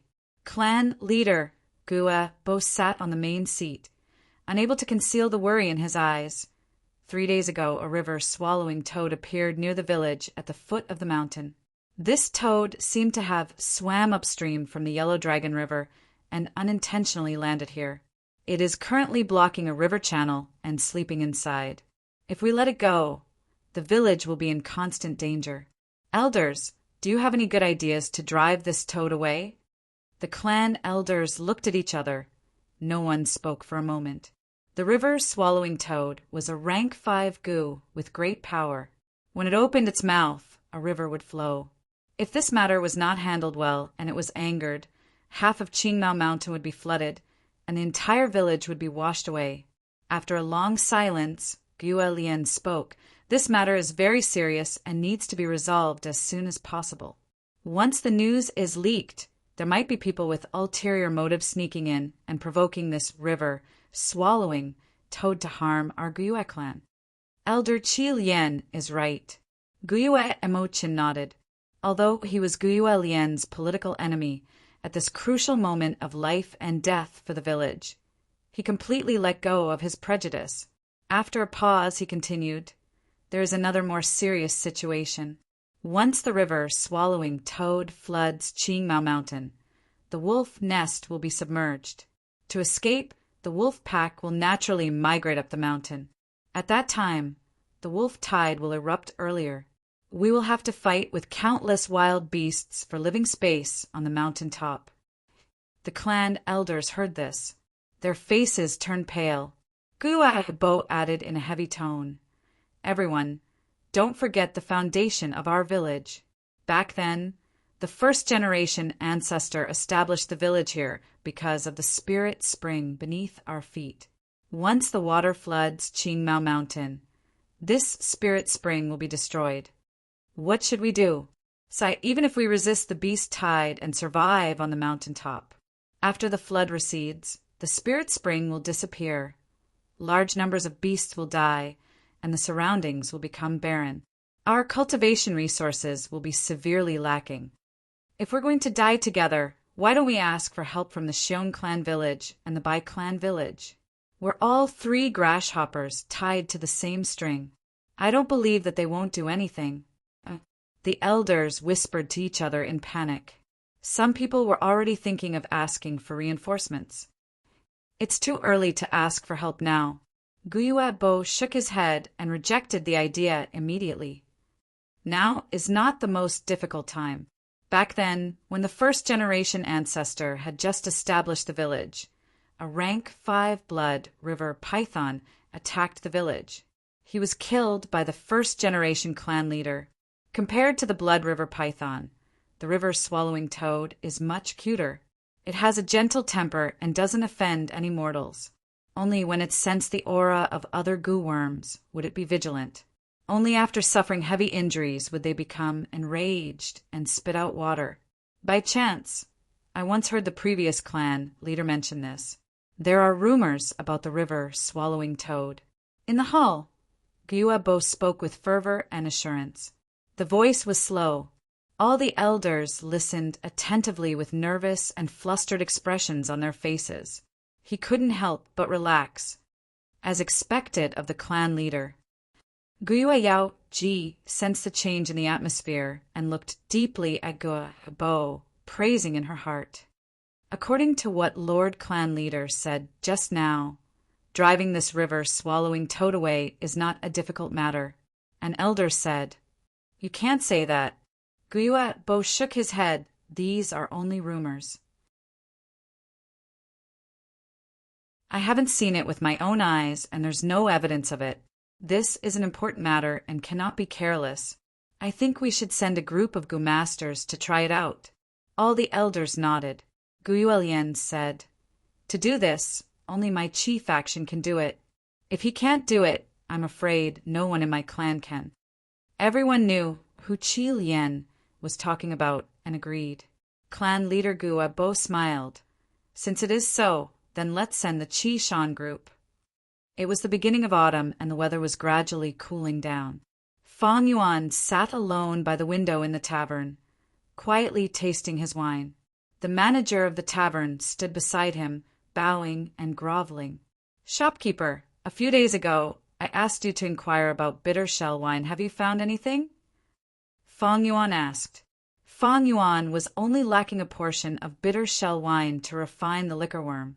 However, bitter shell wine was hard to find, and because of the red steel relic Gu, he was the center of attention. Wherever he went, people would point fingers at him. Thus, he couldn't inquire about the bitter shell wine. It was only in these few days that the commotion gradually subsided. Maybe after extreme misfortune comes bliss.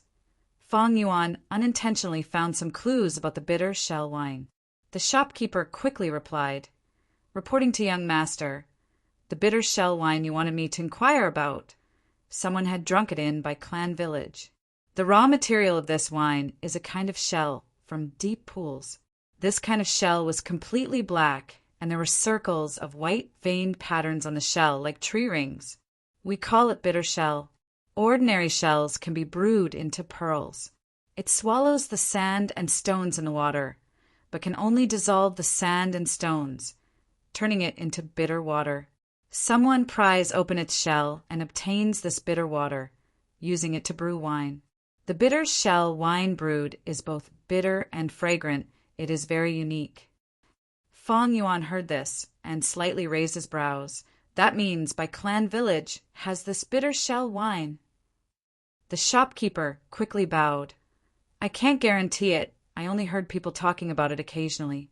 But to be honest, by Clan Village is truly famous for its white liangya. This wine, together with my clan's green bamboo wine and Xiong clan's Bergal wine, are known as the three wines of Qingmao. Bitter shell wine, the servant felt that even if by Clan Village had it, it wouldn't have much. Even if it doesn't have much, I still have to search for it." Feng Yuan thought. But this matter was troublesome. By Clan Village had been showing signs of rising these years and was starting to shake Gyua Village's position as the traditional overlord. If Feng Yuan entered by Clan Village without permission, he might be killed by the patrolling by Clan Gu masters before he could even see the village's main gate. But even so, Feng Yuan still wanted to try it. After all, this bitter shell wine was much more reliable than the green wormwood wine that was 100,000 li away. Coming back to his senses from his thoughts, Feng Yuan found the old shopkeeper was still standing beside him. He waved his hand. "All right, you can leave. There's nothing for you to do here." The old man did not leave, his face showing a hesitant expression, wanting to say something but hesitating. Finally, he gathered his courage and said, "Young master, can you take back this wine tavern? I and all the other workers want to work under you. You don't know, once the old owner returns, he will take away half of our remuneration. Just by relying on such a small amount of primeval stones every month, it will be very difficult for us to support our families." Feng Yuan shook his head, his face expressionless. "I have already sold this wine tavern to him. According to the agreement, I can't take it back. Moreover, I don't want to run this wine tavern business. You can leave." "But, young master," the old man stopped in his tracks. Feng Yuan frowned unhappily. "Remember, I am no longer your young master." He had raised the salaries of these people. He only wanted to stir up their passion for work, to use them for himself. But these people thought he was easy to talk to, so they pushed their luck. Right now, he could only rely on selling vitality, leaves to be self-sufficient. And he had always been troubled by the bitter wine. Why should he take back the wine tavern for these people? "But, young master, we really can't live on any more. Please be merciful and have pity on us." The shopkeeper plopped down, kneeling on the ground. He begged bitterly. This noise immediately attracted the attention of the surrounding customers. Feng Yuan laughed coldly. He casually picked up the wine jar on the table and smashed it on the shopkeeper's head. There was a cracking sound. Immediately, the jar broke, wine splashed everywhere, and the old man's head was bleeding. "You really think I don't dare to kill you? You blind thing, Scram." Feng Yuan's eyes were cold. The shopkeeper was agitated by this killing intent, and his body trembled. He suddenly woke up and hurriedly retreated. No matter which world it was, there would always be a group of weak people, begging for the charity of the strong, shamelessly and inappropriately. It was as if helping them was the demeanor of the strong, and not helping them was the wrong thing to do. Weak people should act like weak people, either accept their fate and be lowly like slaves, or work hard and keep a low profile. The help that the strong gave to the weak was just charity when they were in a good mood. The weak didn't work hard, shamelessly begged the strong, and still wanted a result entangled. Then they deserved to be rejected. People who were willing to be weak and didn't work hard and only wanted to beg the strong were not worthy of sympathy. Shopkeeper!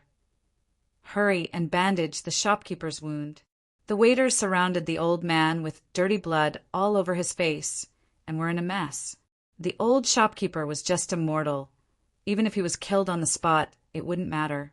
With this ending, the surrounding customers felt bored and retracted their gazes, continuing their conversations. Did you know? Something big happened recently. You mean that river swallowing toad? Who doesn't know about this now? This is a rank 5 goo worm. If we don't handle it properly, we might face the danger of the village being exterminated. I heard that this river-swallowing toad feeds on water. When it is hungry, it opens its mouth and directly swallows a river. If it gets angry, it can flood Qingmao Mountain. And its power is extremely terrifying. We might all die. Then what do? Sigh. Let's see how the higher-ups of the clan handle this. We can't escape anyway. Where can we escape to? In the wine shop, there was a panicked and confused atmosphere. River swallowing toad, ha! Fong Yuan listened, smiling in his heart. Fear was contagious, and the more it spread, the more fearful it became. Actually, the river swallowing toad was very gentle and was not scary. It loved to sleep, and people often saw the river swallowing toad drifting in the river. They would often lay on the water surface with their white bellies facing upwards, sleeping soundly. Sometimes when they woke up, they would swallow the river water to fill their stomachs. After they were full, they would continue sleeping. They had no interest in fighting and killing, and if they met an enemy, their first reaction would be to escape. Only when they were in a desperate situation and could not avoid it would they brazenly retaliate. They had great battle strength, and when they opened their mouths, they could spit out a long river.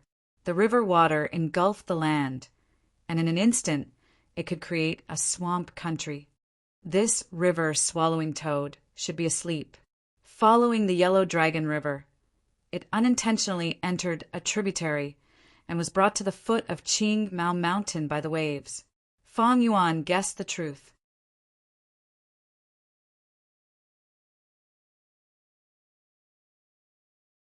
Chapter 120.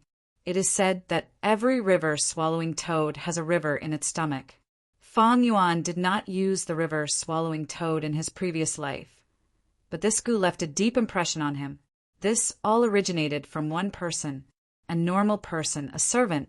In his previous life, 200 years later, an extremely special goo master appeared, Jiang Fan. His existence made goo masters' jaws drop, and mortals fought to spread his name. Once he appeared, he became a legend. What made him was a river-swallowing toad. Jiang Fan was originally a family servant who managed a fish farm on behalf of his master.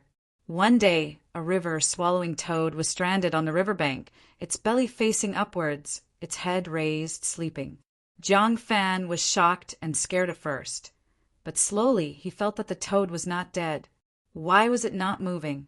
The toad corpse blocked the upstream river, causing a lot of trouble for Jiang Fan, who was in charge of the fishing ground. Jiang Fan tried all ways and means to move this toad corpse away. He was just a mortal. How could he move such a heavy river-swallowing toad? The master was cruel and harsh, and if he could not complete the quota every month, he would lose his head. Jiang Fan did not dare to report it. Not long ago, there was a person who did not complete the quota and reported a legitimate reason, but was killed on the spot by the master. As the deadline approached, the toad corpse continued to block, greatly affecting his profits. Uncontrollably, Jiang Fan became more and more panicked, his temper becoming more and more irritable. Although he knew he could not move this toad corpse, every day he would go over, punching and kicking the toad corpse, crying and throwing a tantrum, venting the fear and anger he felt before his death. But one day, the the river-swallowing toad, suddenly woke up, opening its sleepy eyes and staring at Jiang Fan. Jiang Fan was so scared his legs went soft. The river-swallowing toad was half asleep, still lying there like a corpse. After a long while, Jiang Fan regained his composure. He was no longer afraid. A person who was about to die. What was there to be afraid of? He climbed onto the river-swallowing toad's belly, raising his head and lying down, looking at the starry sky. Toad, oh Toad! Are you like me, on your last breath, about to die? How would he know the habits of the river-swallowing toad? Looking at the river-swallowing toad's half-dead state, he thought that it was also on its last breath. Tears streamed down Jiang Fan's cheeks as he spoke. The river-swallowing toad squinted its eyes, listening to Jiang Fan's words and also looking at the starry sky. For the next few days, he laid on the soft white belly of the river-swallowing toad, crying and talking at the same time, pouring out the pain and depression of a mortal. Finally, the deadline was reached. The steward came down from the village and came to his fish farm, wanting to collect the fish. Where would Jiang Fan find the fish to hand over? With no other choice, he could only say that he needed time to tidy up and then ran to the river-swallowing toad to bid farewell. He patted the river-swallowing toad's belly. Old Toad, I didn't expect that I would die first. Being able to meet you can also be considered as fate. I hope that your last days will be better. At this moment, the river-swallowing toad moved. Jiang Fan jumped in fright. The river-swallowing toad's movements were getting bigger and bigger. He hurriedly jumped down. Thump! The river-swallowing toad flipped over, its belly facing down and its back facing up. It was finally fully awake. Jiang Fan's entire body was drenched, and seeing this scene, he stomped his feet in anger. Old Toad, so you can move. Ayaya, you've killed me. If you had moved a few days earlier, I wouldn't have to die. The river-swallowing toad ignored his words. It woke up and felt hungry. Half of its body was submerged in the water. Then it opened its mouth and began to swallow the river water to eat. This scene caused Jiang Fan to be dumbfounded. He watched in shock as the water level of the river dropped at a speed visible to the naked eye. Large amounts of river water were sucked into the river-swallowing toad's stomach, but its stomach did not expand at all, as if it was a bottomless pit. After a while, the river-swallowing toad leisurely stopped eating. The river water level had already dropped to a very low level, and the riverbed that was filled with mud was mostly exposed. Standing at the bottom of the river water only reached up to the knees. Jiang Fan stood at the riverbank, dumbfounded. The river-swallowing toad looked at him and suddenly burped. Then its stomach expanded and contracted, and its mouth opened wide, spitting out large amounts of freshwater seafood. Fish, prawns, turtles, snails, eels, crabs, everything. The river-swallowing toad only ate water as food, and did not eat these freshwater seafood. It spat out all of these things. At this moment, the sky looked like it was raining freshwater seafood. In the blink of an eye, these freshwater seafood piled up into a small mountain. Jiang Fan saw this and jumped 3 feet high in joy. He shouted, I'm saved, I'm saved. These fish and turtles are enough for me for 3 months. Old Toad, it's all thanks to you. He collected the freshwater seafood and handed it to the steward. The steward was shocked and suspicious. How could there be so much? He quickly reported, and the Gu masters in the village also noticed the change in the river water. After investigating, they quickly discovered the river swallowing toad's existence. This is a rank 5 Gu. The village was in a state of panic, and a large group was formed to chase the river-swallowing toad away. Jiang Fan did not want the river-swallowing toad to be harmed, and these days he had treated the river-swallowing toad as his only friend. He knelt in front of the Gu masters, begging in pain. How could Gu masters put this mortal in their eyes? He kicked him away and was about to kill him. But at this time, the river-swallowing toad rushed over. It was unknown if it treated Jiang Fan as a friend, or if it felt that keeping Jiang Fan by its side was more interesting and could relieve boredom. In any case, it made its move. It carried Jiang Fan on its back and spat out a river that engulfed the whole village, submerging half the mountain peak. This battle shook the entire southern border. From then on, Jiang Fan's name spread throughout the 10,000 mountains. With the river swallowing Toad by his side, he had a rank 5 gu.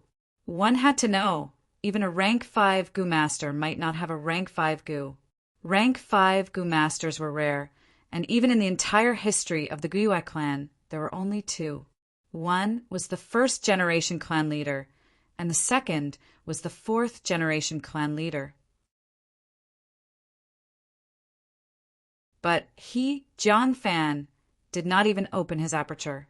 He was just a mortal, but he raised a river swallowing Toad. His existence shook the Gu Master world.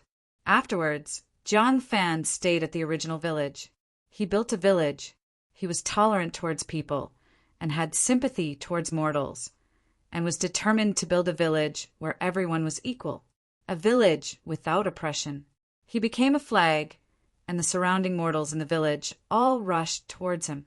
They all wanted to attach themselves to him, but in the end he was still assassinated.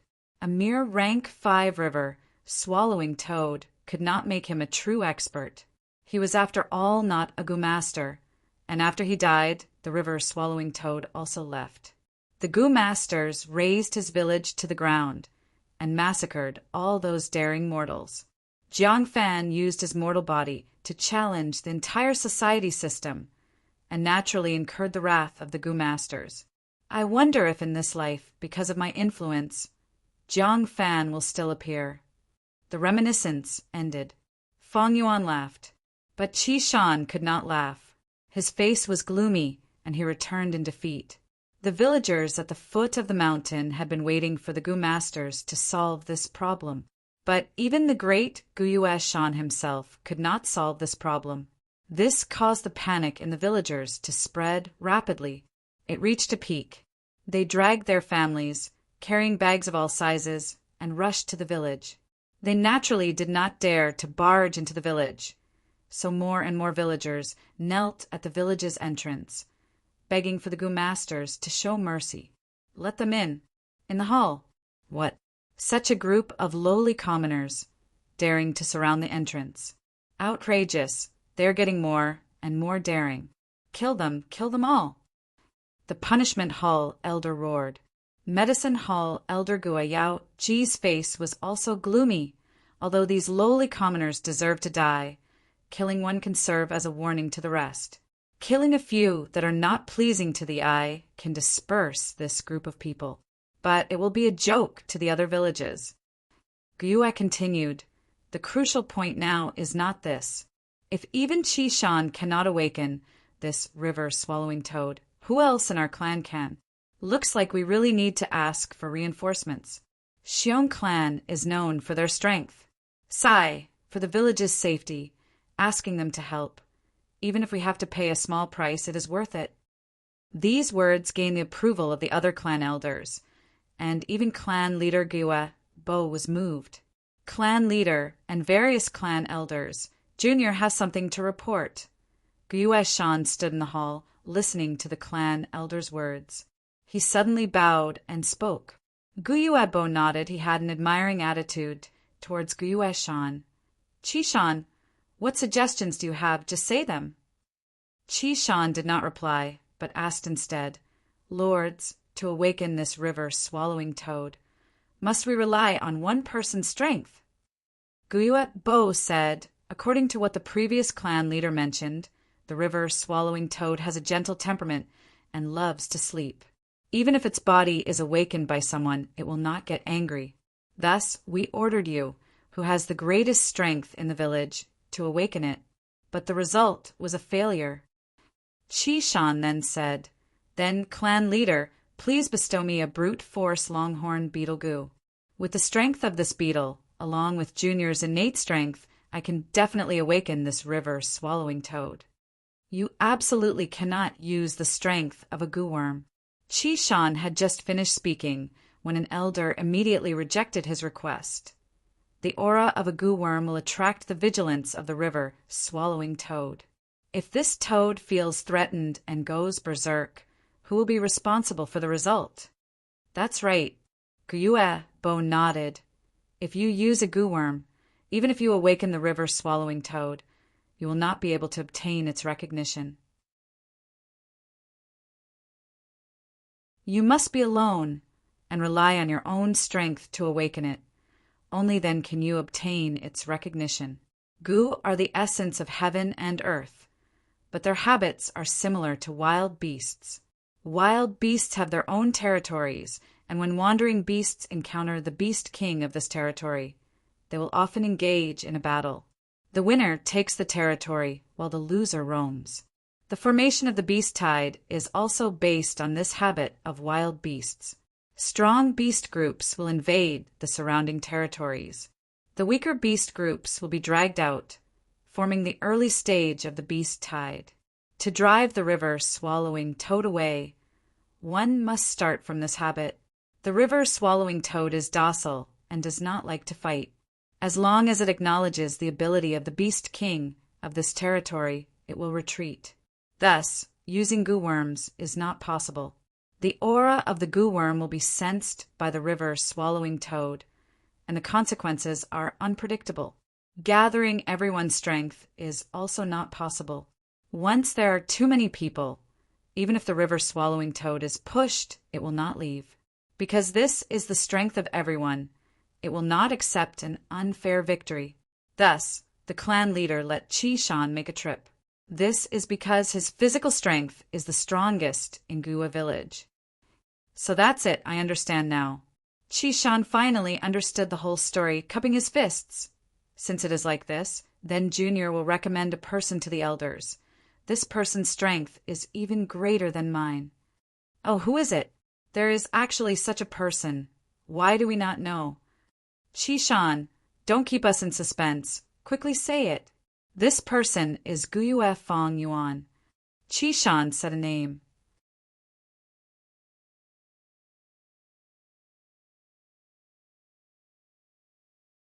Chapter 121. Guyue Fong Yuan. Hearing this name, the clan elders looked at each other, but they knew this person. In fact, ever since the beginning, Guyue Fong Yuan's name had been ringing in their ears, especially after the awakening ceremony, when he started his Gu master cultivation. This kid became even more troublesome, often causing trouble and attracting attention. Oh, I remember him. Some time ago, this kid sold his parents' inheritance and bought a red steel relic Gu, right? An elder suddenly realized. Guyue Lian and Guyue Mochin heard this, and their expressions turned ugly.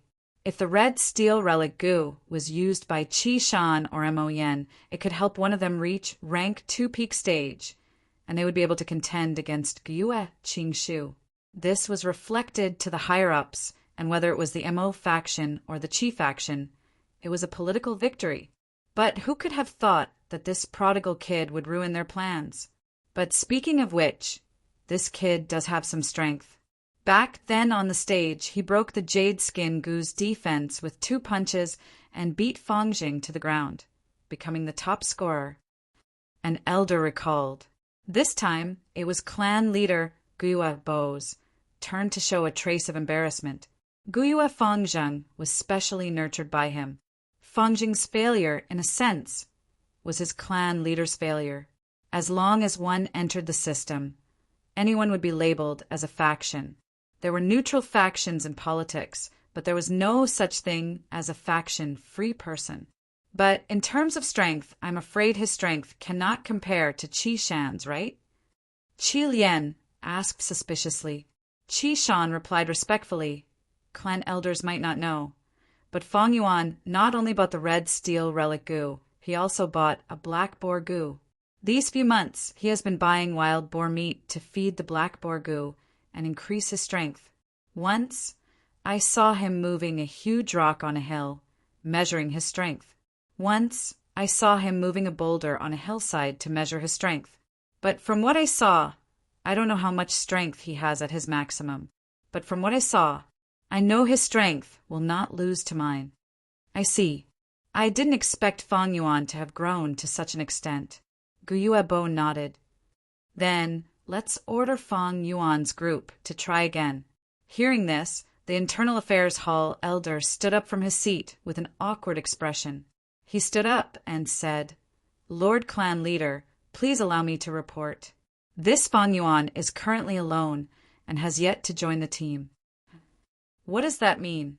Guiyuebo frowned slightly. It's like this. Ever since the first beast tide, the group he was in was almost completely annihilated, and he was the only survivor. The Internal Affairs Hall elder replied, Even if that's the case, why didn't you include him in the reorganization? An elder asked curiously. Sigh. The Internal Affairs Hall elder sighed deeply. I've also warned him about this, but he has no intention of joining the team. To be honest, I don't like this kid. He's the best at playing tricks. I'm afraid he's lost his fighting spirit after inheriting that inheritance. Playing tricks? That's impossible. If he doesn't have a team, how can he complete the clan's monthly missions? An elder asked suspiciously. The Internal Affairs Hall elder's face completely darkened. He takes on the mandatory missions every month, but he fails every time. His track record is the worst I've ever seen. Almost all of them are mission failures. I've talked to him a few times, but he's still doing things his own way without any remorse. But he didn't violate the clan's rules, so I have no qualms in punishing this kind of stubborn and crafty kid. The elders looked at each other. They had never seen a younger generation who didn't seek to improve himself. The more missions he failed, it meant that his future in the clan was smaller. This kid is muddle-headed. Humph, simply stubborn and crafty. He's destroying his own future. If I have such a mischievous younger generation, I'll directly slap him to death. All right. Guiyuebo raised his hand, stopping the elder's whispers, his expression unreadable. Guiyuebo's gaze looked around, finally stopping at the Internal Affairs Hall elder. Enforce the order. Fang Yuan, go to the river Swallowing Toad and let him help. This kid is stubborn and unruly, and he's used to being free and undisciplined. He needs to be polished. If he fails, we can use this to punish him. Yes, Lord Clan Leader. The Internal Affairs Hall elder quickly replied. The wine tavern was bustling with noise. Do you know, just now, the clan sent the Chi-Shan group to the foot of the mountain, but they returned in failure. The villagers at the foot of the mountain are blocking the entrance of the village, kneeling on the ground. Humph, these lowly commoners have no knowledge at all. What is the river Swallowing Toad? It's a rank 5 gu. Do they really think they'll be safe hiding in the village? Although they said so, the atmosphere of panic was getting thicker and thicker. These gu masters were forcing themselves to calm down. Fang Yuan listened for a while longer, but there was no new information. Just as he was about to leave, a person walked into the wine tavern.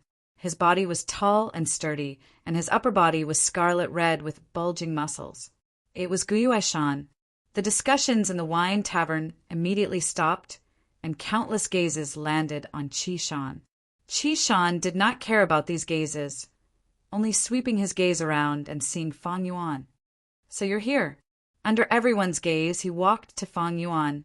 Let's go, the clan has already given the order. We'll talk about the details on the way. First, follow me to the foot of the mountain. Fang Yuan's gaze flashed. He could not refuse such an order. Moreover, even if he faced the river Swallowing Toad, the danger was not high, so he nodded and agreed. Only after Fang Yuan and Chi-Shan left the wine tavern did the wine tavern become noisy again. Shopkeeper, the heavens have eyes. Look, this karma came so quickly. That is a rank 5 gu worm. Even the other gu masters are helpless against it.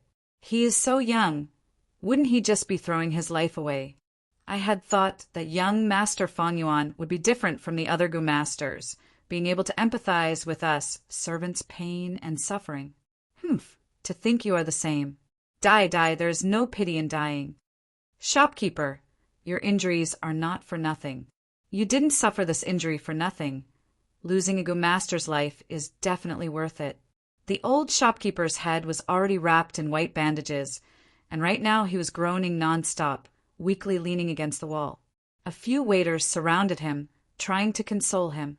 A trace of resentment flashed in the old man's eyes as he listened to these words. Hearing these words, his mood became slightly better. But after listening for a while, he pretended to berate in a low voice. "All of you shut up. Are these words something we can say? Aren't we afraid of losing our heads if other Gu Masters hear us?"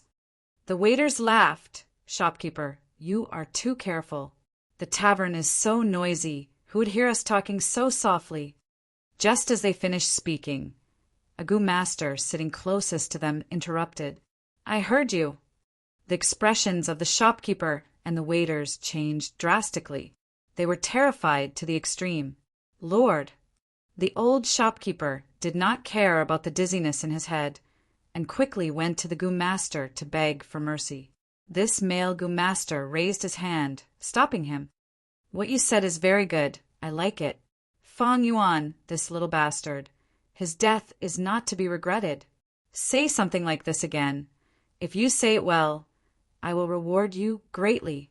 The male Gu Master took out a Yuan stone and smacked it, smacking it on the table. If Fang Yuan was here, he would recognize this person.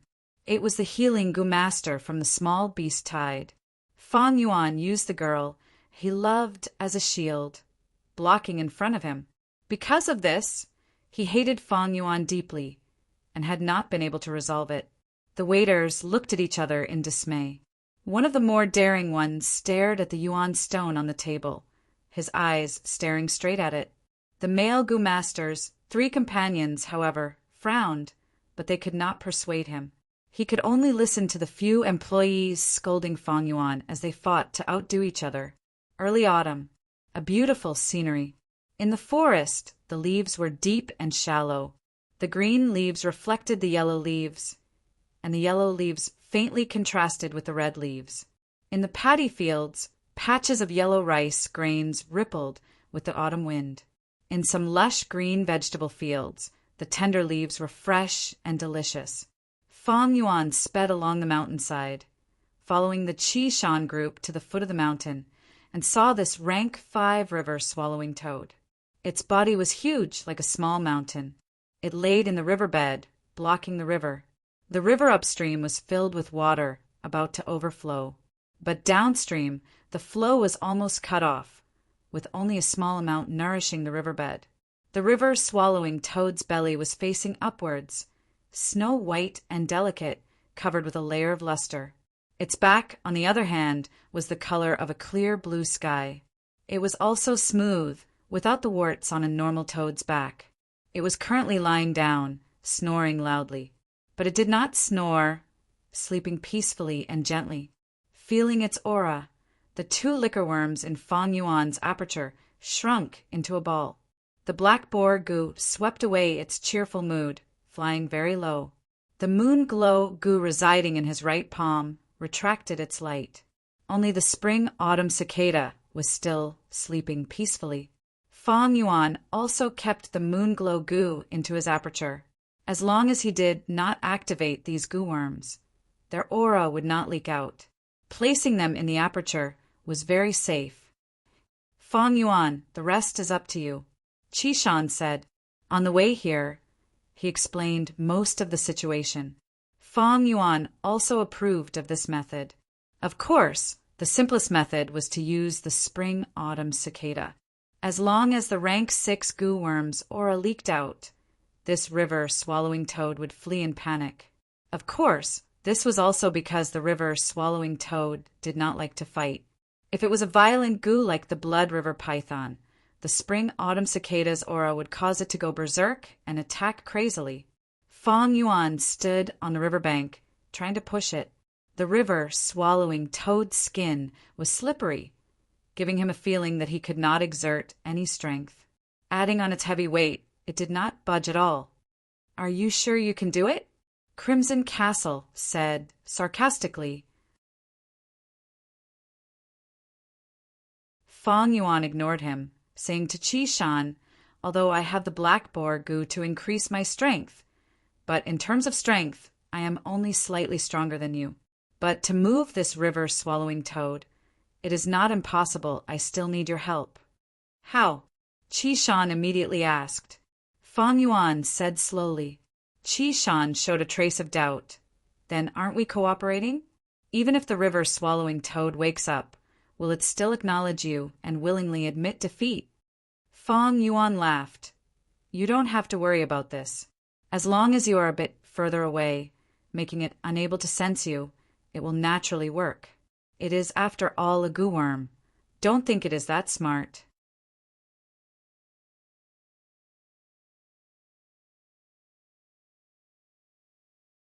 Chapter 122. The autumn air was crisp and clear, the sun shining brightly. The blue sky was clear and clean like a crystal. The wind blew gently, ruffling Fang Yuan's hair. Looking from afar, the nearby villages were already sparsely populated. Nearby, the hill-like river-swallowing toad was in deep sleep, stuck in the riverbed. Fang Yuan stood at the riverbank and compared to this rank 5 giant goo, who was like a monkey beside an elephant. Fang Yuan's state of mind was calm, without a trace of nervousness. He thought to himself, "I have used the white boar goo and black boar goo to temper my body and raise my strength. With the strength of 2 boars in addition to my own strength, I can surpass 5 to 6 adults. But to wake this river-swallowing toad, I would need the strength of 2 bulls. With just my own strength, I can't do it. But as long as I borrow the strength of the waves, it's coming." Swish, swish, swish, Fang Yuan turned his body to look and saw a wave coming, the calm river water welcoming a turbulence. The waves became bigger and bigger, continuously slamming against the river-swallowing toad, creating waves that soared to the sky. Fang Yuan had only stood for a while, but his body was already drenched. He did not care, and began to push the river-swallowing toad with all his strength. The river-swallowing toad was still in a deep sleep. It was originally a goo that lived in the rivers and lakes, and the attacks from the waves were too common to it, and could not wake it up. Following the wave's momentum, Fang Yuan worked hard for a while, and finally pushed the river-swallowing toad away from its original position. The lower the river went, the wider the river bed became. Adding on the water flow on both sides, it made it easier for Fang Yuan to push. After pushing for about 300 meters, the river-swallowing toad opened its sleepy eyes, a pair of dark green pupils. From a dazed state, it gradually became focused and stared at Fang Yuan, who was beside it. Fang Yuan had no fear and stared back at it. From its deep and serene pupils, Fang Yuan could clearly see his own reflection. "Jiang'ang." The river-swallowing toad raised its head and suddenly opened its mouth, letting out a weird croak. The croak spread. It reverberated in Qing Mao Mountain. For a moment, Fang Yuan felt his ears ringing. The river-swallowing toad lowered its head, its huge mouth sucking at the incoming river water. Hua, hua, hua. The river flowed more than 10 times faster than before. They all rushed into the belly of the river-swallowing toad. The level of the river dropped at a speed visible to the naked eye. Fang Yuan stood beside the river-swallowing toad and could clearly see the countless fishes, prawns, eels, and turtles. They were also sucked into the river-swallowing toad's stomach along with the river. Sensing the change in the river, Qi Shan's team rushed over. Seeing the river-swallowing toad eating, they were all moved. What a spectacular sight! Qi Qing couldn't hide his astonishment. "Did you succeed?" Qi Shan looked at Fang Yuan. "It should be." Fang Yuan nodded indifferently. The river water dropped lower and lower until it stopped flowing. The river-swallowing toad raised its head high again, its stomach expanding and contracting, spitting out countless fishes, prawns, turtles, and turtles. Pa, pa, pa. For a moment, a large number of freshwater fish fell to the ground. Crackling sounds could be heard. A fish was jumping on the ground. A turtle was thrown into confusion. A crab was moving horizontally, and then it was smashed by the falling freshwater fish. Fang Yuan didn't pay much attention at first, only looking casually.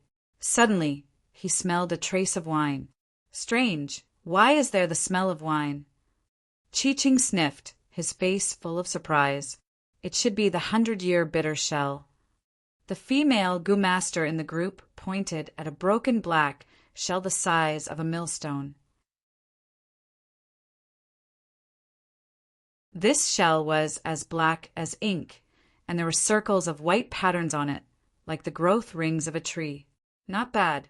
The bitter shell can turn sand and stones into bitter water. The bitter water in the 100-year bitter shell, through the accumulation of time, changes and becomes wine. The current clan leader of the Bai clan likes to drink this bitter shell wine. Qi Shan added, without needing his explanation.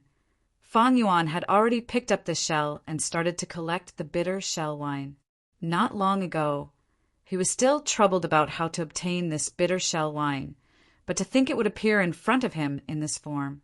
This was truly wearing out iron shoes in fruitless searching, only to find it by chance. The river-swallowing toad had almost swallowed all the water in this river. In the depths of the river, the 100-year bitter shell that was buried in the sand was exposed. Fang Yuan quickly collected 600-year bitter shells. 2 of the shells were already damaged, but the other 4 were intact. I finally collected the bitter wine. With this, I can start to refine the 4 flavors liquor worm. At this moment, Fang Yuan's joy was not enough to tell others. Jiang'ang. After the river, swallowing toad finished spitting out the freshwater fish, it called out again. Then it looked deeply at Fang Yuan and slowly turned its huge body, following the river and swimming downstream. It really succeeded. Qi Shan mumbled, his heart finally calming down. He watched as the river swallowing toad left, until its figure disappeared from his sight. What, to chase it away so easily? If I knew this, we could have done it ourselves. But now we let Fang Yuan become a hero so easily. Qi Qing's mouth twitched, his tone filled with jealousy and unwillingness. Fang Yuan, no matter what, you have done a great service this time. You are the hero of our Guyue tribe. Qi Shan looked at Fang Yuan with a complicated expression. Oh, Fang Yuan absent-mindedly replied, full of a perfunctory feeling. At the same time, his eyes shone brightly as he continued to search for the 100-year bitter shell among the freshwater fish. What hero? It was just a compliment, and compliments and slander were just the views and opinions of others. Fang Yuan did not care about what others thought of him. You think you are, I will live my life. Hero? Coward? Haha, it's not even as practical as a bitter shell.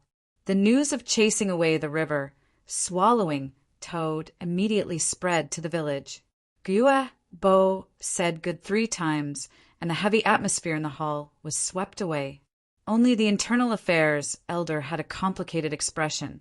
He did not think well of Fang Yuan, and not long ago he had criticized Fang Yuan. Now that Guyue village was in danger, Fang Yuan stood out to resolve it. One after the other, wasn't this a slap to his face? Guyue, Fang Yuan has done a great service in chasing away the river-swallowing toad. He will be promoted to group leader and rewarded with 500 yuan stone. Guyue Bo muttered to himself for a while, before giving this order with deep meaning. In the tavern, what? Fang Yuan actually succeeded. Strange, he is just a newbie. How could he chase away a rank 5 Gu? Even Qi Shan had to return in defeat. But he did it. The news spread. Everyone was shocked. Fang Yuan became our clan's hero? The male Gu master who had enmity with Fang Yuan was at a loss when he heard the news. His group leader suddenly shouted, pointing at the tavern's shopkeeper and the waiters, "You mere mortals! Slandering our clan's hero, you deserve death." Before he finished, he sent out a moonblade. The old shopkeeper did not expect his death to come so suddenly. The moon blade hit his neck, and his head separated from his body. "Lord, spare us!" The waiters saw this and were stunned before kneeling on the ground, crying and begging for mercy. "Group leader, what are you doing?" The male Gu-master stood up. "What am I doing?" His group leader's eyebrows twitched, sighing heavily. "Times are different now, ahai. Fang Yuan has become a hero, and will definitely be noticed by the higher-ups. Tell me, if the matter of us slandering him is spread out by someone with ulterior motives, what will happen? There are many investigative Gu-masters here. If there are people who don't like us and speak ill of us to the clan elders, our future will be ruined." The male Gu-master broke out in cold sweat. The male Gu-master broke out in cold sweat. It was indeed so. The clan's kinship was paramount. Fang Yuan was dealing with rank 5 Gu-worms outside, risking his life to protect the clan. But at the same time, they slandered him in public, cursing him, insulting him. What kind of mentality was this? This was the heart of a wolf and lungs of a dog, heartless and indifferent. It was like a period of history on Earth. Yu Fei was fighting outside, protecting his country, while Qin Hui was a traitor in the imperial court. Although these Gu-masters had not reached the stage of framing him, if this matter was spread out, would the clan's higher-ups be at ease with people like them? If it was Mo Yen or Qi Cheng with a strong background, then so be it. Unfortunately, the few of them didn't have any superiors to rely on.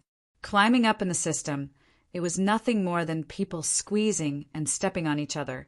If this matter was used by others, it would have a terrible impact on their future. It's not too late to save them. As long as we show our attitude, outsiders won't say anything. These mortals have cheap lives. Their deaths are not worth pitying. No, they can sacrifice themselves for us. It is their honor. You guys take action immediately. Each of you kill one.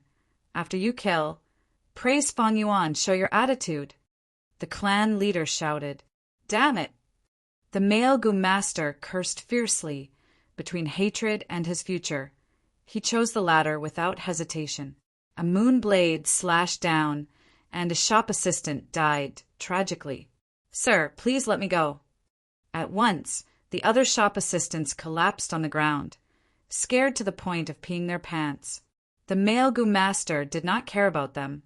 Under the watchful eyes of the crowd, he righteously pointed at these pitiful shop assistants, scolding, "You bunch of people deserve to die." What kind of hero is Gyue Fang Yuan? Relying on his own strength to protect the clan, what kind of courage did you eat? How dare you slander him? The male Gu-master said, his brows tightly furrowing. This expression was not fake. Fang Yuan was someone he hated deeply, but he had to praise Fang Yuan in front of everyone. He felt sick and disgusted by his own words. "Sir, this is not what you asked us to. Ugh." A shop assistant felt extremely wronged, shouting loudly. But he had just shouted halfway when his voice stopped abruptly. A moon blade flew over, cutting him to death. "A bunch of lowly commoners. It's fine if you slander us, but you still want to put the blame on us, implicating us." The one who attacked was a female Gu-master, her face cold as she shouted. The other Gu-masters looked over, as if they were watching a farce. Some sneered, some were indifferent, some continued to talk, but no one came up to stop them. So what if some mortals died? At most, they would just compensate some servants. Everyone was a clan member. They were all relatives. They would not interfere or pursue the matter for these outsiders, creating a rift for no reason. Carrot, dash, happy face, dash, carrot.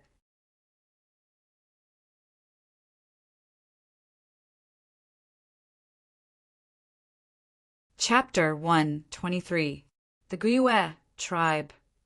Xiong Li stood at the top of the hill, looking at the Gyue stronghold in the distance. A complicated expression on his face. The autumn wind was cool and refreshing, blowing gently.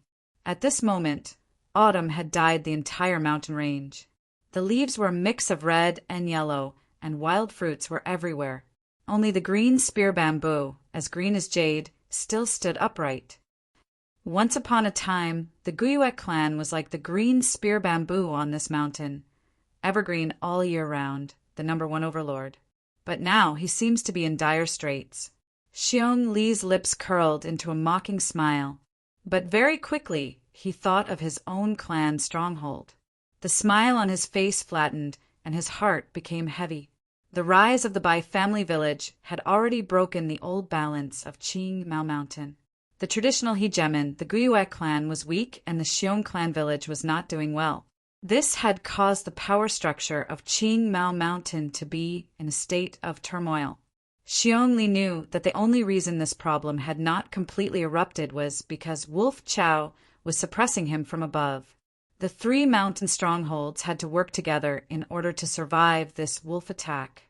Therefore, they had tacitly chosen to cooperate and temporarily put aside their past grievances. Once the wolf wave passes, the old structure of Qing Mao Mountain will be broken. By Ningbing, it has only been a few years, but he has already reached rank 3. Truly terrifying. The figure of a white-clothed youngster appeared in Xiong Li's mind. His heart felt like it was being pressed by a huge rock. It was extremely heavy. He, Xiong Li, was the #1 rank 2 Gu master in Xiong village. He had fought dozens of battles in his life and won more than he lost, establishing his reputation. Possessing the Grand Bear Gu, when unleashed, he would have the strength of a bear and was known as the strongest man in Qing Mao Mountain. He had been in the martial world for a long time and had personally witnessed Bai Ningbing's meteoric rise. He understood how terrifying this person was. Team leader, that's the Guyue knockoff. It's still so far away, so why are we stopping here? Xiong Lin clasped his hands together. He held the back of his head. He asked curiously. In this group of 5, Xiong Lin was the youngest, a newcomer who had just debuted. He was the same age as Fang Yuan and was the #1 genius of the Xiong clan. He was short and had a shaved head. It looked white and shiny in the sunlight. Xiong Li's gaze swept over the rising star of the family, and his heavy heart eased a little. He replied in a deep voice, "We are on a diplomatic mission, not a reconnaissance mission. This is already the border of the Guyue clan. If we enter rashly, I'm afraid we'll be treated as enemies." Oh, I see. Xiong Lin suddenly understood. We've come here for 2 reasons. One was to hand over the Lord Patriarch's personal letter to Patriarch Ge. The other was to investigate the river swallowing toad incident. Guyue village. After all, it's not our place. When we get there, all of you better control your bad temper. However, we absolutely cannot let down the prestige of our Xiong clan. Do you understand? Xiong Li glanced at the 4 people around him. He shouted softly. The other Gu masters' expressions turned cold as they nodded silently. Leader, someone is coming. The investigative Gu master in the group suddenly spoke. We've been exposed for so long, it's about time for them to come. I just don't know who it is. So it's Qishan. Not long after, Xiong Li also discovered the Qishan group, and his gaze shone. Wow, that person is so tall, he's Qishan? He's even taller than leader Xiong Li. This body of muscles, piece by piece leader, he's that person with great natural strength, the one who always wanted to snatch the title of Qing Mao Mountain strongest man? Xiong Lin stared blankly. Just based on him. Xiong Jiang, who was observing, curled his lips in disdain. Xiong Li. Qishan. The distance between the 2 groups shortened to 50 steps. The 2 leaders met face to face, and their gazes were so sharp that sparks seemed to fly in the air. Seems like this time, you're the Xiong clan's special envoy. Qishan snorted. He had fought with Xiong Li many times. That's right.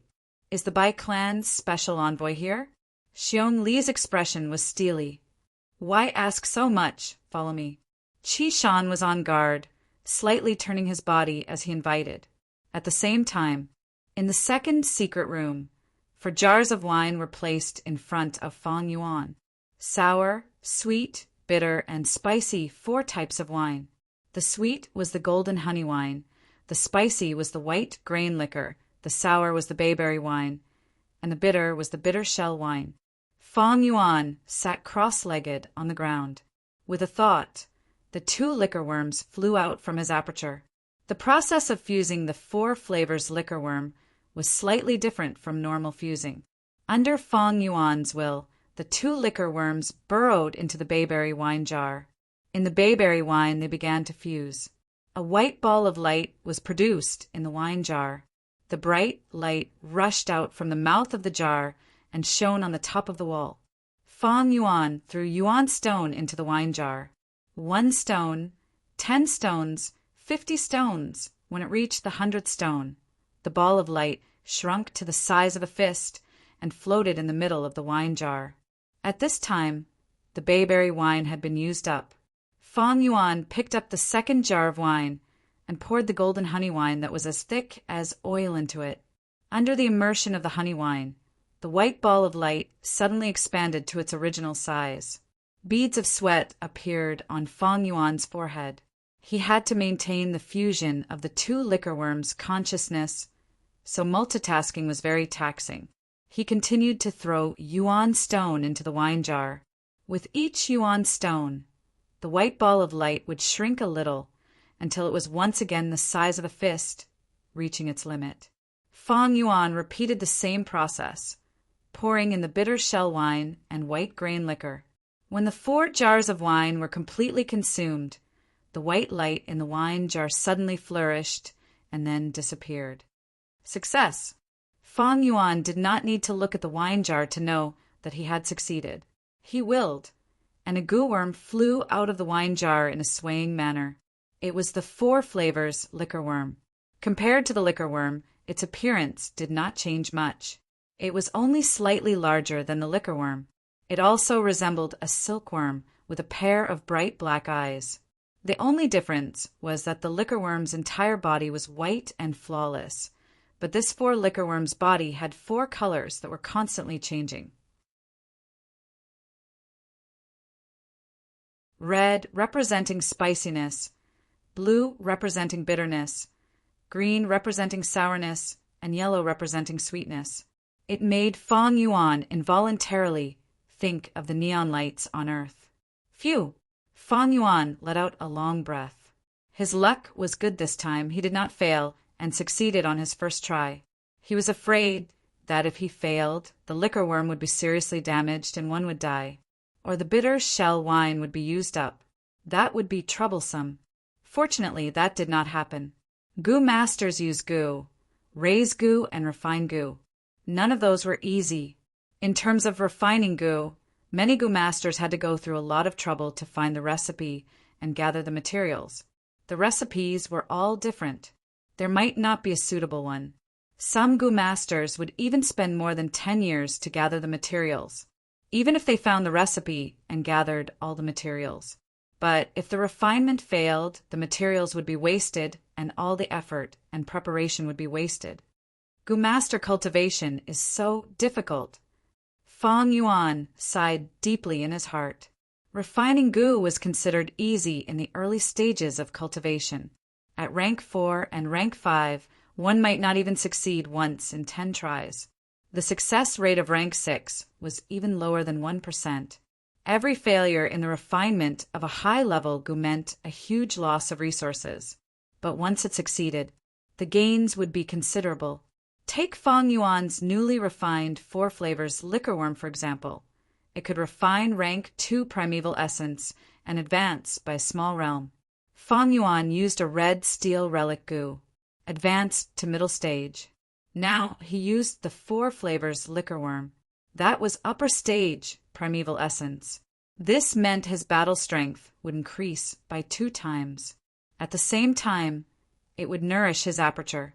Cultivation would be twice the result with half the effort. But everything has its pros and cons. Fong Yuan used the 4 flavors liquor worm to refine his primeval essence, which would lead to an increase in yuan stone expenditure. Just the income from selling vitality leaves was not enough to balance his cultivation expenditure. Next, I need to refine stealth stone goo into stealth scales goo. This is another expenditure. Every time a goo master refines, no matter if they succeed or fail, they would expend a sum of yuan stone. To refine the 4 flavors liquor worm, Fong Yuan had already expended over 400 yuan stone. After he chased away the river swallowing toad, the clan rewarded him with 500 yuan stone. 500 yuan stone was enough for other goo masters to spend for a long time, but Fong Yuan used almost all of it here. Fortunately, he had sold his family assets and used more than half of it to buy the red steel relic goo, so he still had some money left. In the short term, he did not need to worry too much. Only this stealth scales goo needed to be refined. After Fong Yuan killed the Stone Monkey King, he obtained this stealth stone goo, but this goo lacked practicality. It could only conceal itself. That is to say, after Fong Yuan used it, his torso, head and hair would all be concealed, making others unable to see them. But the clothes he was wearing, the wrist guards and leg bindings, and the bamboo shoes he was wearing would still be there, visible to the naked eye. The Stone Monkey King did not have this concern. It was a wild beast and did not need clothes. But Fong Yuan was in an awkward situation. To display the best effect of the stealth stone goo and make others unable to see him, he had to take off all his clothes. If he did not take them off, even if he was invisible, others would still discover a set of walking, rank 2 goo master martial attire. The stealth stone goo was only a rank 1 goo, but when it advanced to the rank 2 stealth scales goo, this problem would be solved. The stealth scales goo could make a goo master's clothes invisible. If the Stone Monkey King used the stealth scales goo, then even if Fong Yuan's clothes covered its body, they would still disappear. If the Stone Monkey King used the stealth scales goo, then whether or not Fong Yuan could defeat the Stone Monkey King was still a matter of suspense. To refine the stealth scales goo, other than the stealth stone goo, there were also other materials. But these materials were rather common, so Fong Yuan had already asked Jiangya to help him gather them. If I successfully refine the stealth scales goo, not only would it be much easier to enter and exit the secret cave, I would also be able to move freely in the wolf pack. With this life-saving method, I can attack and defend at will. Fong Yuan pondered. It was getting late, so he kept the 4-flavor liquor worm and returned it to his aperture, leaving the cave entrance and heading towards the village. He had successfully chased away the river swallowing toad, and immediately became the focus of everyone's attention. It was not convenient to move around these days, so he had some reservations. If he stayed in this secret cave for too long, it would arouse the suspicions of others. At the entrance of the village, a contest of strength had already ended. Xiong Li's group stood proudly, while Qi Shan's group and the goo masters guarding the entrance all had solemn expressions. Xiong Li's body was not as tall as Qi Shan, but right now his gaze carried a sense of superiority.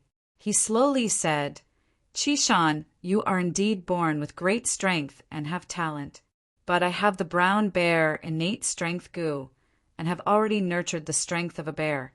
You saw the result of the battle just now. You are still not my match." "Humph, you want the title of Qing Mao Mountain's strongest man. Dream on." At the side, Xiong Jiang snorted coldly. Qi Shan's face was ashen. He knew that the other party had purposely challenged him, and his actions were filled with political intentions.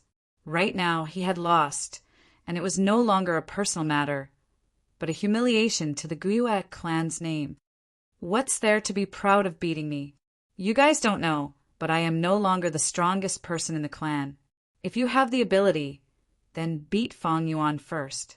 Qi Shan had no choice but to bring up Fong Yuan. "Oh, Fong Yuan? I heard that the Guyue clan has produced an A-grade genius called Fong Zheng. Who is Fong Yuan?"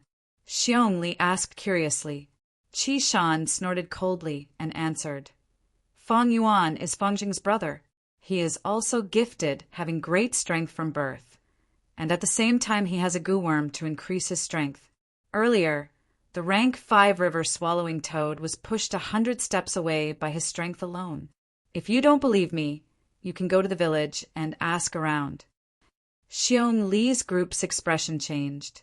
Rank 5 river swallowing toad. Fang Yuan. This name was immediately engraved in their hearts.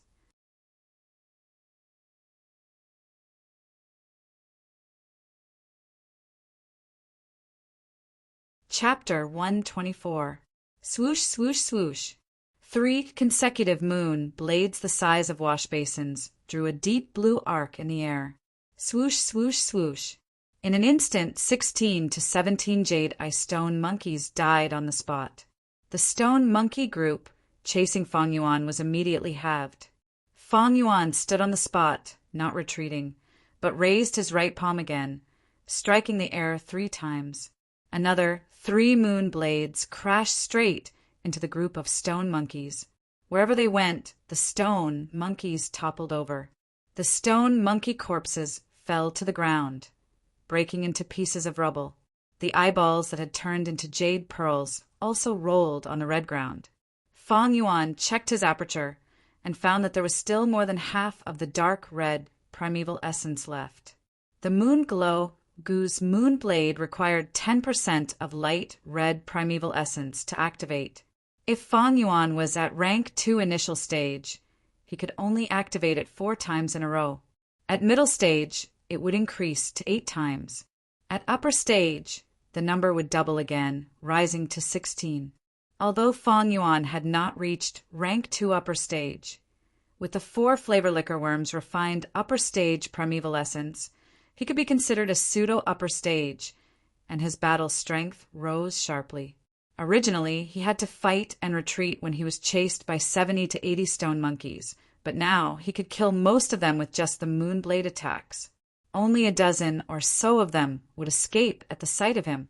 It's only been 2 days, and I've already broken through 3 stone pillars. This speed is several times faster than before. At this rate, I should be able to break through to the middle of the stone forest in a month and a half. Fang Yuan thought to himself. According to the flower wine monk's arrangement, the cave in the middle of the stone forest should be the next checkpoint. Before the checkpoint, there is a high chance of planting the earth treasury flower goo. But at this stage, the flower wine monk's strength inheritance should be almost complete. After all, he is heavily injured and his condition is not good. So he hastily set up this inheritance. Most likely, there will only be 1 or 2 more checkpoints in the future. With his previous life's experience, Fang Yuan thought of the image wall, the flower wine monk's blood-soaked and dying scene, and made this judgment. The time that the flower wine monk had left behind this inheritance was too short, so he couldn't do more. But this was just a special case of inheritance. Actually, normal inheritances needed to be designed and arranged by Gu masters over a long period of time. Some of them were grand in scale, while others only opened once every decade or so. In the process of inheritance, there was more than 1 location. Instead, it was divided into several locations that were scattered all over the world. The distance between each location could be the ends of the earth. For those who wanted to inherit this inheritance, they would have to go through decades of exploration and all kinds of tests. Some inheritances, a Gu master might not be able to successfully explore them in their lifetime. They would often leave this unfinished business to their descendants. The flower wine monk's inheritance is classified as a miniature inheritance. It has 1 flaw, which is that the inheritance is relatively rare. However, there was also an advantage to this, which was that the levels set up by the characters were usually based on the local conditions, so they were relatively simple. From this inheritance, I obtained the white boar goo, jade skin goo, and liquor worm. Stealth rock goo could barely be counted as 1. All that was left was probably 1 or 2 more Xidigarba flowers. Hopefully, among the remaining goo worms, there are scouting type or movement type goo worms. Time passed quickly. Autumn passed and winter came. Early winter, the first snow. The sky was gloomy and snow fluttered down, falling on Qingmao Mountain. Fang Yuan walked alone in the snow. He had just come out from the secret cave in the rock crack and was now rushing back to the village. Looking at the time, it has already been 2 months, but my progress in clearing the stone forest has not been good. Fang Yuan's eyes were filled with gloom. It was not that he did not want to work hard, but the prelude to the wolf tide had already begun. In winter, food was scarce in the cold wind. The growing wolf pack began to hunt on a large scale in order to gather more food to fill their stomachs. This caused the wild beasts around the wolf nest to be purged. Chaotic small-scale beast tides occurred frequently, and at the same time there was also the crippled wolf tide. These crippled wolves were all eliminated by the wolf nest. To survive, they formed groups and began to show themselves around the village, frequently moving about. Although they had not reached the stage of attacking the village, the mortal hunters no longer dared to go hunting in the mountains. At the same time, there were villagers who lost their lives to the wolves. Guyue village mobilized a large number of Gu masters to carry out the purge. This way, there were more people coming and going, and among them were many scouting Gu masters. This made Fang Yuan wisely reduce the number of times he went to the secret cave in the rock crack. This way, there was no doubt that the advancement of the stone forest had greatly decreased. The howling cold wind was getting stronger and stronger, and the snowfall was also getting heavier. Low roars of beasts could be heard amidst the wind and snow. Fang Yuan stopped in his tracks, vigilantly looking around. A small-scale, crippled wolf pack, about 20 lightning wolves, quickly appeared in his vision. Again, Fang Yuan mumbled. This was the 8th time he had met them this month, but this time it was different. So close to the village, there are already wolf packs moving around. Looks like the clan's Gu masters will attack more frequently. The secret cave in the rock crack is not far. Looks like I can't go there for the next few days. Thinking of this, Fang Yuan's heart sank. The journey was difficult. There would always be some wind and snow in this world, stopping people from moving forward. Gu Master Jinren walked elegantly. The wolf pack quickly surrounded Fang Yuan. Roar, roar, roar. They growled and pounced towards Fang Yuan. Moonglow Gu. Fang Yuan's heart moved, and a moonblade flew out. The eerie blue moonblade split the wind and snow, hitting the crippled wolves consecutively. 3 were killed in an instant, and when it reached the 4th, the crippled wolf suddenly rolled on the ground, cunningly dodging the moonblade. These crippled wolves, although most of them were missing arms or legs, or were blind or missing a tail, they had rich battle experience and were extremely cunning.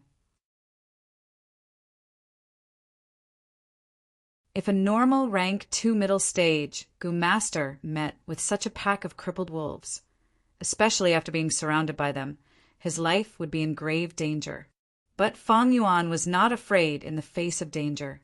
His rich battle experience and the high-level dark red primeval essence refined by the 4-flavor liquor worm were his trump cards. Kill, kill, kill.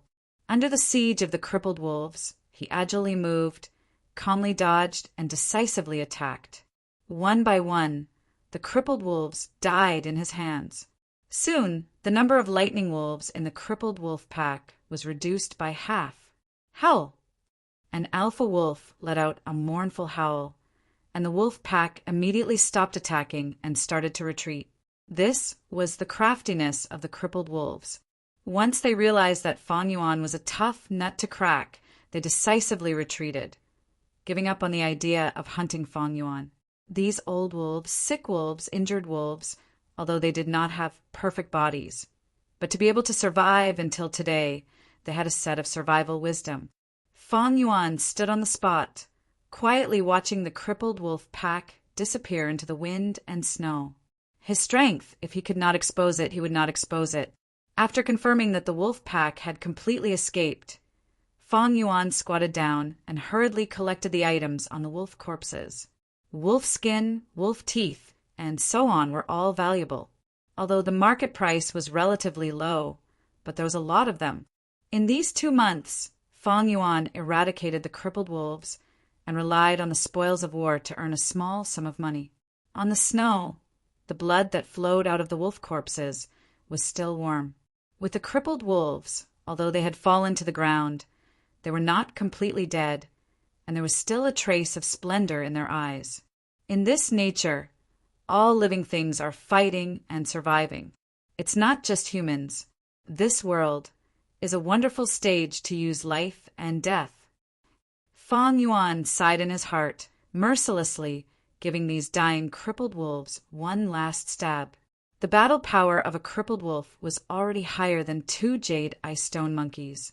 With the cooperation of the wolf pack, their battle power would double. I can deal with these small crippled wolves, but if I were to deal with a large crippled wolf pack or a small healthy wolf pack in the future, I'm afraid there will be trouble. Fong Yuan faintly felt a sense of pressure. Next, when the wolf tide breaks out, the whole clan will be mobilized, and I will naturally not be alone. From now on, if I want to hunt lightning wolves alone in the wild, I will need a scouting gooworm or a movement gooworm. Otherwise, he might have perished in this wolf tide. The more experience Fong Yuan had, the more he could recognize his own shortcomings. With the 4 flavors liquor worm, his battle power had increased by a lot. With the moonglow goo and white jade goo, he could attack and defend, and with his previous life's accumulation, Fong Yuan was not at the same level as Qing Shu, Qi Shan, or Mo Yen. It could be said that he could barely stand in the top ranks of the rank 2 goo masters in the clan. The reason why it was barely was because he was not a true upper stage goo master, and his aptitude was only C grade, very limited. His battle power was already the best he could do, but to survive in the wolf tide, battle power was only one aspect. Scouting methods are indispensable. If I had a scouting gooworm, I could sense the approaching wolf pack in advance and quickly leave, changing my route. Or I could use the gooworm to run faster, escaping the wolves' encirclement and shaking them off, Fong Yuan thought. As long as he had one of these 2 gooworms, his chances of survival would increase greatly. With 2, he could basically do it with ease. I hope the flower Wine Monk's Inheritance has such a gooworm. If not, it's not a problem.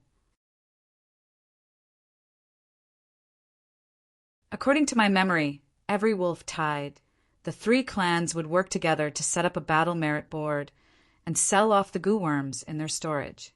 Among them were many rare gooworms. At that time, I can even use the battle merit to exchange for gooworms from the Bai or Xiong clan. Fong Yuan planned in his heart and stood up. In this short period of time, he had neatly arranged his spoils of war, placing them in a bag and carrying it on his back. White snow fluttered in the air, quickly freezing the wolf blood and covering the wolf corpses. Look, Fong Yuan is back. He's carrying a bag. Did he go out to hunt wolves again? He's the one who saved our clan? It was just a coincidence. We all know the process, and if I had that much strength, I could do it too. It's nothing. Fong Yuan walked into the village, and along the way, passers-by turned to look at him. Some praised him, some were curious, and some were jealous. Fong Yuan. Qi Shan suddenly appeared at a corner and shouted.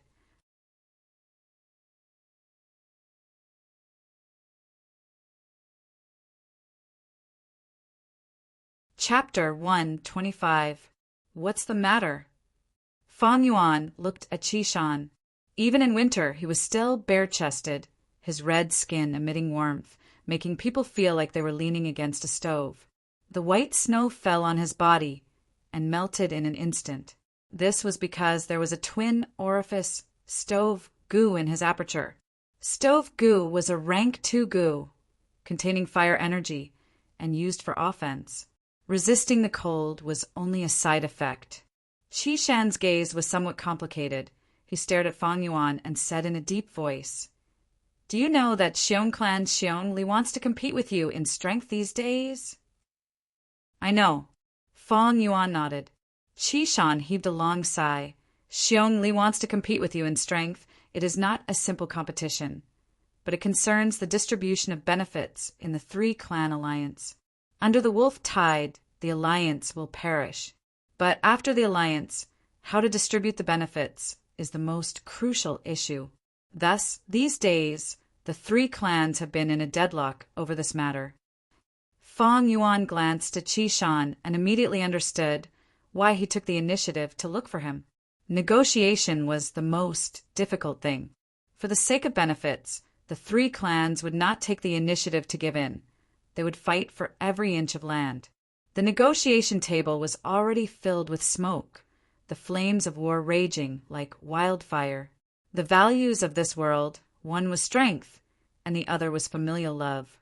Qing Mao Mountain's three clans were all clans. They had been in conflict for a long time. Their hatred was deep. They naturally could not use familial love to smooth things over. Thus, to break the deadlock, they had to rely on strength. On Earth, there were military exercises to display strength. This world had the same result. There were also gu fights and sparring to show off one's strength and fight for greater benefits. This was the reason why Xiong Li wanted to spar with Feng Yuan and compete in strength. As expected, Qi Shan said, "I have fought with Xiong Li before. He has brown bear innate strength gu. He has already nurtured the strength of one bear. He also has grand bear gu. He can increase the strength of one bear again. Adding them together, it is the strength of two bears. I am far from his match, even if I don't want to admit it. But the title of Qing Mao Mountain's #1 Herculean is well deserved." He paused and continued, "Let's discuss the matter as it stands. You and I don't have much of a difference in strength, so you won't be his opponent. But you cannot lose, because you are the hero who awakened the river swallowing toad and saved Qing Mao Mountain. If you lose, the interests of our Guyue clan will suffer. So, for the sake of the family's interests, please abandon your personal reputation and choose to avoid the battle." Feng Yuan silently looked at Qi Shan. Qi Shan lowered his gaze. "I know this matter is very difficult for you. After all, choosing to avoid a battle was destructive to one's reputation for bravery. But the family's interests were the most important. If you lose, I'm afraid the family will have to make even more concessions. The family nurtured us, so we naturally have to contribute to the family. Isn't that right? The family needs you. You sacrificing your own reputation for the sake of the family. This is also a matter of course. But this started because of me. In my own name, I'll compensate you with something. Consider it my sincerity." With that, Qi Shan handed a large bag of money to Feng Yuan. Feng Yuan took it and weighed it, and could not help but laugh. "So my reputation is only worth 200 yuan stone." Qi Shan could hear the mockery in his words. His eyes flashed, and he said solemnly, "Feng Yuan, don't be angry. Previously, I was trying to persuade you, but in reality, I came here with a mission. I want you to avoid the battle. This is a secret order from the higher-ups of the family. Whether you want to listen or not, you have to listen. Please take care of yourself." Finishing, he turned and left, leaving deep footprints on the snowy ground. Feng Yuan looked at Qi Shan's back, his eyes revealing a light of understanding. In order to fight for the greatest benefits, the family has probably already used the matter of me chasing the river swallowing toad as a bargaining chip on the table. After all, the presence of the river swallowing toad here is a threat to Qing Mao Mountain. As for the Xiong village, to get rid of this bargaining chip, they secretly ordered Xiong Li to challenge me. To the family, I am only a chess piece. Xiong Li is also a chess piece, and Qi Shan is even more so a chess piece. It is laughable that some people are willing to become chess pieces and even feel proud of it, thinking that it is natural. This is because they have been successfully brainwashed by the family. But I never wanted to fight with Xiong Li. The so-called reputation is only the praise of others. It was unknown how many heroes had been imprisoned by this shackle since ancient times. But to me, what's the pity in letting it go? Hee, I have to thank Qi Shan for gifting me 200 yuan stone for free. Thinking of this, Feng Yuan secretly laughed coldly. Why did he attract Xiong Li's challenge it was only because he wanted to save the village's reputation. Why did Qi Shan want to challenge Xiongli? It was only because of the reputation of Qing Mao Mountain's strongest man. The so-called reputation was only a flatbread for vanity. How many people had been tempted? How many people had been fettered? How many people had been trapped? What a pity, what a pity! The snow was still falling slowly. The entire Gyue village stood quietly in the snow. The people beside him walked hurriedly on the road. What a joke! These people are all trapped by an illusory flatbread. Fang Yuan's eyelids drooped under his eyelashes. His dark and serene eyes were half hidden. The light in the snow shone on his face. The young man's face was pale, revealing a sense of coldness. Suddenly chuckling, Fang Yuan recited softly, "The white snow is pure white. I walk alone in the world. I walk alone with no worries. My lonely shadow comes and goes." He took a step forward, continuing to walk. Along the way, the people were hurrying, but Fang Yuan walked alone. Whether it was the clansmen, the white snow, the village, they were only a blurry background. After a while, he returned to his rented house. The bamboo building, wine shop, and so on were all sold by him. He still lived in the rented house, although the environment was very simple. Fang Yuan was not demanding, as long as he had a place to stay. Sitting cross-legged on the bed, Fang Yuan began to cultivate. In Gu Master cultivation, breaking through a large realm required aptitude and talent. But breaking through a small realm was purely a matter of painstaking effort.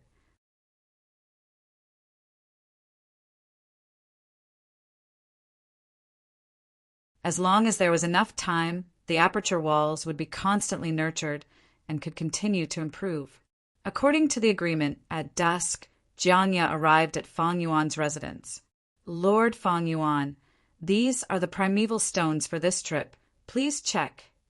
He entered the room and respectfully handed over 5 money bags, which were naturally filled to the brim with primeval stones.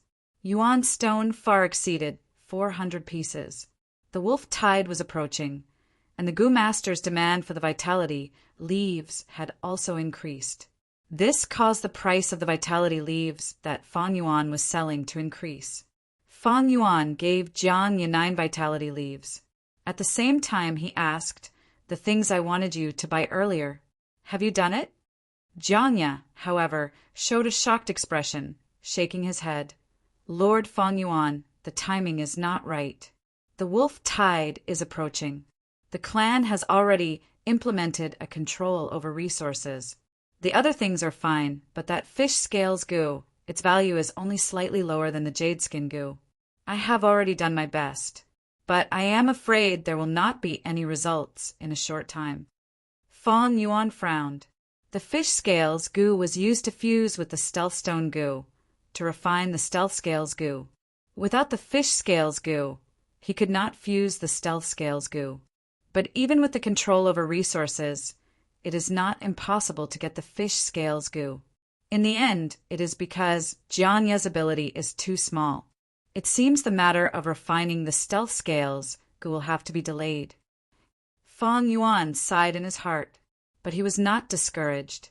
In this world, 10 out of 10 things do not go one's way. This was the normal state of life. The so-called smooth sailing was just a beautiful blessing. My clan produces fish scales goo, and the clan also has fish scales goo. It is just that the quantity is small. It seems this matter will have to wait until after the alliance. Fang Yuan was not impatient. He knew that once the 3 clans officially formed an alliance, they would set up a battle merit ranking. They would encourage Gu Masters to hunt wolves.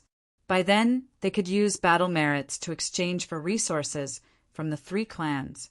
Of course, Gyue clan's Moonlight Gu, Xiong clan's Bear Strength Gu, by Clan Stream Gu, these were the symbols of the clans and were not part of the exchange. But the fish scales Gu was definitely there. Opportunities often accompanied by danger. To Gu Masters, the wolf tide was a severe test, but it was also a good opportunity to rise. Under the attack of the wolf tide, countless famous Gu Masters died, and countless Gu Masters became famous. the old forces in the clan might weaken, and the new forces would walk on the political stage with their heads held high. In the evening, another unexpected guest came to visit. It was Guyue Qingshu and Guyue Fangzheng. Qingshu went straight to the point, bringing up the old matter and wanting to buy Fang Yuan's liquor worm. But other than this, he also wanted to buy Fang Yuan's black boar goo and even the 9-leaf vitality grass. The 9-leaf vitality grass was definitely not for sale, and the liquor worm had already been refined into the 4 flavors liquor worm. Fang Yuan could not take it out even if he wanted to. Thus, he rejected it. As for the black boar goo, I have already gained the strength of a boar, and the value of the black boar goo to me is very low. The best result of the black boar goo is the steel mane goo. Although this goo can attack and defend, to me, with the white jade goo, it is not very useful. I might as well trade for a fish scales goo. As Fang Yuan thought of this, he brought it up. Fish scales goo? Qingshu frowned slightly, but soon nodded. I know you are indeed lacking a defensive goo worm. The fish scales goo can be refined into the rank 2 scale armor goo, and it will have a good defensive effect. The recipe of using the fish scales goo and stealth rock goo to refine the stealth scales goo was discovered by accident 200 years after the end of his previous life. It was normal that Qingshu did not know about it now. Fang Yuan did not expose him. The black boar goo is much more expensive than the fish scales goo.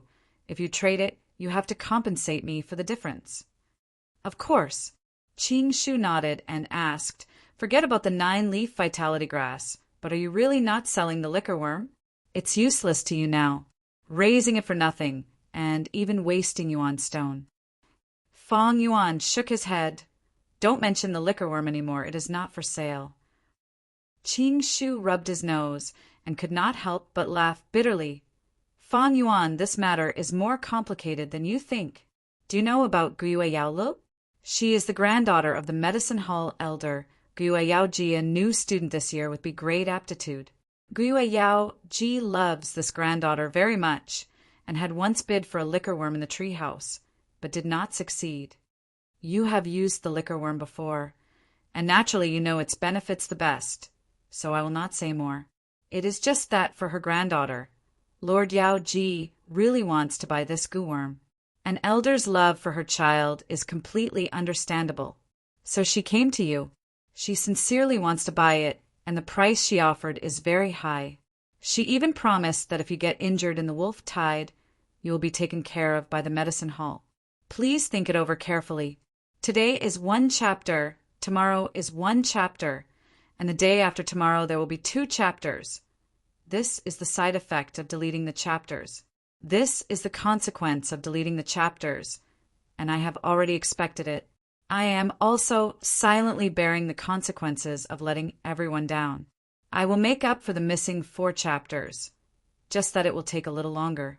The future is long, and I will make up for it eventually. Sigh. Even though I lost my character this time, there are still so many people supporting me. I am very touched. You're tuning in to the Thunder Spear YouTube channel. Don't forget to subscribe and join us on this journey to catch the most captivating stories.